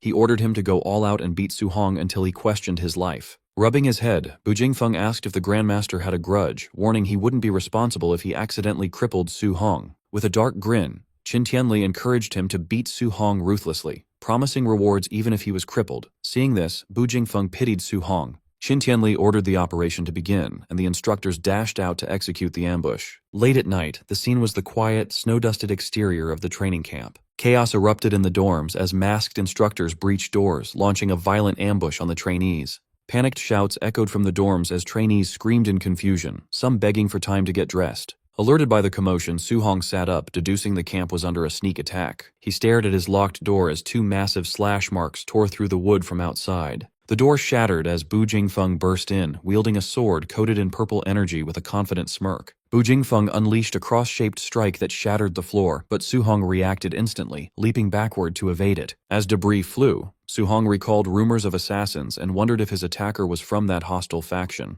Landing safely, Su Hong grabbed his new spear. He took a defensive stance in the ruined room, unable to gauge his masked assailant's strength. Bu Jingfeng leaped, bringing down a massive arc of purple energy. Confident, he mocked Su Hong, calling him an unlucky Tier 1 brat. Hearing him speak and sensing his aura, Su Hong realized the intruder was a human Tier 1 martial artist, not an alien assassin. A confident smile spread across Su Hong's face as he realized this was a stroke of luck. Su Hong calculated that defeating this opponent would give him the 5 martial value points he needed to become a spirit master. Mid-air, Bu Jingfeng's eyes widened in shock. He saw the trainee wasn't dodging, but stepping forward to meet his strike head-on. Their weapons collided in a blinding flash as Su Hong's spear clashed with Bu Jingfeng's purple energy blade. Straining, Bu Jingfeng sweated, admitting Qin was right about the boy's power rivaling a Tier 1 high-stage martial artist. As the clash continued, the instructor panicked. He realized Su Hong's physical strength was too massive for a normal Tier 1 martial artist. Unfazed, Su Hong enveloped his body in a red aura and pressed his spear forward, used to fighting Tier 1 high-stage enemies. With a battle cry, Su Hong unleashed his immense might.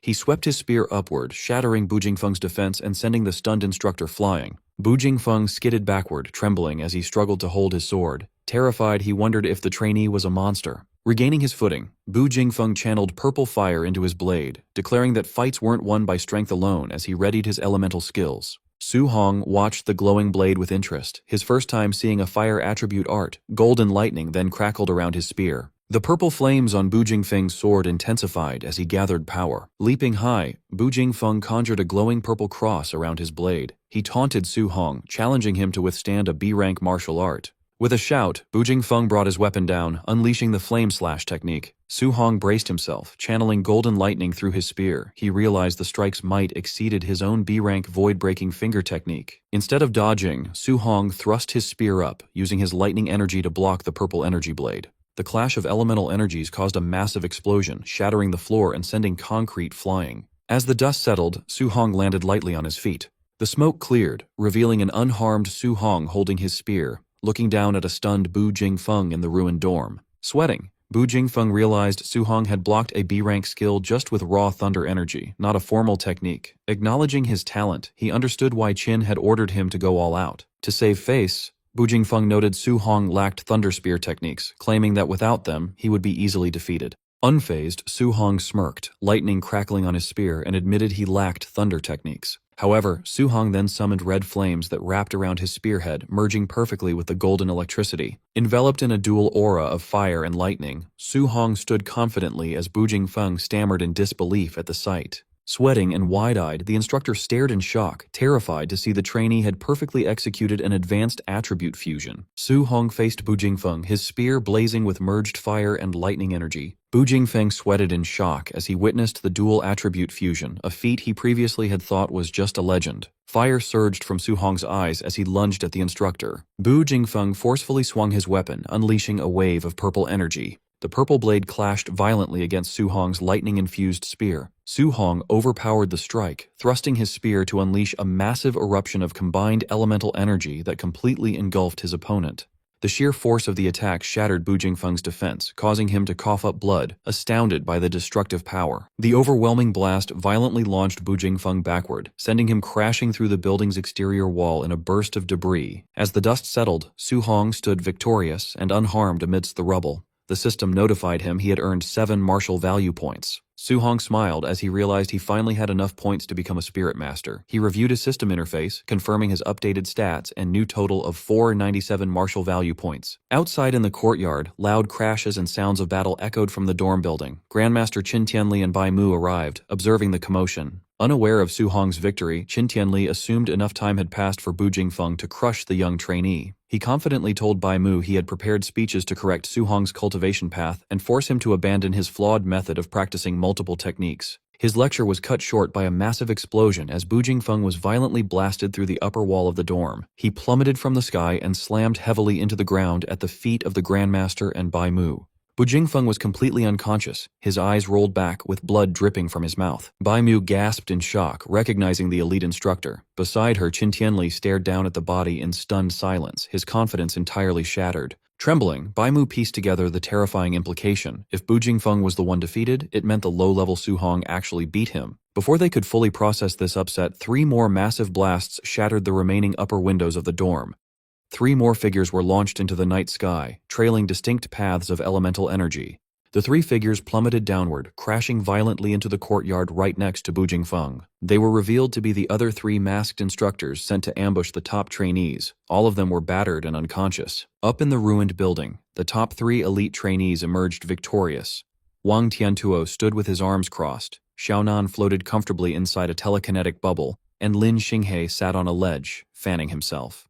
Wang Tiantuo called down to Grandmaster Qin, suggesting he send stronger opponents next time because these instructors were too weak. However, Wang Tiantuo paused in confusion when he noticed 4 defeated instructors lying in the courtyard instead of the 3 they just fought. Xiaonan wondered aloud who could have possibly finished their fight faster than they did. Lin Xinghe, misreading the situation, casually assumed the 4th trainee was weak and was simply crushed instantly by their assigned instructor. Still sweating from the revelation, Bai Mu mentally corrected Lin Xinghe's arrogant assumption. Staring down at Bu Jingfeng's broken body, she knew he was actually the strongest of the 4 instructors sent out tonight. Grandmaster Qin Tianli stroked his beard, analyzing the situation. He acknowledged the swift victories of the top 3 trainees made sense given their high cultivation levels and unique talents. However, he was deeply perplexed that Su Hong, a mere early-stage Tier 1, had managed to defeat a near Tier 2 opponent even faster than the elite geniuses did. Frowning in intense thought, the Grandmaster wondered what secret had allowed Su Hong to achieve this, speculating whether the boy used an ultimate martial art or possessed a supreme physical constitution. Suddenly, Instructor Lindsay sprinted towards them in a panic, shouting that a major incident had occurred. Qin Tianli calmly closed his eyes and waved a hand dismissively. He casually assumed a trainee was accidentally killed in the ambush, stating that a few casualties were a normal part of harsh training. Sweating and frantic, Lindsay loudly corrected him, revealing the crisis wasn't a death, but rather that Su Hong had used an elemental attribute fusion technique during his fight with Bu Jingfeng. Qin Tianli casually nodded, noting a fused technique perfectly explained how the boy had won against a superior opponent. A split second later, the sheer impossibility of what he just heard fully registered, and the Grandmaster was shocked. Erupting in a blazing golden aura, Qin Tianli violently grabbed Lindsay by the shoulders, demanding he repeat himself and warning the instructor not to make up ridiculous lies about Su Hong achieving a dual attribute fusion. Lindsay nervously defended his claim, recalling seeing the monitor feed of Su Hong wielding a spear cloaked in both fire and lightning. He urged the Grandmaster to ask Bu Jingfeng if he still had doubts. Qin Tianli looked down at the defeated Bu Jingfeng, the reality of the thunder and fire fusion finally sinking in. Shaking Linzhou with wild enthusiasm, the Grandmaster noted that the only human genius in history to successfully research dual attribute fusion had taken over a decade to do so. Yet, according to Star City's records, Su Hong had been practicing his guiding techniques for less than a month. Overjoyed to the point of ecstatic laughter, Qin Tianli praised Su Hong as a heaven-sent prodigy and a true dragon among men. He completely ignored the exhausted Lin Ze, who slumped over and had to be awkwardly supported by Bai Mu. Holding up her reeling colleague, Bai Mu asked the Grandmaster if attribute fusion was truly powerful enough to let an early-stage Tier 1 defeat a near Tier 2 opponent. Regaining his dignity, Qin Tianli confirmed it, explaining that the historical pioneer of the technique could easily suppress Tier 2 enemies while still at Tier 1. Intrigued by the overwhelming power, Bai Mu questioned why such a formidable combat method wasn't widely promoted for cultivation, reasoning that despite the extreme difficulty, the potential rewards were worth the risk. Qin Tianli solemnly explained that many had tried attribute fusion in the past, but the process was incredibly difficult and carried a high risk of severely crippling the practitioner. He added that even if someone succeeded, they often remained permanently stuck at the Tier 1 cultivation level, making the immense effort and danger ultimately pointless. However, His demeanor shifted back to intense excitement as he clenched a fiery fist, emphasizing that Su Hong had managed to master this fusion in less than a month. He marveled at the boy's monstrous comprehension skills, and wondered aloud just how devastating his power would become if he successfully fused all 7 of his elemental attributes. Spreading his arms wide, the Grandmaster envisioned a future where the young prodigy fully matured, imagining Su Hong wielding a blinding, multicolored fusion of all 7 elements to obliterate a colossal alien emperor with a single, earth-shattering strike. Linzu and Baimu sweat-dropped at the Grandmaster's wild imagination, awkwardly pointing out that he was severely overhyping the boy. They reminded him that while fusing 2 elements was an incredible feat, successfully combining all 7 was purely a fantasy. Coughing to hide his embarrassment, Qin Tianli regained his composure and told them to forget his outburst. His tone turned serious as he realized the massive responsibility now resting on his shoulders. He worried that if he left Su Hong alone to juggle all 7 attributes without intervention, the boy might eventually hit a wall trying to fuse a 3rd element and ruin his potential. If that happened, Qin Tianli believed he would become a sinner to humanity for failing to guide such a rare talent. Suddenly, Linzi shouted out another startling realization, reminding the Grandmaster that Su Hong must also possess a special physique, as his raw physical strength alone was enough to completely overpower Bu Jingfeng before he had even used the elemental fusion. Annoyed by the delayed report, Qin Tianli scolded Linzi for not mentioning such a crucial detail sooner. The instructors quickly discussed the sheer math behind the boy's power. Linzi noted that Su Hong had managed to crush Bu Jingfeng's near 500 vitality, using his own base vitality of only 120. They concluded this massive physical amplification far surpassed even Wang Tiantuo's elite barbarian god body, solidifying their belief that Su Hong's physical constitution was truly monstrous. Staring toward the battered dorm building, Grandmaster Qin Tianli formulated a new plan. He declared that tomorrow he would organize a formal combat tournament to thoroughly test Su Hong's true combat power and vitality limits. To do this, he planned to pit the camp's top 3 elite trainees, Wang Tiantuo, Lin Xinghe, and Xiaonan, directly against Su Hong. With a determined glint in his eye, the Grandmaster stated he wanted to personally witness exactly what happened when an unprecedented monster like Su Hong clashed with the absolute strongest geniuses the training camp had to offer. Su Hong sat calmly in the ruined room, meditating amidst the debris. He remained undisturbed by the people gathered outside, focused entirely on his progression. Eager to advance, he opened his system and poured all his martial value into his spirit stat. A radiant blue aura enveloped him as he finally became a spirit master. He closed his eyes, enjoying the sensation of his newly awakened power. Testing his abilities, he conjured a glowing phantom fist. The telekinetic control felt a bit strange, like suddenly growing a 3rd arm. Sweating slightly, he checked his interface and confirmed his spirit stat had crossed the 100% threshold. To test his power in the real world, he focused on his bed and effortlessly levitated it with a mere thought. Thrilled, Su Hong floated off the ground alongside his spear, celebrating that he could now walk on air and use telekinetic attacks like Xiaonan. With his new status, he firmly resolved to copy Xiaonan's A-rank spirit martial art and Wang Tiantuo's offensive technique. The next morning, an urgent announcement ordered everyone to gather within 1 minute, threatening point deductions for anyone who was late. Trainees rushed downstairs in a panic. They loudly complained that the camp's schedule was outrageous after enduring the entry assessment, heavy training, and a brutal night raid all in one day. The trainees formed a large crowd in the courtyard. Su Hong arrived casually, stretching his arms and looking completely unfazed by the previous night's events. Instructor Lin Ze stood before them, glad that no one was late to the sudden assembly. With a cheerful smile, he admitted he expected many to be too beaten up to stand, praising their resilience. The rugged student complained that he only lost because of a dirty sneak attack. He argued he wasn't even given time to put on his underwear, and the attacker aimed for his crotch. Lin Ze sarcastically asked if a real alien assassin would wait for him to get dressed before an ambush. His friend laughed and teased the rugged guy, calling him Bro Underpants.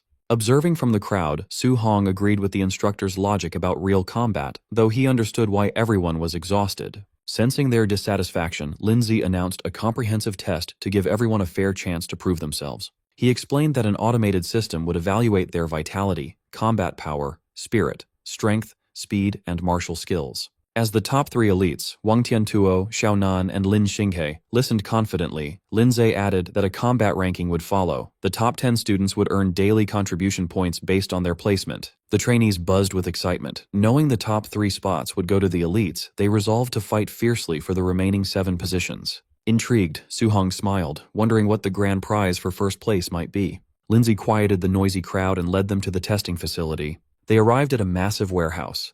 Inside, Lindsay stood on a stage beside a mechanical spider-like device called a Tier 2 combat power tester. As the crowd settled, Grandmaster Qin Tianli intensely scanned the students. He noted that his target was blending in perfectly. A bandaged trainee next to Su Hong assumed the Grandmaster was admiring his potential. Su Hong glanced at him and bluntly told him he was wrong. Feeling the weight of the Grandmaster's stare, Su Hong sweated nervously, well aware he was the actual target. Grandmaster Qin Tianli addressed the trainees. He announced a new grand prize. Whoever ranked first overall could choose an A-rank martial art or movement technique. The crowd erupted in excitement. Realizing the top 3 elites would now go all out, the trainees eagerly debated who would win. Wang Tiantuo's expression turned serious. He knew A-rank martial arts were incredibly rare, as even his powerful family only possessed a few. Xiaonan smiled confidently, thrilled by the prospect of securing such a high-level skill. Lin Xingyi hid his face behind his fan, eyes sharp with ambition. Winning an A-rank technique would prove his family wrong about his focus on speed. Su Hong's eyes glowed with fierce determination. Tempted by another A-rank technique, he resolved to go all out and claim the prize. Observing the crowd, Qin Tianli narrowed his eyes. His true motive for the test was to finally see Su Hong's absolute limits and true strength. Setting his plan in motion, the Grandmaster announced the testing order, Lin Xingyi, followed by Xiaonan, and then Wang Tiantuo. The trainees whispered nervously, intimidated by the explosive starting lineup. They wondered who would be unfortunate enough to test fourth and face that immense pressure. The Grandmaster calmly announced the 4th participant, Su Hong. The trainees stared in shock, but Su Hong remained calm, confirming his suspicions that he was being targeted. His former schoolmates, Chen Shan and Li Tu, looked at him with pity. Remembering Su Hong finished last in the entry assessment, they wondered if he had somehow offended the Grandmaster. Others gossiped, concluding the Grandmaster purposely placed the weakest student after the top 3 to create a humiliating contrast and motivate poor performers. Ignoring the whispers, Qin Tianli instructed them to test raw physical combat power first, then martial skills. Lin Xingyi stepped up, casually noting raw strength wasn't his strong suit. Lin Xingyi lunged forward and delivered a heavy punch to the machine. The screen flashed brightly, displaying a score of 40-13. The crowd was dumbfounded, marveling that a punch over 4,000 was incredibly high for someone claiming it as a weakness. Another trainee pointed out that compared to his terrifying A-rank speed, strength was technically his lesser attribute. Watching calmly, Su Hong realized Lin Xingyi's physical foundation had to be strong to support an A-rank movement technique.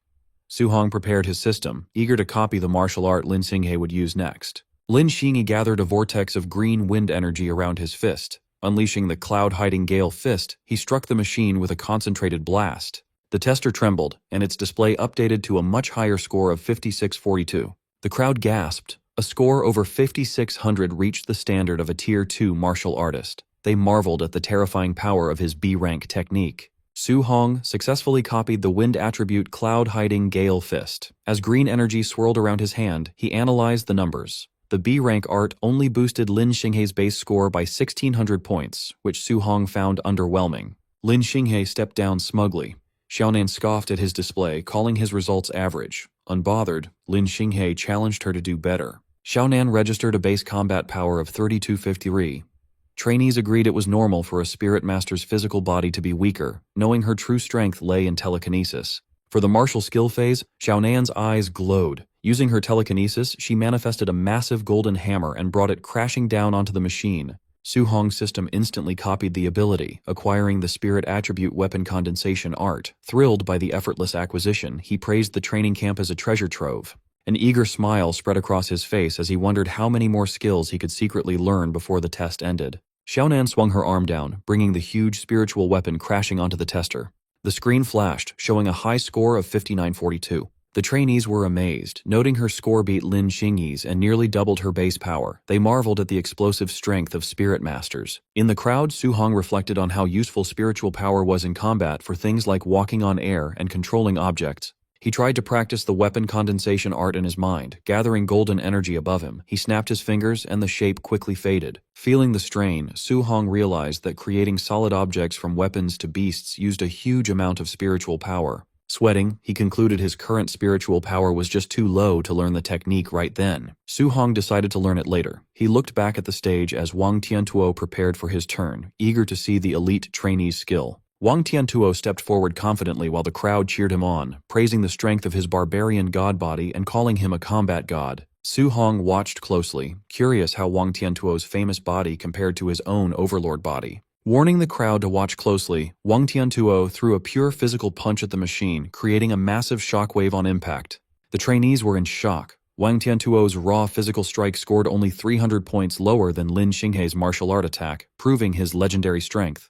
Grandmaster Qin Tenli nodded in approval, highly impressed by the elite trainee's physical base. Wang Tiantuo bowed to the Grandmaster before announcing he would then show his martial art for the second phase. Watching from the crowd, Su Hong smiled, excited to finally see Wang Tiantuo's rumored A-rank attack. Wang Tiantuo channeled his power, making a pale blue flame ignite and wrap tightly around his right arm. He dropped into a combat stance, pulling back his glowing fist as fiery energy surged around him. Recognizing the rare ability, Grandmaster Qin identified the technique as the strong A-rank Bone Netherfire Fist. Su Hong's system interface chimed, notifying him he successfully copied the fire technique. Surprised and happy, he remembered from the martial arts pavilion that this exact skill cost 2,800 contribution points, making his easy copy a huge steal. With intense focus, Wang Tiantuo launched his attack. He slammed his blazing fist into the testing machine with a powerful burst of elemental force. The screen lit up with a massive score of 7534. The trainees were shocked, realizing the A-rank technique pushed his attack power close to a middle-stage Tier 2 martial artist. This was a crazy boost since his base vitality was only around 350. Grandmaster Qin praised him, noting Wang Tiantuo's father often bragged about raising a future grandmaster, which Qin now believed. Wang Tiantuo gladly accepted the compliment.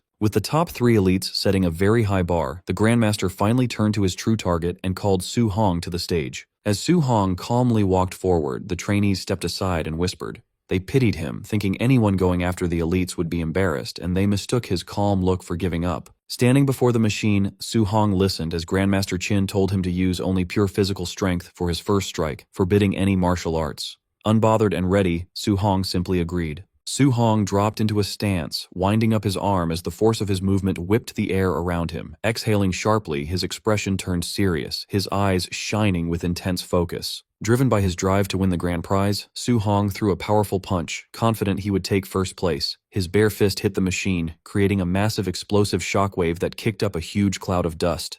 The heavy machine shook violently as the screen updated, revealing a mind-blowing pure physical score of 6551. Seeing the results, Grandmaster Qin and instructor Lindsay broke out in a cold sweat. The Grandmaster was completely shocked, admitting to himself he still underestimated the young man's crazy base strength. The entire crowd of trainees fell into a stunned silence, their eyes wide and jaws dropped in shock. Chaos quickly erupted as the trainees screamed in disbelief, wondering if the machine was broken. They were confused how the student who placed dead last in the entry assessment was now putting out numbers that shattered their belief that Wang Tiantuo was the camp's king. The top 3 elites were also shaken. Lin Xinghei dropped his arrogant act, thinking such huge physical power was impossible for a Tier 1 martial artist. He wrongly concluded that Su Hong must have secretly reached Tier 2. Breaking the tension, Su Hong turned to the instructors and calmly asked if he should proceed with the martial arts test. Still recovering from the shock, Grandmaster Qin gave him the okay. Su Hong stepped back into the testing area, taking a firm stance for his next attack. His system rapidly processed the newly acquired skill. The mastery percentage ticked up fast as a pale blue fiery aura identical to Wang Tiantuo's attack ignited around his body. As the proficiency shot past 80%, Su Hong realized mastering the A-rank Bone Netherfire Fist was much faster than his previous A-rank movement technique. He felt the explosive skill perfectly suited his fighting style. Watching Su Hong gather power, instructor Lindsay wondered out loud how high the final score would go. Knowing Su Hong came from an ordinary working-class family, Lindsay assumed he didn't have the resources for anything higher than a low-rank martial art. Grandmaster Qin narrowed his eyes, sensing the strong elemental energy radiating from the trainee. He corrected the instructor, stating that based on the intense aura, the technique was definitely not a low-level martial art. Su Hong's system chimed as his understanding of the Bone Netherfire Fist hit 100%, officially mastering the technique. His eyes flashed with glowing energy as the process completed. He casually summoned the pale blue flames around his fist. The crowd immediately recognized the aura and went crazy, completely confused how Su Hong secretly learned Wang Tiantuo's exclusive martial art. Eager to test his new A-rank attack, Su Hong dropped into a fierce combat stance. He launched forward, slamming his blazing fist into the testing machine with a massive impact.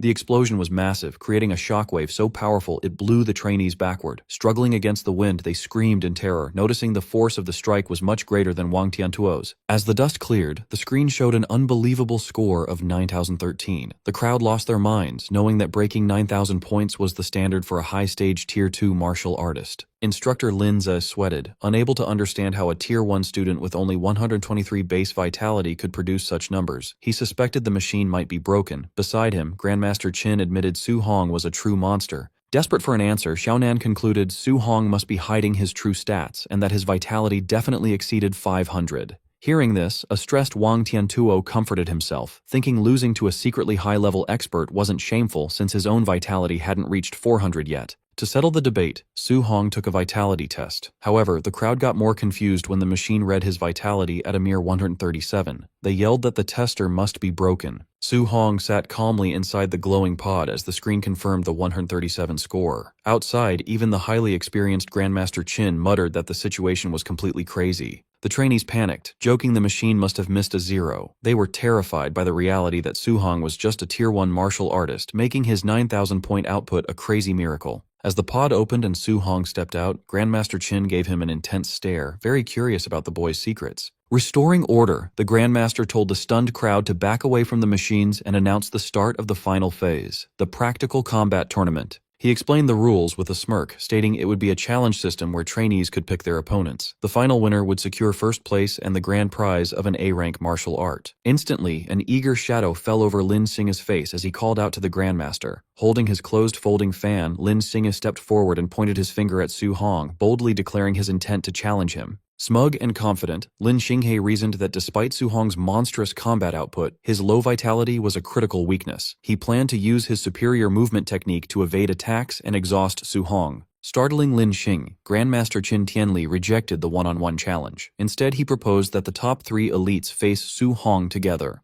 The trio was deeply offended. Wang Tiantuo scowled at being underestimated. Xiaonan scoffed at Su Hong's worthiness of a combined assault, and Lin Xinghe worried their combined might would cripple the lower-tier trainee. Ignoring their complaints, the Grandmaster asked for Su Hong's opinion. Su Hong calmly agreed to fight all 3 simultaneously. The elites glared at Su Hong, irritated by his apparent arrogance. Wang Tiantuo believed he could easily defeat Su Hong all by himself. Grandmaster Qin Tianli announced the start of the match, and the 3 elites squared up against Su Hong in the testing facility. As the fight commenced, Wang Tiantuo and Xiaonan charged forward while Lin Xinghe leaped backward to create distance. Lin Xinghe intended to hang back and wait for Su Hong to be fully engaged before using his high-speed movement skill for a devastating sneak attack. His plan shattered when Xiaonan and Wang Tiantuo screamed in panic, warning him to dodge. Caught off guard, Lin Xinghe turned in shock. Moving with blinding speed, Su Hong slid effortlessly past his line of sight, appearing directly behind him. Su Hong unleashed a glowing blue punch, calmly bidding him farewell. Just before landing, the crushing blow was brought to an abrupt halt inches from Lin Xinghe's face. Given a split-second reprieve, a terrified Lin Xinghe frantically leaped backward to escape.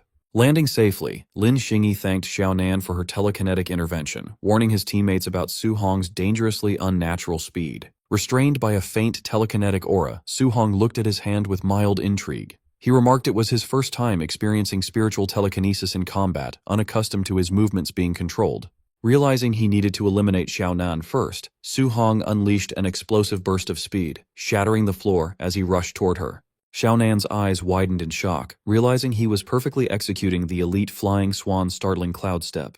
Lin Xinghe and Wang Tiantuo charged to intercept. Baffled by how a fire attribute user could perform his wind-based technique, Lin Xinghe concluded Su Hong possessed dual attributes and yelled for Wang Tiantuo to stop him. Wang Tiantuo stepped into Su Hong's path, his arm igniting with a fiery aura. He instructed Xiaonan to focus on her spiritual control while he physically blocked the advance. Wang Tiantuo unleashed his A-rank bone netherfire fist. Instead of dodging, Su Hong mirrored the attack perfectly, his own fist violently erupting with the exact same pale blue flames.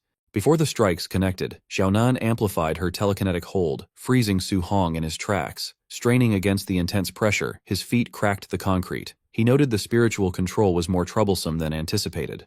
Taking advantage of Su Hong's immobilized state, Lin Xinghe leaped and brought down a fierce kick aimed at his head. Observing from the sidelines, Grandmaster Qin Tianli mused it might have been premature to let Su Hong fight all 3. He acknowledged that escaping a spirit master's crowd control required either overwhelming physical strength or counteracting spiritual power. Despite the intense combined attacks and telekinetic hold, a confident smile spread across Su Hong's face. The Grandmaster noted with shock that he didn't seem panicked at all. Just as the attacks were about to land, Su Hong unleashed a massive surge of brute strength, shattering the telekinetic bind. The violent backlash caused Xiaonan to cough up blood, losing her spiritual control. Now free, he effortlessly intercepted their attacks, creating a shockwave. The spectating trainees erupted in disbelief, terrified that Su Hong shattered Xiaonan's telekinesis and blocked the elites using only sheer physical strength. They likened him to a ferocious beast.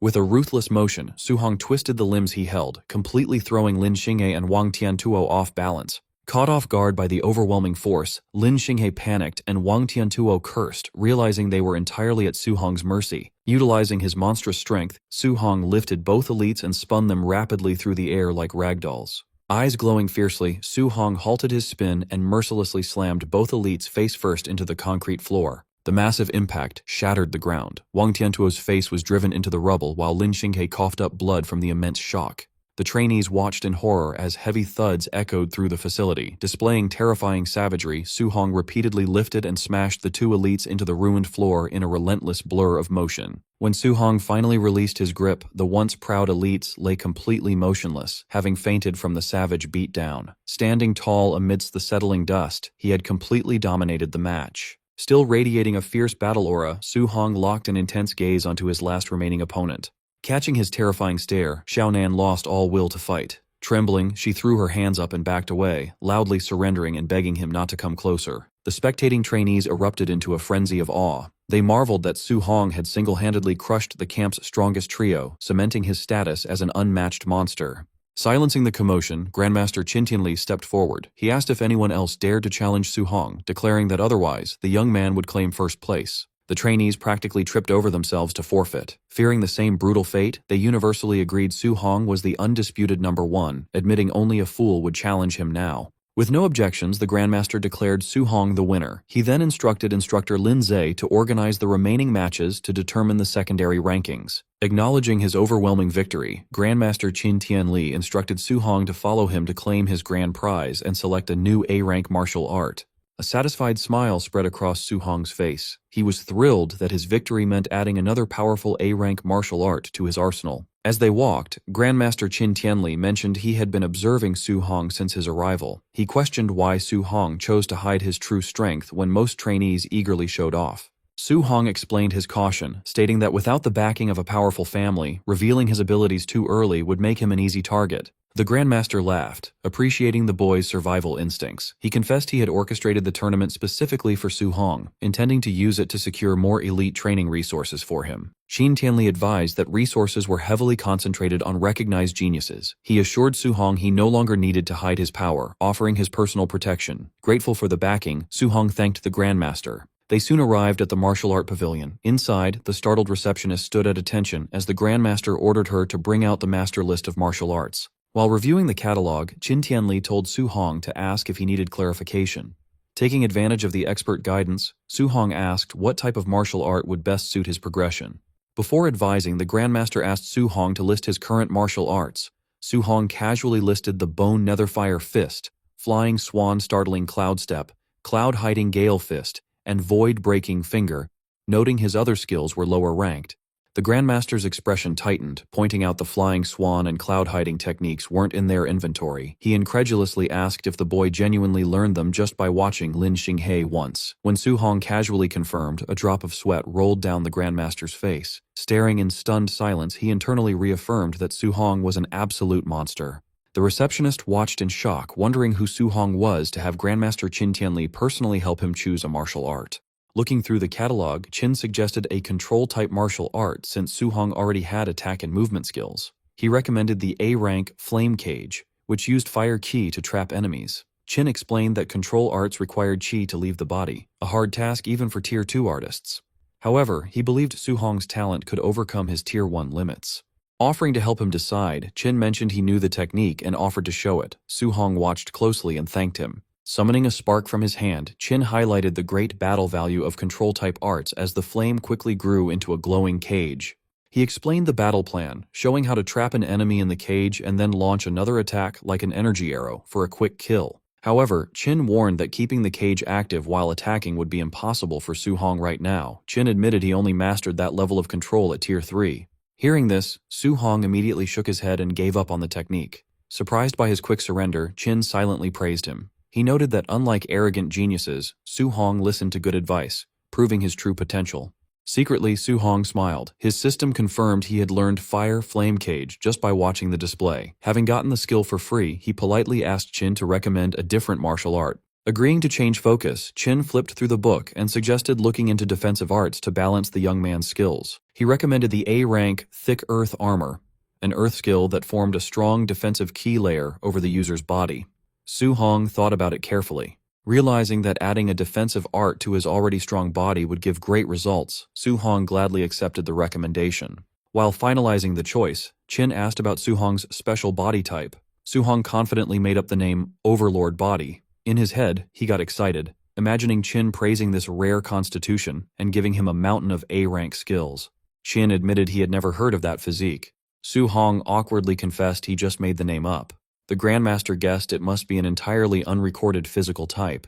Despite the fake name, Qin noted the huge strength boost it gave. He pointed out that Su Hong easily blocked a full-power strike from Wang Tiantuo's famous barbarian god body. He admitted he had never seen a Tier 1 fighter with such crazy raw power. A phone call interrupted them. Qin answered, planning to say he was busy, but instructor Bai Mu urgently reported a system error. She revealed that the point system showed Su Hong had worn his training weight vest during the whole tournament. Shocked, Qin asked if Su Hong really fought the top 3 elites while wearing the heavy vest. Su Hong casually agreed, explaining he kept it on to earn passive points. Hearing this, Qin clutched his chest, trying to stay calm while accepting that this boy was a total monster who defied logic. Calming down, Qin ordered Su Hong to take off the vest immediately. He promised that challenging the training camp later would earn him plenty of rewards, so he did not need to worry about minor points. Su Hong agreed. As Su Hong took off the black vest, the receptionist cheerfully offered to return it to the warehouse. Handing it over, Su Hong warned her that it was a bit heavy. The receptionist proudly stated she was a Tier 2 martial artist and could handle it. But the moment she took it, her eyes widened in shock. Unable to hold it, she dropped the vest, shattering the wooden floorboards under its huge weight. Staring at the broken floor, the shocked receptionist asked how heavy the vest was. Su Hong casually replied it weighed 5 tons. Watching him, Qin sweated nervously, amazed that a beginner Tier 1 trainee carried a 5-ton weight while beating 3 late-stage geniuses. Deeply impressed, the Grandmaster put an arm around Su Hong's shoulder. Calling him a little monster, Qin excitedly said he had another A-rank martial art in mind to teach him. Curious, Su Hong asked what art it was. Qin recalled Su Hong liked using the spear and mentioned a man named Grandmaster Jiang Lin from Yang City, a famous spear master. Qin explained that Jiang Lin had an A-rank thunder spear art with amazing destructive power. Smiling slyly, Qin proposed a plan. He would take Su Hong to Yang City to fight Jiang's student, using the duel to trick his rival into giving up the prize technique. Su Hong pointed out that tricking someone was not very nice. Irritated by an old grudge, Qin complained that Jiang Lin constantly called the Star City camp trash. Qin wanted to use Su Hong to humiliate his rival. He told Su Hong to rest, as they would leave early the next morning. Su Hong agreed. That night, Su Hong returned to his room. He was pleased to find the staff had completely fixed and cleaned it after the previous night's attack. Sitting on his bed, Su Hong focused on training. His system registered 3 new skills: the Fire Scorch 4 Fields, the Spirit, Soul Capture Art, and the Earth, Thick Earth Armor. Determined, he trained through the night to reach basic mastery for all 3 before morning. Meanwhile, Grandmaster Qin was on the phone with his rival. He confidently told Jiang Lin to prepare his Thunder Spear art, declaring he was bringing his student tomorrow to challenge the Yang City camp. Over in Yang City, Grandmaster Jiang Lin smugly brushed off the challenge. He bragged that his camp recently found a rare wood spirit body genius who was already a Tier 2 fighter. Jiang continued boasting, claiming his student learned the A-rank wood prison in just 2 days, reaching a level where his QI could leave his body. He proudly watched his student train. The student, a green-haired young man, strained as a green aura covered his body. Channeling his power, he unleashed the technique, summoning a massive tangle of thick wooden vines to form the wood prison. However, the skill quickly grew unstable. He desperately tried to stop the wild vines, but the prison shattered violently into glowing green pieces instead of fading cleanly. Panting heavily, the student sighed at another failure. Jiang Lin called him Lin Chunfeng and scolded him for being impatient. He reminded the boy that control arts needed more than just willpower. Refusing to give up, Lin confidently promised to reach the basic level within a month. Back on the phone, Jiang mocked Qin, boasting his student was a monster for learning it in a month, since it took Jiang himself 3 months. Insulting the Star City camp again, Jiang claimed his student would easily crush Qin's trash. Qin erupted in anger, but Jiang hung up. Turning to Lin Chunfeng, Zhang told him not to win too quickly tomorrow. He ordered Lin to act like the fight was close and win narrowly to save Qin some face. Forming a clawed hand of greenwood energy, Lin smiled and promised his acting skills were ready. The next afternoon, high above the Yang City training camp on a flattened mountain peak, Grandmaster Qin used his power to fly himself and Su Hong toward the base. Glancing down, Su Hong smiled nervously, saying he never expected his first flight to be like this. With a strong gust of wind, they landed right in the center of the courtyard, facing Jiang Lin and his men. Wearing a smug grin, Jiang Lin greeted his old rival and asked to see the genius Qin brought to challenge them. Qin presented Su Hong as a beginner Tier 1 fighter, who also used a spear. Planting his weapon on the ground, Su Hong politely greeted the rival grandmaster. Jiang Lin's smug look vanished into annoyed disbelief. He asked if Qin was crazy for treating a beginner Tier 1 rookie like a genius. Internally, Zhang began to sweat. Pitting his Tier 2 student against a Tier 1 beginner would usually mean an instant kill. He worried Lin's acting skills would be heavily tested to make this fight look fair. Ignoring the insult, Qin confidently urged Jiang Lin to start the match, casually adding that he and Su Hong needed to get home in time for dinner. A large crowd of trainees gathered at the Yang City training camp's arena, waiting in excitement. Some wondered about the visiting genius from Star City, joking that they hoped the challenger wouldn't be too weak. Grandmaster Jiang Lin introduced the famous Grandmaster Qin Tianli and his supposed genius student, Su Hong, to the crowd. Smiling smugly, Jiang Lin revealed to everyone that Su Hong was only a beginner at the Tier 1 stage. The local trainees erupted in disbelief, insulted that someone so weak dared to challenge them. They mocked Su Hong, pointing out that their champion, Lin Chunfeng, was a Tier 2 martial artist who could crush him instantly. Hearing this, Lin Chunfeng started sweating nervously. His master had ordered him to make the fight look close to save Qin's pride, but he panicked over how to fake a fair battle against such a weak opponent. Ignoring the noise, Jiang Lin confirmed the bet with Qin Tianli. If his student won, Qin had to teach him an A-rank martial art. Pretending to be generous, Jiang Lin told Su Hong that if he somehow won, he could choose an extra A-rank martial art as a prize. Su Hong politely thanked him. Amused, Qin Tianli slapped his rival's back and sarcastically called him a nice guy. Meanwhile, Jiang Lin was fully confident that a Tier 1 beginner could never defeat a Tier 2 student with a rare wood spirit body. The competitors stepped into the arena while the grandmasters watched. Jiang Lin subtly reminded Lin Chunfeng to hold back his strength. Gripping his sword, the anxious student assured his master that he would. Drawing his blade, Lin Chunfeng continued to worry about his acting. He was terrified of accidentally hurting the beginner with a single careless strike. Noticing his opponent was unarmed, Lin Chunfeng asked why Su Hong wasn't using the spear he brought to the camp. Su Hong casually stretched and replied that he wouldn't use his weapon just yet.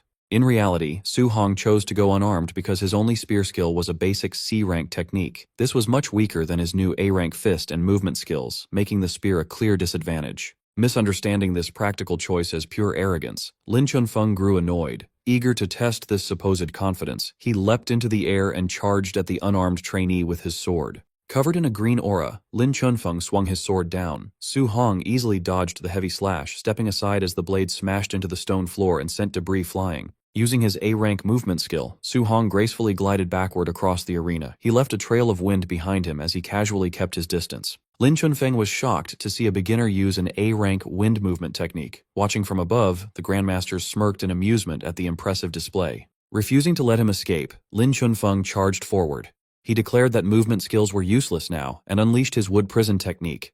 Thick green vines shot from the ground and tightly wrapped around Su Hong's leg. Surprised to face a rare control-type skill, Su Hong briefly praised Lin Chunfeng's talent. Still, he remained calm and flared his aura, preparing to use his raw physical strength to break the vines. Before Su Hong could even try, the weak green vines suddenly shattered and vanished into thin air. Confused and disappointed, he wondered how such a powerful technique could fall apart instantly. Using this brief distraction, Lin Chunfeng appeared mid-air behind Su Hong. Swinging his sword down, he confidently claimed that stopping his opponent for just a second was enough to win. Unfazed, Su Hong calmly looked over his shoulder. Gathering glowing green wind energy around his fist, he prepared a quick counterpunch.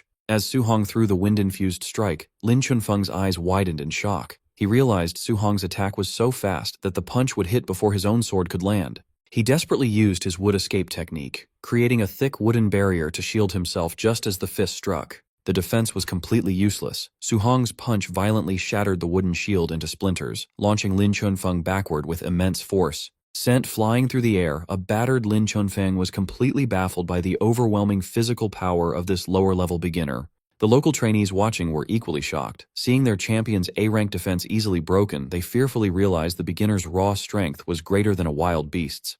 Above the arena, Grandmaster Qin laughed loudly, teasing his rival about the sudden turnaround.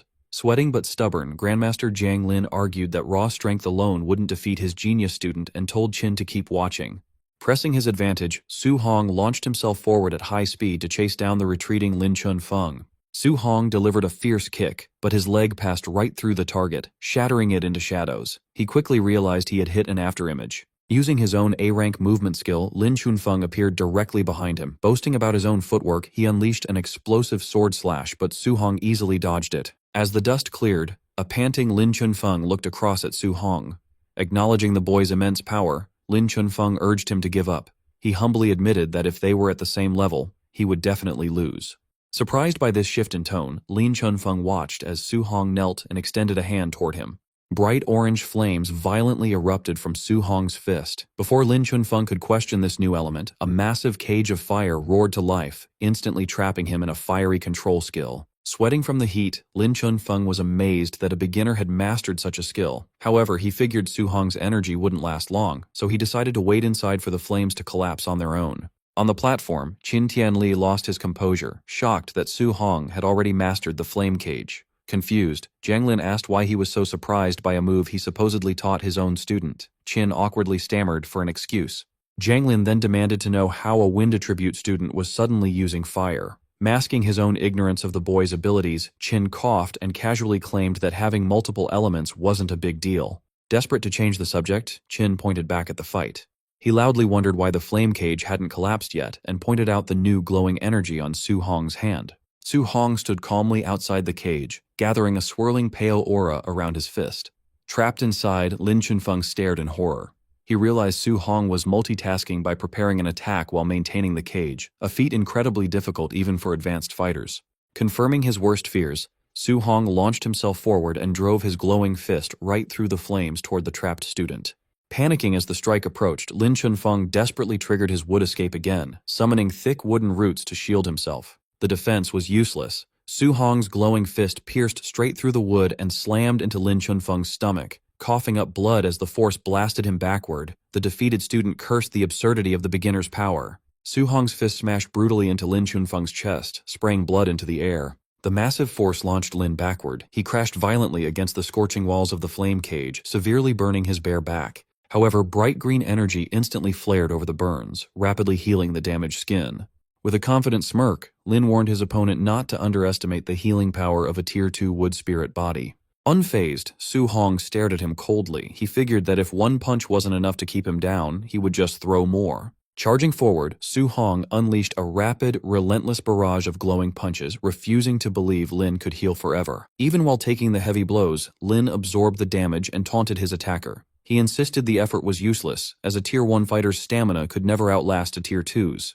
Gathering a dense sphere of green energy in his free hand, Lin challenged him, eager to see if the flame cage would break first or if Su Hong's energy would run out. Realizing his fire energy was running dangerously low, Su Hong suddenly stopped attacking. Knowing the cage might collapse on its own and turn the fight against him, he cancelled the fiery prison himself. Seeing the flames vanish, Lin laughed in triumph, assuming Su Hong had given up. He declared it was now his turn to attack and that Su Hong's defeat was guaranteed. His arrogant smile quickly vanished, replaced by sheer terror. Su Hong gathered a crackling mass of golden lightning and fire in his hand, casually mentioning he hadn't planned to use this move because it drained too much energy. Staring at the terrifying energy in Su Hong's hand, Lin broke into a cold sweat. He was stunned that a mere Tier 1 fighter could produce such monstrous power. Panicking, Lin knew he absolutely couldn't let Su Hong get close. He slammed his glowing green hands onto the stone floor, channeling every ounce of his remaining energy. Roaring the name of his defensive technique, he summoned a massive wall of thick wooden pillars that erupted from the floor to shield himself from the attack. Su Hong's eyes flared with intense golden light. Stepping up to the towering wooden wall, he pulled back his fist, which violently crackled with raw lightning energy. With devastating force, Su Hong drove his blazing, lightning-infused fist forward, warping the very air around the impact. The strike pierced straight through the thick wood like paper. The overwhelming punch hit Lin squarely in the face, blasting him backward and sending his unconscious body crashing onto the stone floor. Su Hong stood calmly among the fading flames and debris, looking down at his defeated opponent. A stunned silence quickly fell over the massive crowd around the arena. The Yang City trainees erupted into panicked disbelief. They were horrified that their champion, despite his Tier 2 healing powers, was knocked out in one strike. Recognizing the punch's power as something like a legendary S-rank move, they couldn't believe Su Hong was still only an early Tier 1 fighter. Grandmaster Zhang Lin broke into a cold sweat. Staring in absolute shock, he turned to his old rival, demanding to know what kind of monster Qin Tianli had brought to the camp. Trembling, Zhang Lin pointed at the arena, realizing the boy had used element fusion to achieve that level of destruction. He was amazed by the impossible reality of a young Tier 1 fighter already mastering such an advanced technique. Sipping his tea innocently, Grandmaster Qin casually remarked that he definitely wouldn't tell his old rival about Su Hong mastering dual element fusion in just 1 month. Zhang Lin stared back in complete disbelief. Continuing to brag, Qin looked away and added that if Zhang Lin knew Su Hong had perfect compatibility with all 7 elements and was training 7 techniques at once, he would probably drop dead from fright. This left Zhang Lin completely shell-shocked. Pretending to be clumsy, Qin cheerfully apologized for letting the secret slip, though his smug face showed he didn't regret it at all. Meanwhile, Zhang Lin stood paralyzed, his mind struggling to process how a student could achieve such insane feats in a single month. Seizing the moment, Qin threw an arm around his dazed rival and brought up their bet. Since Su Hong won the match, Qin demanded Zhang Lin teach the boy the A-rank Thunder Spear art and his ultimate skill, Palm Thunder. Still overwhelmed, Zhang Lin mindlessly agreed. Sometime later, inside a massive dome-shaped training room, Su Hong and Grandmaster Zhang Lin stood across from each other in a high-tech arena, holding practice spears. Zhang Lin stared at the young trainee, still amazed by the boy's monstrous potential. He admitted to himself that he had never met anyone like Su Hong in his entire life. Pushing aside his shock, Zhang Lin introduced the technique he was about to show, an A-rank Thunder Spear art called the 9 Heaven-Breaking Spears. As blue lightning violently crackled around his grip, Zhang Lin explained the technique. The art had 3 stances, each with 3 unique moves. He warned that both the destructive power and the difficulty increased heavily with each stance. Noting the move's extreme difficulty, Zhang Lin said he would normally never teach it to a fighter below Tier 4. However, given Su Hong's rare talent, he was confident the boy could learn the first stance without issue. Telling Su Hong to watch closely, Zhang Lin's eyes glowed with electricity. He unleashed the first stance, River Overturning, sending a massive wave of pure lightning crashing down vertically through the arena. Moving smoothly to the next attack, Zhang Lin announced the second stance, Sea Inverting. Sweeping his spear, he summoned a huge wave of lightning that surged across the arena like a raging ocean. Gripping his own weapon tightly, Su Hong watched the incredible display. Caught in the simulated storm, he felt like a tiny boat lost at sea, knowing even a single stray bolt could obliterate him. Without pausing, Zhang Lin leaped high to perform the third stance, Heaven Breaking. He drove his spear downward, releasing a piercing blast of lightning that struck the center of the room with explosive force. The leftover energy from the strike created a massive, terrifying tornado of swirling electricity. Watching the fierce storm, Su Hong realized the Grandmaster had held back to avoid destroying the reinforced training room. Even though he felt like a mere ant against such overwhelming power, Su Hong's eyes shone with determination. He firmly resolved that one day, he too would have that level of devastating combat power. As the storm finally faded, Zhang Lin handed Su Hong a small manual explaining the 9 heaven-breaking spears. He told the trainee to practice on his own first, offering to answer any questions later. Su Hong respectfully thanked the Grandmaster for his guidance. Smiling warmly, Zhang Lin said he was just honoring their bet. He promised that once Su Hong mastered the first stance, he would teach him the second martial art, Palm Thunder. Zhang Lin casually added that while the spear art was strong, its power still fell short compared to his ultimate Palm Thunder. Holding the manual tightly, Su Hong's eyes lit up with excitement. Amazed that Palm Thunder could be even more destructive, he eagerly resolved to master the spear art as quickly as possible. Waving his hand, Zhang Lin turned to leave the dome. He mentioned he had things to discuss with Grandmaster Qin and promised to return later to check on Su Hong's progress, leaving the eager trainee alone to begin his training. An hour later, Grandmaster Zhang Lin returned to the training room. He asked Su Hong if he understood the technique, telling him not to rush since it usually takes months to learn. But when he looked inside, he saw Su Hong surrounded by a swirling vortex of golden lightning. Su Hong then unleashed a powerful blast of electricity from his spear. As the lightning faded, Su Hong turned to the Grandmaster and complained that the spear art was too hard, saying he had only reached a basic level. He then immediately asked to learn the ultimate skill, Palm Thunder. Zhang Lin, dumbfounded, could only wonder if this was the talent of a monster. Later, as the sun set, Grandmaster Zhang Lin sat outside the training room, looking completely defeated. Grandmaster Qin Tianli approached, asking why he looked so dazed and if he had taught the boy Palm Thunder. Still in shock, Zhang Lin just said he was done teaching and told Qin to see for himself. Skeptical, Qin Tianli went to the door, wondering if Zhang Lin had held back. He noted that Palm Thunder required careful instruction and was impossible to learn otherwise. His words died as he opened the door. Inside, Su Hong stood crackling with electricity, holding a perfect ball of lightning. He then cheerfully announced that he had learned Palm Thunder. Both grandmasters sat in the doorway, stunned. Even Qin Tianli, who expected a lot, was shocked by Su Hong's speed. Zhang Lin despaired, remembering it took him 3 months to master the same skill, for which he had been called a genius. Recovering, Qin Tianli declared the boy had a limitless future and would reach Tier 9.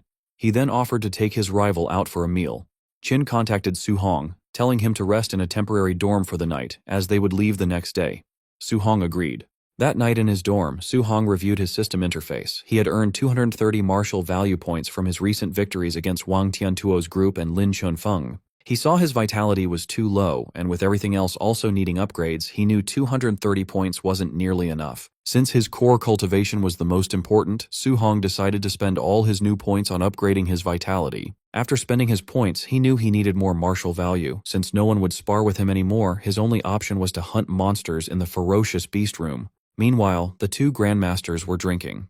Zhang Lin complained that Qin had scammed him out of 2 A-rank martial arts, but Qin just brushed it off, saying he'd heard it 100 times. They were interrupted by a staff member who announced that the camp's night raid event was ready to start, awaiting Grandmaster Zhang's command. Zhang Lin casually approved the raid, telling the staff not to go easy on the trainees. The man immediately relayed the orders, and the raid began. Qin Tianli sobered up instantly, panicking. He reminded Zhang Lin that Su Hong was in those dorms. Realizing their mistake, Zhang Lin also sobered up and tried to stop the raid, but it was too late.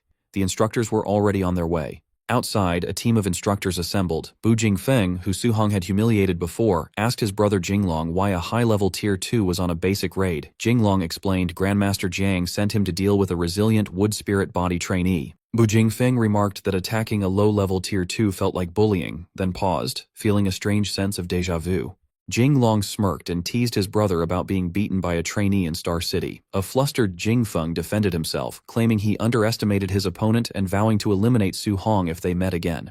Jinglong mockingly questioned if beating a Tier 1 was worth bragging about, and warned him not to underestimate the wood spirit body trainee. Jingfeng scoffed, confident he wouldn't fail again. Jinglong then ordered his squad to put on their masks. With a final shout, they charged toward the dorms to begin the ambush. The dorm's peace was shattered by breaking doors and screams as the masked instructors launched their surprise attack. The chaos alerted Su Hong, who peeked out of his room and realized a night raid was happening. An instructor punched a student who yelled at him for having no martial virtue. The instructor saw Su Hong and lunged, surprised they had missed a student. Before he could react, Su Hong's uppercut sent the instructor smashing into the ceiling. With the instructor stuck in the ceiling, an annoyed Su Hong ignited a flame in his hand, complaining that as a guest he shouldn't be attacked. Looking at the instructor's mask and uniform, Su Hong had an idea. He could steal the disguise, attack students during the raid, and earn martial value points without consequence. A sly smile spread across his face.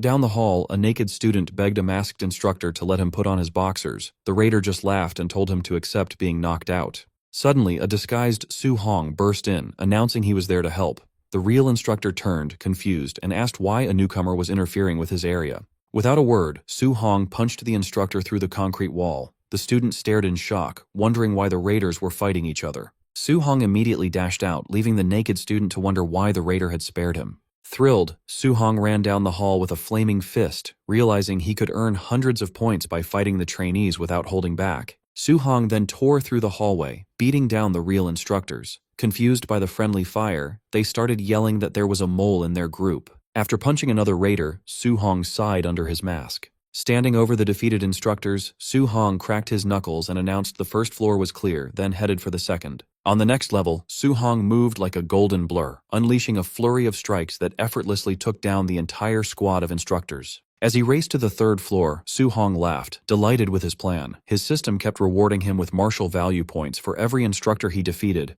On the third floor, a group of instructors was watching a battle between Lin Chunfeng and the high-level instructor, Bu Jinglong. They were impressed by Lin's resilience and noted his recovery ability could be dangerous for Jinglong. Inside, Lin Chunfeng, glowing with a green healing aura, faced the masked instructor who was radiating fiery energy. Su Hong walked up to the spectating raiders and asked why they were just standing there. Not realizing he was an imposter, they invited him to watch the wood spirit body trainee's incredible recovery. Su Hong stepped forward, his fist igniting with golden energy. He declared there was no need to watch, confusing the other instructors.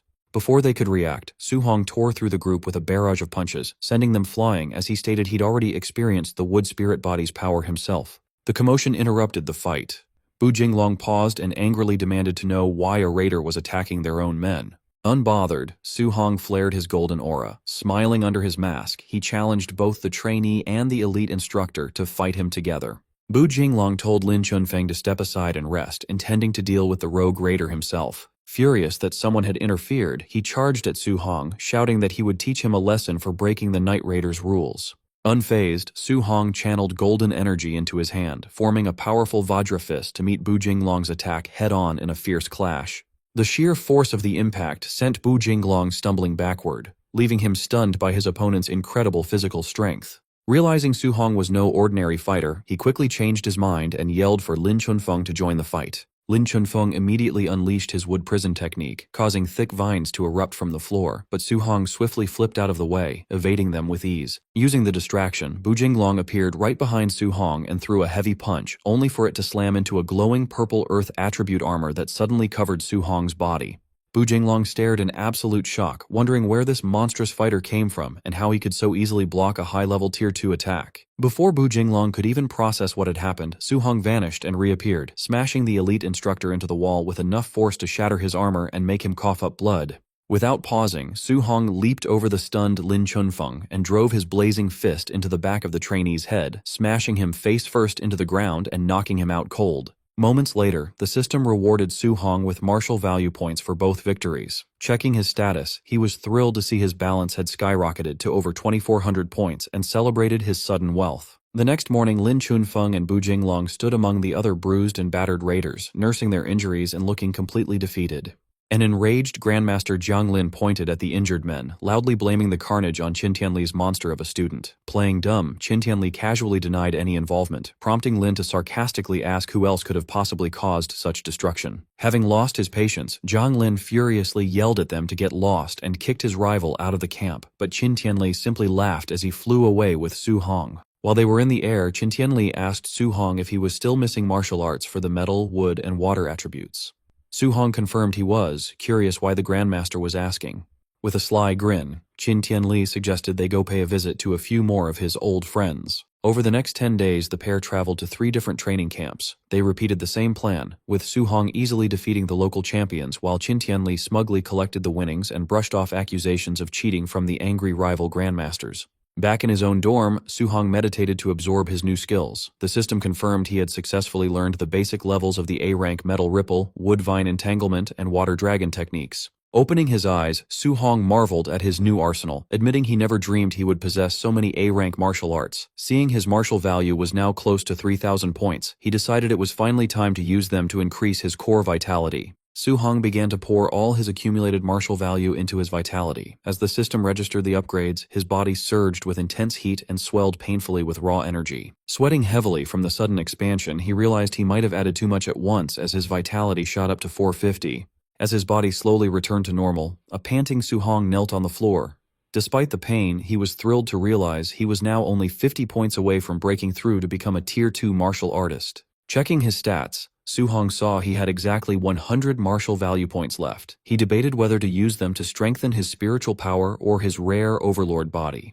Deciding to test the limits of his special physique, he chose the option to upgrade the overlord body. The system immediately took his remaining 100 points, but only gave him a tiny 0.1% increase to the overlord body's spirit rank. Stunned by the terrible exchange rate, he complained that his unique physique was far too expensive to upgrade efficiently. Concluding that reaching Tier 2 was his top priority, Su Hong grabbed his jacket and rushed out the door, ready to hunt more monsters in the ferocious beast room to earn the points he needed. But before he could leave, he ran right into Grandmaster Qin Tianli. The Grandmaster asked if Su Hong was still missing a healing martial art, making the young trainee sweat nervously as he guessed the old man was planning to hustle another rival camp. A short time later, at the Hang City training camp, Grandmaster Wang Qingshan addressed a large group of trainees. He announced a brutal wilderness special training event, where students would have to survive in the 10,000 monster mountain range for 7 days without any outside supplies. Standing disguised among the local trainees with his spear, Su Hong listened to the harsh rules. He silently noted that as a provincial capital, Hang City's camp was filled with real geniuses and was much tougher than Star City, since these trainees could only earn points by killing beasts at or above their own level. When Grandmaster Wang Qingshan officially started the training, Su Hong leaped into the dangerous mountain range along with the rest of the Hang City trainees. Watching the students leave, Grandmaster Wang Qingshan questioned Qin Tianli's confidence, pointing out that Su Hong hadn't even reached Tier 2 yet. Qin Tianli simply confirmed their bet. If Su Hong won the survival challenge, Qingshan had to teach him an A-rank healing art. In return, Qin arrogantly promised to teach an A-rank martial art to every single Hang City student that managed to beat Su Hong. Amused by this, Qingshan wondered if Qin could actually afford to make such a promise, reminding him that half the students were already at Tier 2. Qin just brushed off the danger, claiming that facing the beast early would be good for the boy. He then asked with alarm if beasts from the 10,000 Races demonic cult had arrived. Qingshan casually confirmed they had, but dismissed them as just low-level Tier 2 and Tier 3 creatures. Qin accused Qingshan of sending the students to their deaths by making them fight Tier 3 monsters. Qingshan coldly replied that the War of 10,000 Races was brutal, and true powerhouses could only be forged through extreme hardship. Qin sighed, resigning himself to the situation. Even as he thought that it would be a victory if Su Hong simply made it back alive, the young trainee was already deep in the wilderness, violently cutting the head off a massive wolf beast with a lightning-infused spear strike. Eager to test out his new abilities, Su Hong summoned a barrage of golden metal energy beams that pierced through a pack of beasts. Without pausing, he then used his wood attribute, conjuring thick, glowing vines to entangle and crush a giant snake. As night fell over the mountain range, Su Hong summoned a massive water dragon, which violently blasted through a fiery beast, showing his complete dominance over the wilderness. Stepping into a dark cave past the glowing body of his latest victim, he acknowledged the incredible destructive power of his new A-rank martial arts. However, he also noticed that his spiritual energy drained far too quickly when he used them one after another. Standing in the bloody cave among the bones of his kills, Su Hong checked his system. Seeing he had earned over 500 martial value points and his vitality was maxed out, he decided it was time to push for his Tier 2 breakthrough. Sitting down to meditate, Su Hong began channeling his points into his vitality. A fierce, fiery aura erupted around him as the system registered the steady upgrades, pushing his body toward its new limits. Meanwhile, deep in the forest, a red-haired cultist was grumbling as he patrolled the dark woods. He complained about having to check the perimeter in the middle of the night, certain that no one could possibly find their hidden sacrificial grounds in such a remote mountain range.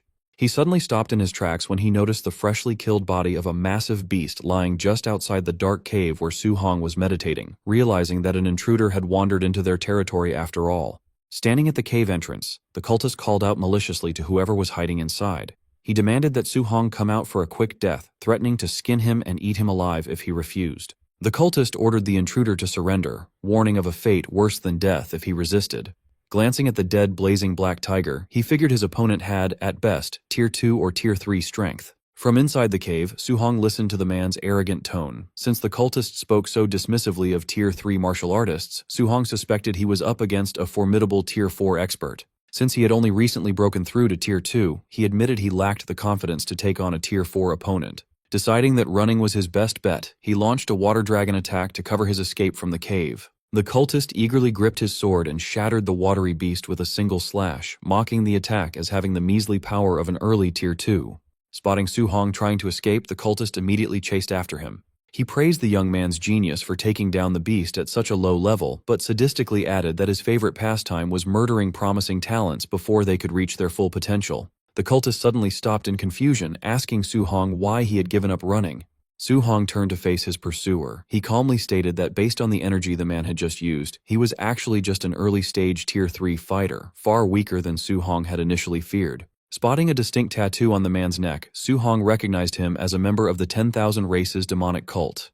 He recalled that this cult consisted of human traitors who carried out terrorist attacks and sacrificed their own kind to alien races in exchange for power.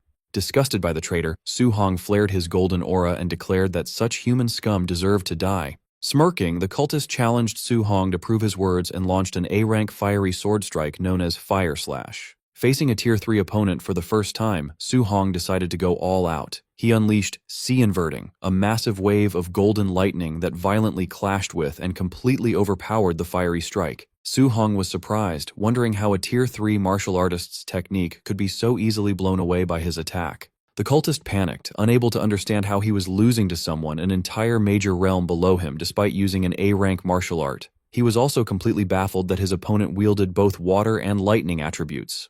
Enraged, the cultist unleashed a frantic flurry of sword slashes, but Su Hong effortlessly dodged every single strike. Utilizing his rapid movement technique, Su Hong vanished and suddenly reappeared directly behind the cultist. He immediately unleashed another devastating blast of golden lightning. Realizing that the sheer power of this attack far exceeded his own fire slash, the terrified cultist frantically tried to retreat. Before he could escape, thick green vines erupted from the ground and tightly bound his leg. The cultist stared in utter disbelief, shocked that Su Hong was now using a wood attribute control technique as well. Completely immobilized by the vines, the cultist was instantly engulfed by the massive blast of lightning. As the dust cleared from the intense lightning strike, Su Hong stared down at the cultist's smoldering remains. Suddenly, the body began to melt into the ground, prompting Su Hong to wonder if the cultist had used some bizarre movement technique to survive the blast. The cultist reformed his body, now covered in thick, magma-like rock armor. He angrily cursed his terrible luck for running into such a monstrous human genius out in the middle of nowhere. Declaring that Su Hong had nowhere left to run, the armored cultist prepared his counterattack as Su Hong took a step back. The cultist initiated a bloodline transformation, sprouting large wings from his back. He arrogantly demanded that Su Hong witness the divine might of the celestial race. Disgusted, Su Hong thrust his spear forward. He mocked the cultist for mutating into a freakish monster and called the entire demonic cult completely insane. The cultist easily caught the spear tip with his bare, armored hand, bragging that once his bloodline transformation was complete, he would become a true celestial being. Still gripping Su Hong's spear, he declared that the boy had to die for interrupting their sacrificial ritual. Su Hong immediately retaliated, unleashing a fierce blast of fire that pierced straight through the cultist's new wing and left the fanatic in shock. Capitalizing on the opening, Su Hong instantly activated his flame cage technique, trapping the cultist inside a blazing prison. He then channeled pure lightning into his weapon and executed the ultimate heaven-breaking stance of his A-rank spear art. The crackling spear violently pierced straight through the cultist's hardened rock armor, delivering a devastating, explosive blow right through his chest. The hardened rock armor crumbled away as the cultist gasped in sheer disbelief, his mutated body completely shattering into pieces just moments later. Checking his system, Su Hong was shocked to see a massive reward of 212 martial value points for the kill. He realized that hunting these fanatics was incredibly lucrative, noting that he normally had to fight beasts for a long time just to scrape together 500 points. Remembering the dead cultists' mention of a sacrificial ritual, Su Hong quickly deduced that they must have captured human victims. He immediately decided to contact his grandmaster for backup. Back at the Hang City training camp, Grandmaster Qin Tianli checked his phone and relayed Su Hong's message to Grandmaster Wang Qingshan. He reported the demonic cult's presence and their ongoing sacrifice, noting that Su Hong was requesting a rescue team. Wang Qingshan calmly sipped his tea and coldly dismissed the threat. Qin Tianli explained that this particular ritual actually targeted the cult's own brainwashed followers, meaning there was absolutely no reason to intervene or save them. Questioning his rival's relaxed attitude, Qingshan asked Qin Tianli why he was still sitting around drinking tea instead of rushing to save his student. Qin Tianli casually replied that there was no need, as Su Hong had already killed the early-stage Tier 3 cultist. Qingshan scoffed, flatly refusing to believe that a mere Tier 1 trainee could defeat a Tier 3 cultist, and accused Qin Tianli's student of blatantly bragging. Unbothered, Qin Tianli casually told him to believe whatever he wanted. 3 days later, deep in the wilderness, Su Hong stood over the freshly severed head of a massive multi-eyed snake beast. Leaning against the creature's corpse, he reviewed his system stats and sighed in disappointment. Despite hunting numerous Tier 3 beasts over the past 3 days, his martial value had only reached 832 points. He complained that all this grueling effort had yielded less value than killing just 4 cultists. Suddenly, his heightened senses picked up a hidden presence nearby. A blue-haired woman with black wing tattoos on her back stood on a nearby branch, playfully praising the handsome young man for detecting her approach. Gathering sharp ice energy in her hand, she offered a seductive smile, but ruthlessly declared that since he had intruded on their territory, she had no choice but to kill him. She instantly launched a rapid barrage of deadly ice spikes at him. Rather than feeling threatened, a confident smile spread across Su Hong's face. He happily realized that another demonic cultist just meant more free martial value points delivering themselves right to his doorstep. Su Hong countered the attack with a massive water dragon. The 2 elemental strikes violently clashed, creating a thick curtain of smoke. Suddenly, the cultist attacked again as a whip shot out from the smoke. Reacting instantly, Su Hong caught the whip. He decided to keep her alive just long enough to ask where the other demonic cult bases were. He yanked the whip with immense force, pulling the panicked woman through the air straight toward him. As she flew into range, Su Hong delivered a brutal punch to her stomach with his cold fist technique, instantly defeating her. Standing over her, he pointed his glowing spear at her neck and demanded to know where their base was. Terrified and bleeding, she begged for her life and revealed that the base was 10 kilometers to the north. Su Hong pressed further, asking how many Tier 3 fighters were there. She confessed they had 3 Tier 3 and 3 Tier 2 fighters. Calculating his progress, Su Hong realized only 1 Tier 3 cultist was left. Wiping out the rest would give him over 1,000 points, enough to upgrade his telekinesis to Tier 2. Refusing to stay down, the female cultist lashed out with her whip to create distance. She furiously yelled that Su Hong had underestimated her.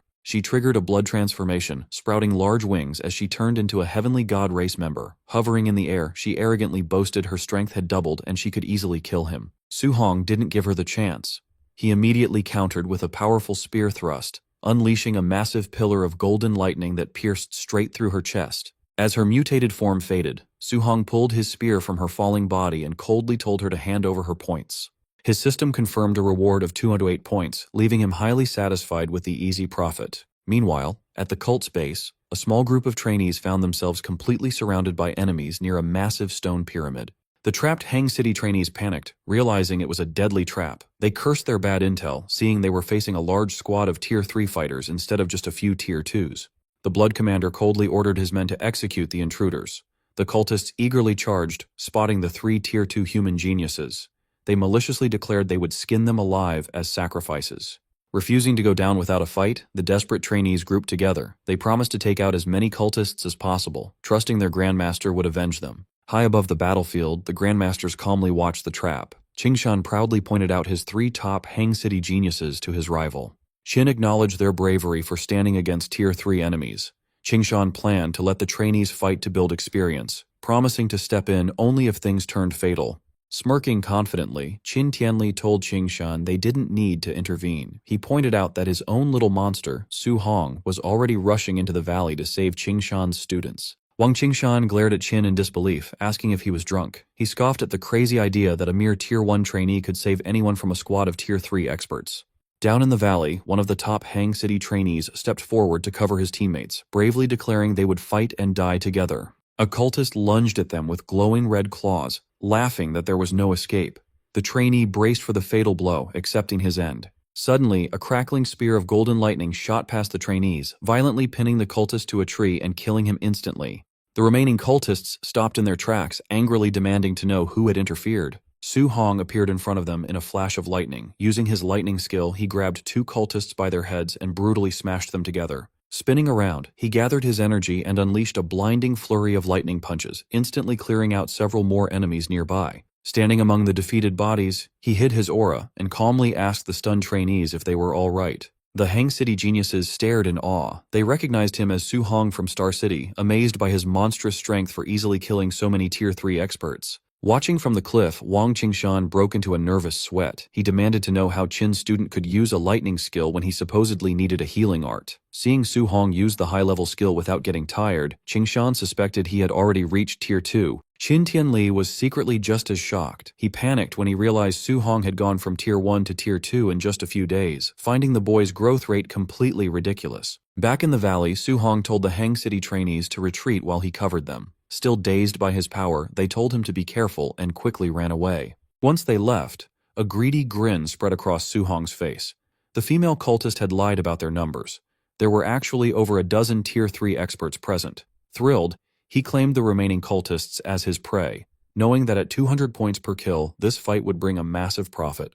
Suddenly, a huge cultist charged at Su Hong, roaring that he would smash him into pieces. Unfazed, Su Hong easily dodged the brute's guard and delivered a heavy punch to his stomach, sending the massive man crashing to the ground. Gathering more lightning in his hands, Su Hong turned to the remaining enemies and said it was their turn. Terrified by his overwhelming strength, the surviving cultists backed away. Meanwhile, a man climbed the pyramid stairs while the cultists screamed that Su Hong was a monster, begging their commander to save them. Once at the top, the man inhaled deeply, looking over the dead cultists with crazy joy. He happily announced that their deaths were worth it and their sacrifice would be remembered. Su Hong paused in confusion as the blood from the dead enemies defied gravity, floating up and rushing toward the top of the pyramid. The massive amount of blood swirled around the man's body, and Su Hong realized this was the true purpose of the cult's ritual. The blood suddenly burst with blinding golden light, transforming the man into a blonde figure with large white wings. He arrogantly called them lowly humans and demanded to know why they weren't kneeling before a noble of the heavenly god race. As the winged man hovered proudly above the altar, looking down at the battlefield, Su-hong gripped his spear with an excited smirk. He figured that if a mere mutated cultist gave him a massive payout, killing a pure-blooded member would give him an unbelievable amount of points. The heavenly god race member arrogantly glared down at Su-hong, demanding to know who gave a mere ant permission to look up. Vowing that Su-hong would pay for this insolence with his life, the winged man vanished, reappearing directly behind him. Su-hong panicked, completely caught off guard by the blinding speed. Su-hong barely blocked the incoming strike, but the heavy impact shattered the ground beneath him. The winged man smirked, amused to discover such a capable fighter within the younger human generation. Wiping blood from his mouth, Su-hong realized the overwhelming strength of the heavenly god race. Hovering midair, the possessed cultist admitted he only expected to slaughter a few weak humans during this ritual. Recognizing Su-hong as a monstrous genius, he resolved to eliminate him immediately, permanently erasing a future threat. Suddenly, the man's arm cracked under the strain. Annoyed, he noted that his host hadn't even reached Tier 4 vitality and was already collapsing from his divine power. Despite this failing vessel, he confidently declared that peak Tier 3 strength was enough to crush Su-hong and wound up for another devastating punch. Hearing the muttered complaints, Su-hong realized he wasn't facing a true heavenly god, but merely a possessed human whose body was breaking down. Channeling golden lightning into a thunder rush fist, Su-hong boldly declared the outcome was no longer certain and charged forward. They collided violently, exchanging a rapid flurry of devastating blows that shook the entire valley. Observing from the cliff above, Qin Tianli casually praised the heavenly god race's physical strength for managing to keep up with his student. Beside him, an exasperated Wang Qingshan argued that Su-hong was the real shock. He was completely baffled that a lower realm fighter used pure physical strength to match and even suppress a host possessed by a heavenly god. Pressing his advantage, Su-hong landed a heavy, lightning-infused punch that forced the heavenly god to retreat. Battered and bleeding, the heavenly god demanded to know what monstrous physique Su-hong possessed. He admitted in disbelief that even against the greatest chosen ones on the all-heavens battlefield, he had never lost a clash of pure strength, yet a mere human was currently beating him back. Completely relaxed, Su-hong smirked and taunted his opponent, urging him to keep fighting if he wasn't exhausted yet. Flaring his fiery aura, Su-hong reveled in the fight. Ever since awakening his overlord body, he had been terrified of accidentally beating people to death. Now he was exhilarated to finally unleash his full strength with the sole intention of killing his opponent. Su-hong openly wished the heavenly god's true body was present, disappointed that the frail human host prevented a truly satisfying battle. Enraged and humiliated at being looked down upon, the heavenly god screamed at the human ant and initiated his ultimate technique, opening a massive golden portal to summon his divine arsenal. Countless glowing spears emerged from the portals. Hovering above, he declared Su-hong was the first person to ever force him to use this move. Sensing that each golden spear carried enough destructive power to obliterate a Tier 3 martial artist, Su-hong wondered about the technique. His system suddenly chimed, notifying him that this specific martial art could not be learned, leaving him surprised that uncopyable skills existed. Watching from the cliff, Qingshan recognized the attack as Divine Arsenal, an innate martial art exclusive to heavenly gods with extremely pure bloodlines. Realizing the implications, Tianli wondered if the entity possessing the cultist was actually a high-ranking alien noble. Panicking, Qingshan urged Tianli to intervene immediately, refusing to let such a precious human treasure die. Tianli calmly held him back, advising patience since Su-hong still hadn't used his ultimate move. Tianli smugly revealed that Su-hong possessed perfect compatibility with all 7 elements, having mastered the fusion of thunder and fire as a Tier 1 martial artist. Qingshan stared in utter shock, struggling to process the impossible claim. Acknowledging the boy's monstrous potential, the heavenly god admitted Su-hong would become a massive threat to his race if allowed to live. Declaring that the human must die today, he unleashed his divine arsenal, sending a massive barrage of glowing spears raining down on Su-hong. Unfazed, Su-hong smirked, countering that the heavenly god was the first opponent to push him to use his full strength. Channeling intense lightning into his weapon, he initiated the ultimate third stance of his 9 heaven-breaking spears. Shouting the technique's name, Su-hong thrust his spear upward, unleashing a colossal blast of raw lightning that effortlessly shattered the descending golden spears. The heavenly god could only stare in shock, screaming that it was impossible as the overwhelming energy blast surged straight toward him. The devastating strike triggered a massive explosion, instantly carbonizing the heavenly god's body and shattering it into pieces. The sheer force of Su-hong's attack didn't stop there, completely cleaving the cult's massive stone pyramid in half. Standing before the ruined base, a trembling and exhausted Su Hong grinned as his system confirmed a massive reward of 843 martial value points, concluding the grueling fight was completely worth it. Grandmaster Qingshan landed next to Su Hong, excitedly praising him as a precious treasure and a great genius. Grabbing the bewildered boy's face, Qingshan admitted he never would have believed a Tier 2 martial artist could defeat a heavenly god had he not seen it himself. Despite the high praise, Su Hong remained grounded. He realized that if an ordinary member of a top 10 ranked race forced him to use his ultimate move, their true geniuses must be terrifying. Qingshan then concluded that defeating a mere small fry wasn't something to get overly excited about. 4 days later, the wilderness survival training officially ended at the Hang City camp. The final scoreboard placed Su Hong first with a staggering 17,210 points, completely eclipsing the second-place score of 4,700. Some trainees immediately accused him of cheating, refusing to believe a lower-tier fighter could earn so much. The Hang City geniuses he saved quickly shut down the rumors, declaring that Su Hong was impossibly strong and had easily one-shotted Tier 3 demonic cultists. When students asked where to find Su Hong for guidance, they learned Grandmaster Wang Qingshan was personally teaching him an A-rank martial art. Exiting the training hall, a bewildered Qingshan complained to Tianli that the little monster learned his healing art in just half a day. Tianli simply laughed, telling his rival to get used to it. Sitting in the training room, Su Hong meditated, cycling the energy of his newly acquired technique. He marveled at the A-rank healing martial art's incredible effectiveness, thrilled that it flawlessly erased all his old deep-seated scars. Checking his interface, Su Hong was highly satisfied to see his martial value exceeded 4,800 points from the wilderness hunt. He calculated this massive haul could push his spiritual power to 500 points, officially making him a Tier 2 Spirit Master, while leaving enough to significantly boost his vitality. Meanwhile, far away on the Heavenly God race planet, a meeting convened inside the Grand Heavenly God Palace. A statue interrogated its subordinates, angrily demanding to know how their clansmen could possibly lose to a human an entire realm lower, especially after unleashing the divine arsenal. Tianming respectfully confirmed the humiliating defeat, admitting to his lord that the human they faced was an unprecedentedly monstrous genius. The statue entity summoned another clansman, Tian Shang, who immediately stepped forward, awaiting its command. Recognizing the massive future threat the boy posed, the statue issued an official Heavenly God race kill order, demanding his immediate eradication. Tian Shang accepted the assassination mission with a confident, sinister smile. The statue then asked for an update on the divine object fragments hidden within human territory. Tian Shang reported that while no fragments were secured yet, they recently intercepted promising news. The statue ordered them to continue their secret search at all costs, strictly warning them to keep the human race blind to their movements. Meanwhile, at the Star City training camp, trainees watched a live feed of Wang Tiantuo decapitating a Tier 2 bear beast with his bone netherfire fist. The crowd noted that ever since Su Hong defeated Wang Tiantuo, Xiaonan, and Lin Xinghe, the three elites had been fighting like maniacs. Driven by their loss, the trio spent every day pushing themselves in the combat rooms, exchanging all their contribution points for strength pills. This training paid off, allowing all three of them to break through to Tier 2 within a single month. Even Lin Xinghe abandoned his typical flashy style, training hard enough to build a heavily muscular frame. Prepared and confident, the three elites awaited Su Hong's return, eager for a rematch. Later, outside the camp, instructor Lindsay welcomed back Grandmaster Qin Tianli. Noticing the young prodigy was missing, Lindsay asked where Su Hong was.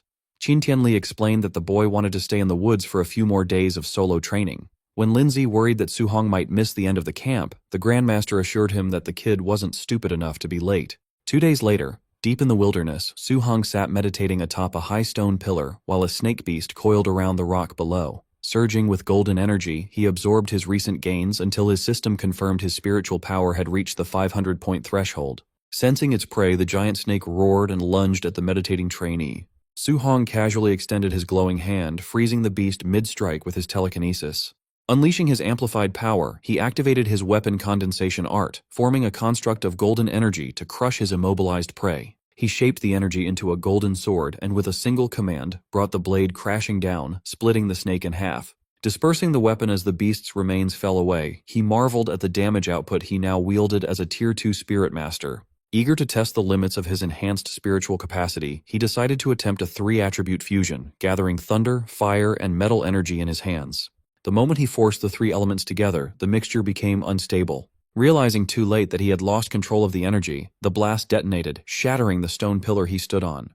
Coughing in the rubble, he noted the backlash of the failed fusion, but realized that a successful strike could injure a Tier 4 expert. On the final day of the training camp, a ragged Su Hong walked back through the front gates. Spotting him, the other trainees rushed to notify Wang Tiantuo, eager to see the rematch. Grandmaster Qin Tianli asked the young prodigies if they were confident they could win against Su Hong. Xiao Nan, Lin Xinghe, and Wang Tiantuo declared their victory was guaranteed.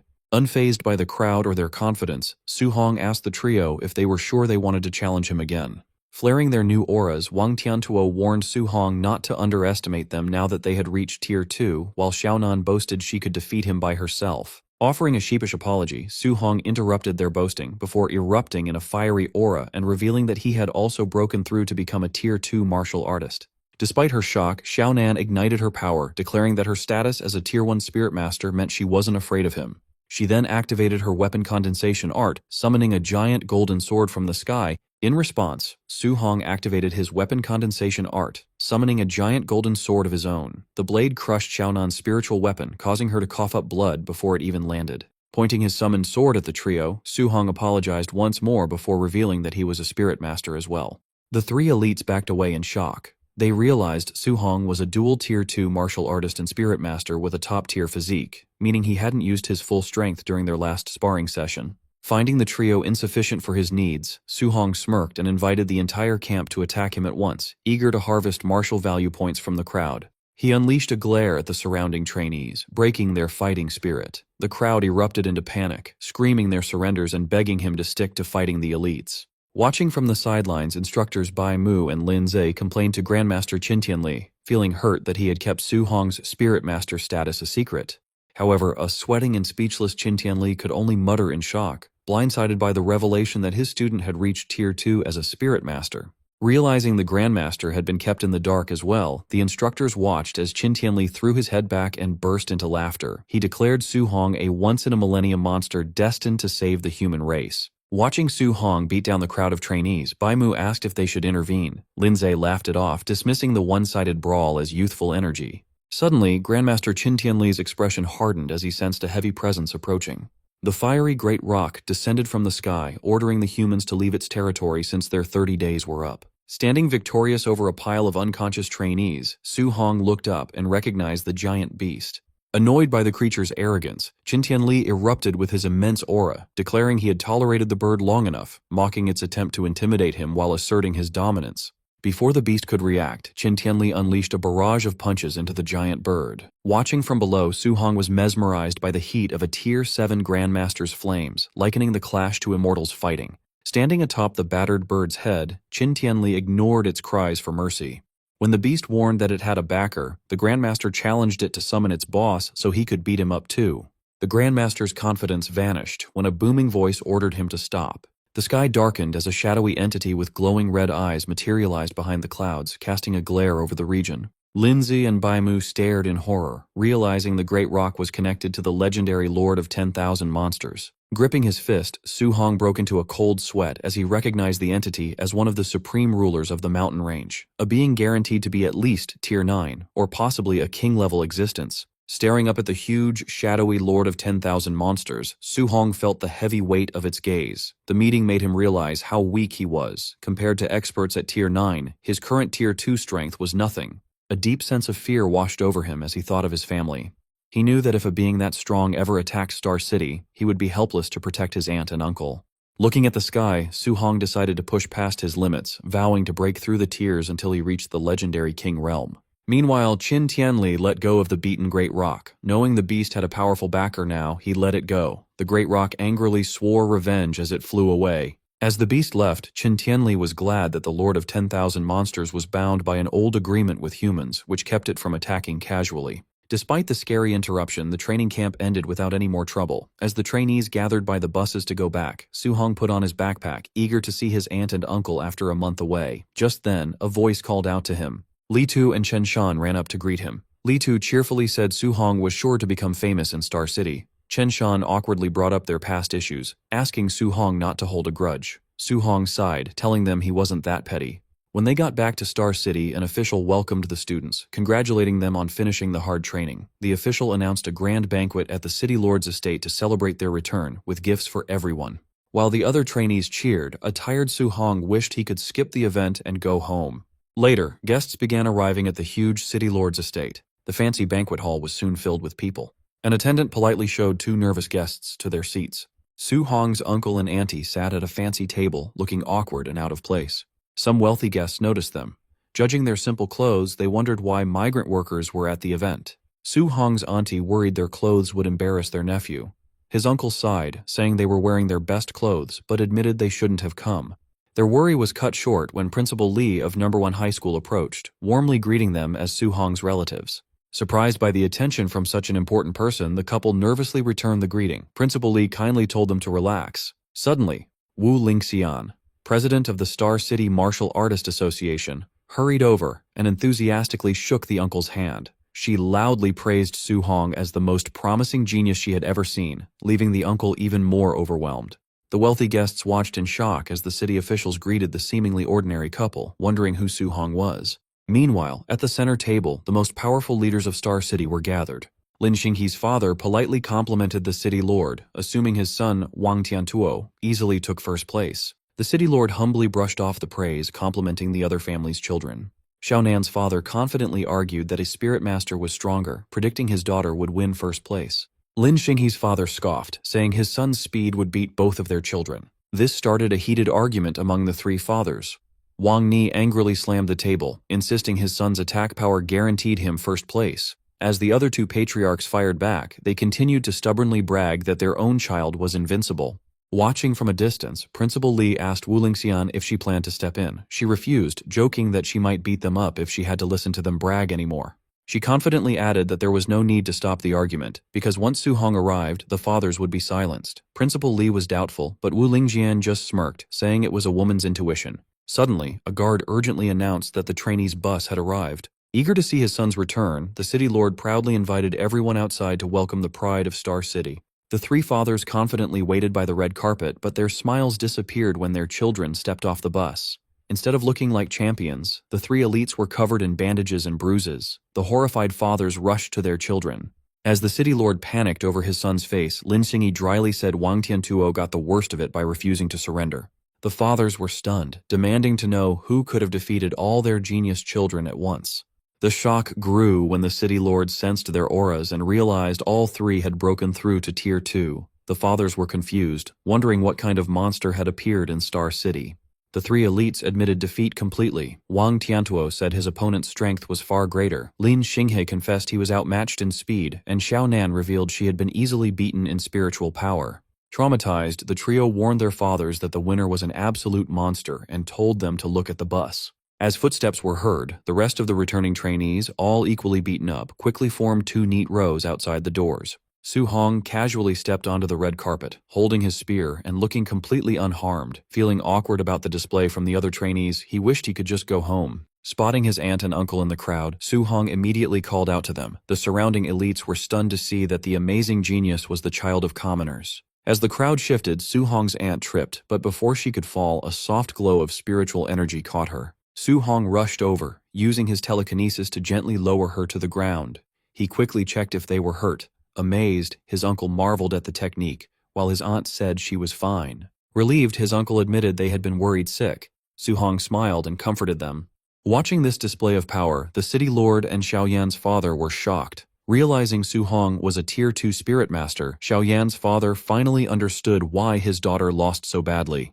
Nearby, Principal Li and President Wu Lingxian furiously pointed at each other, both accusing the other of hiding Su-hong's spirit master status. Then they realized neither of them knew.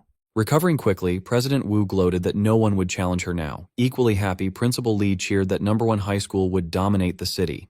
The news of Su-hong's true power caused a frenzy among the wealthy guests. Desperate to get on his good side, they scrambled on their phones to gather his information, order gifts, and call their daughters to the estate, hoping to secure him as a son-in-law. Seizing the moment, the city lord quickly had an attendant bring out a premium bank card and property deeds. Approaching Su-hong, he loudly praised him as a dragon among men and offered him a luxury villa and $3 million in cash, claiming it was the official reward for first place.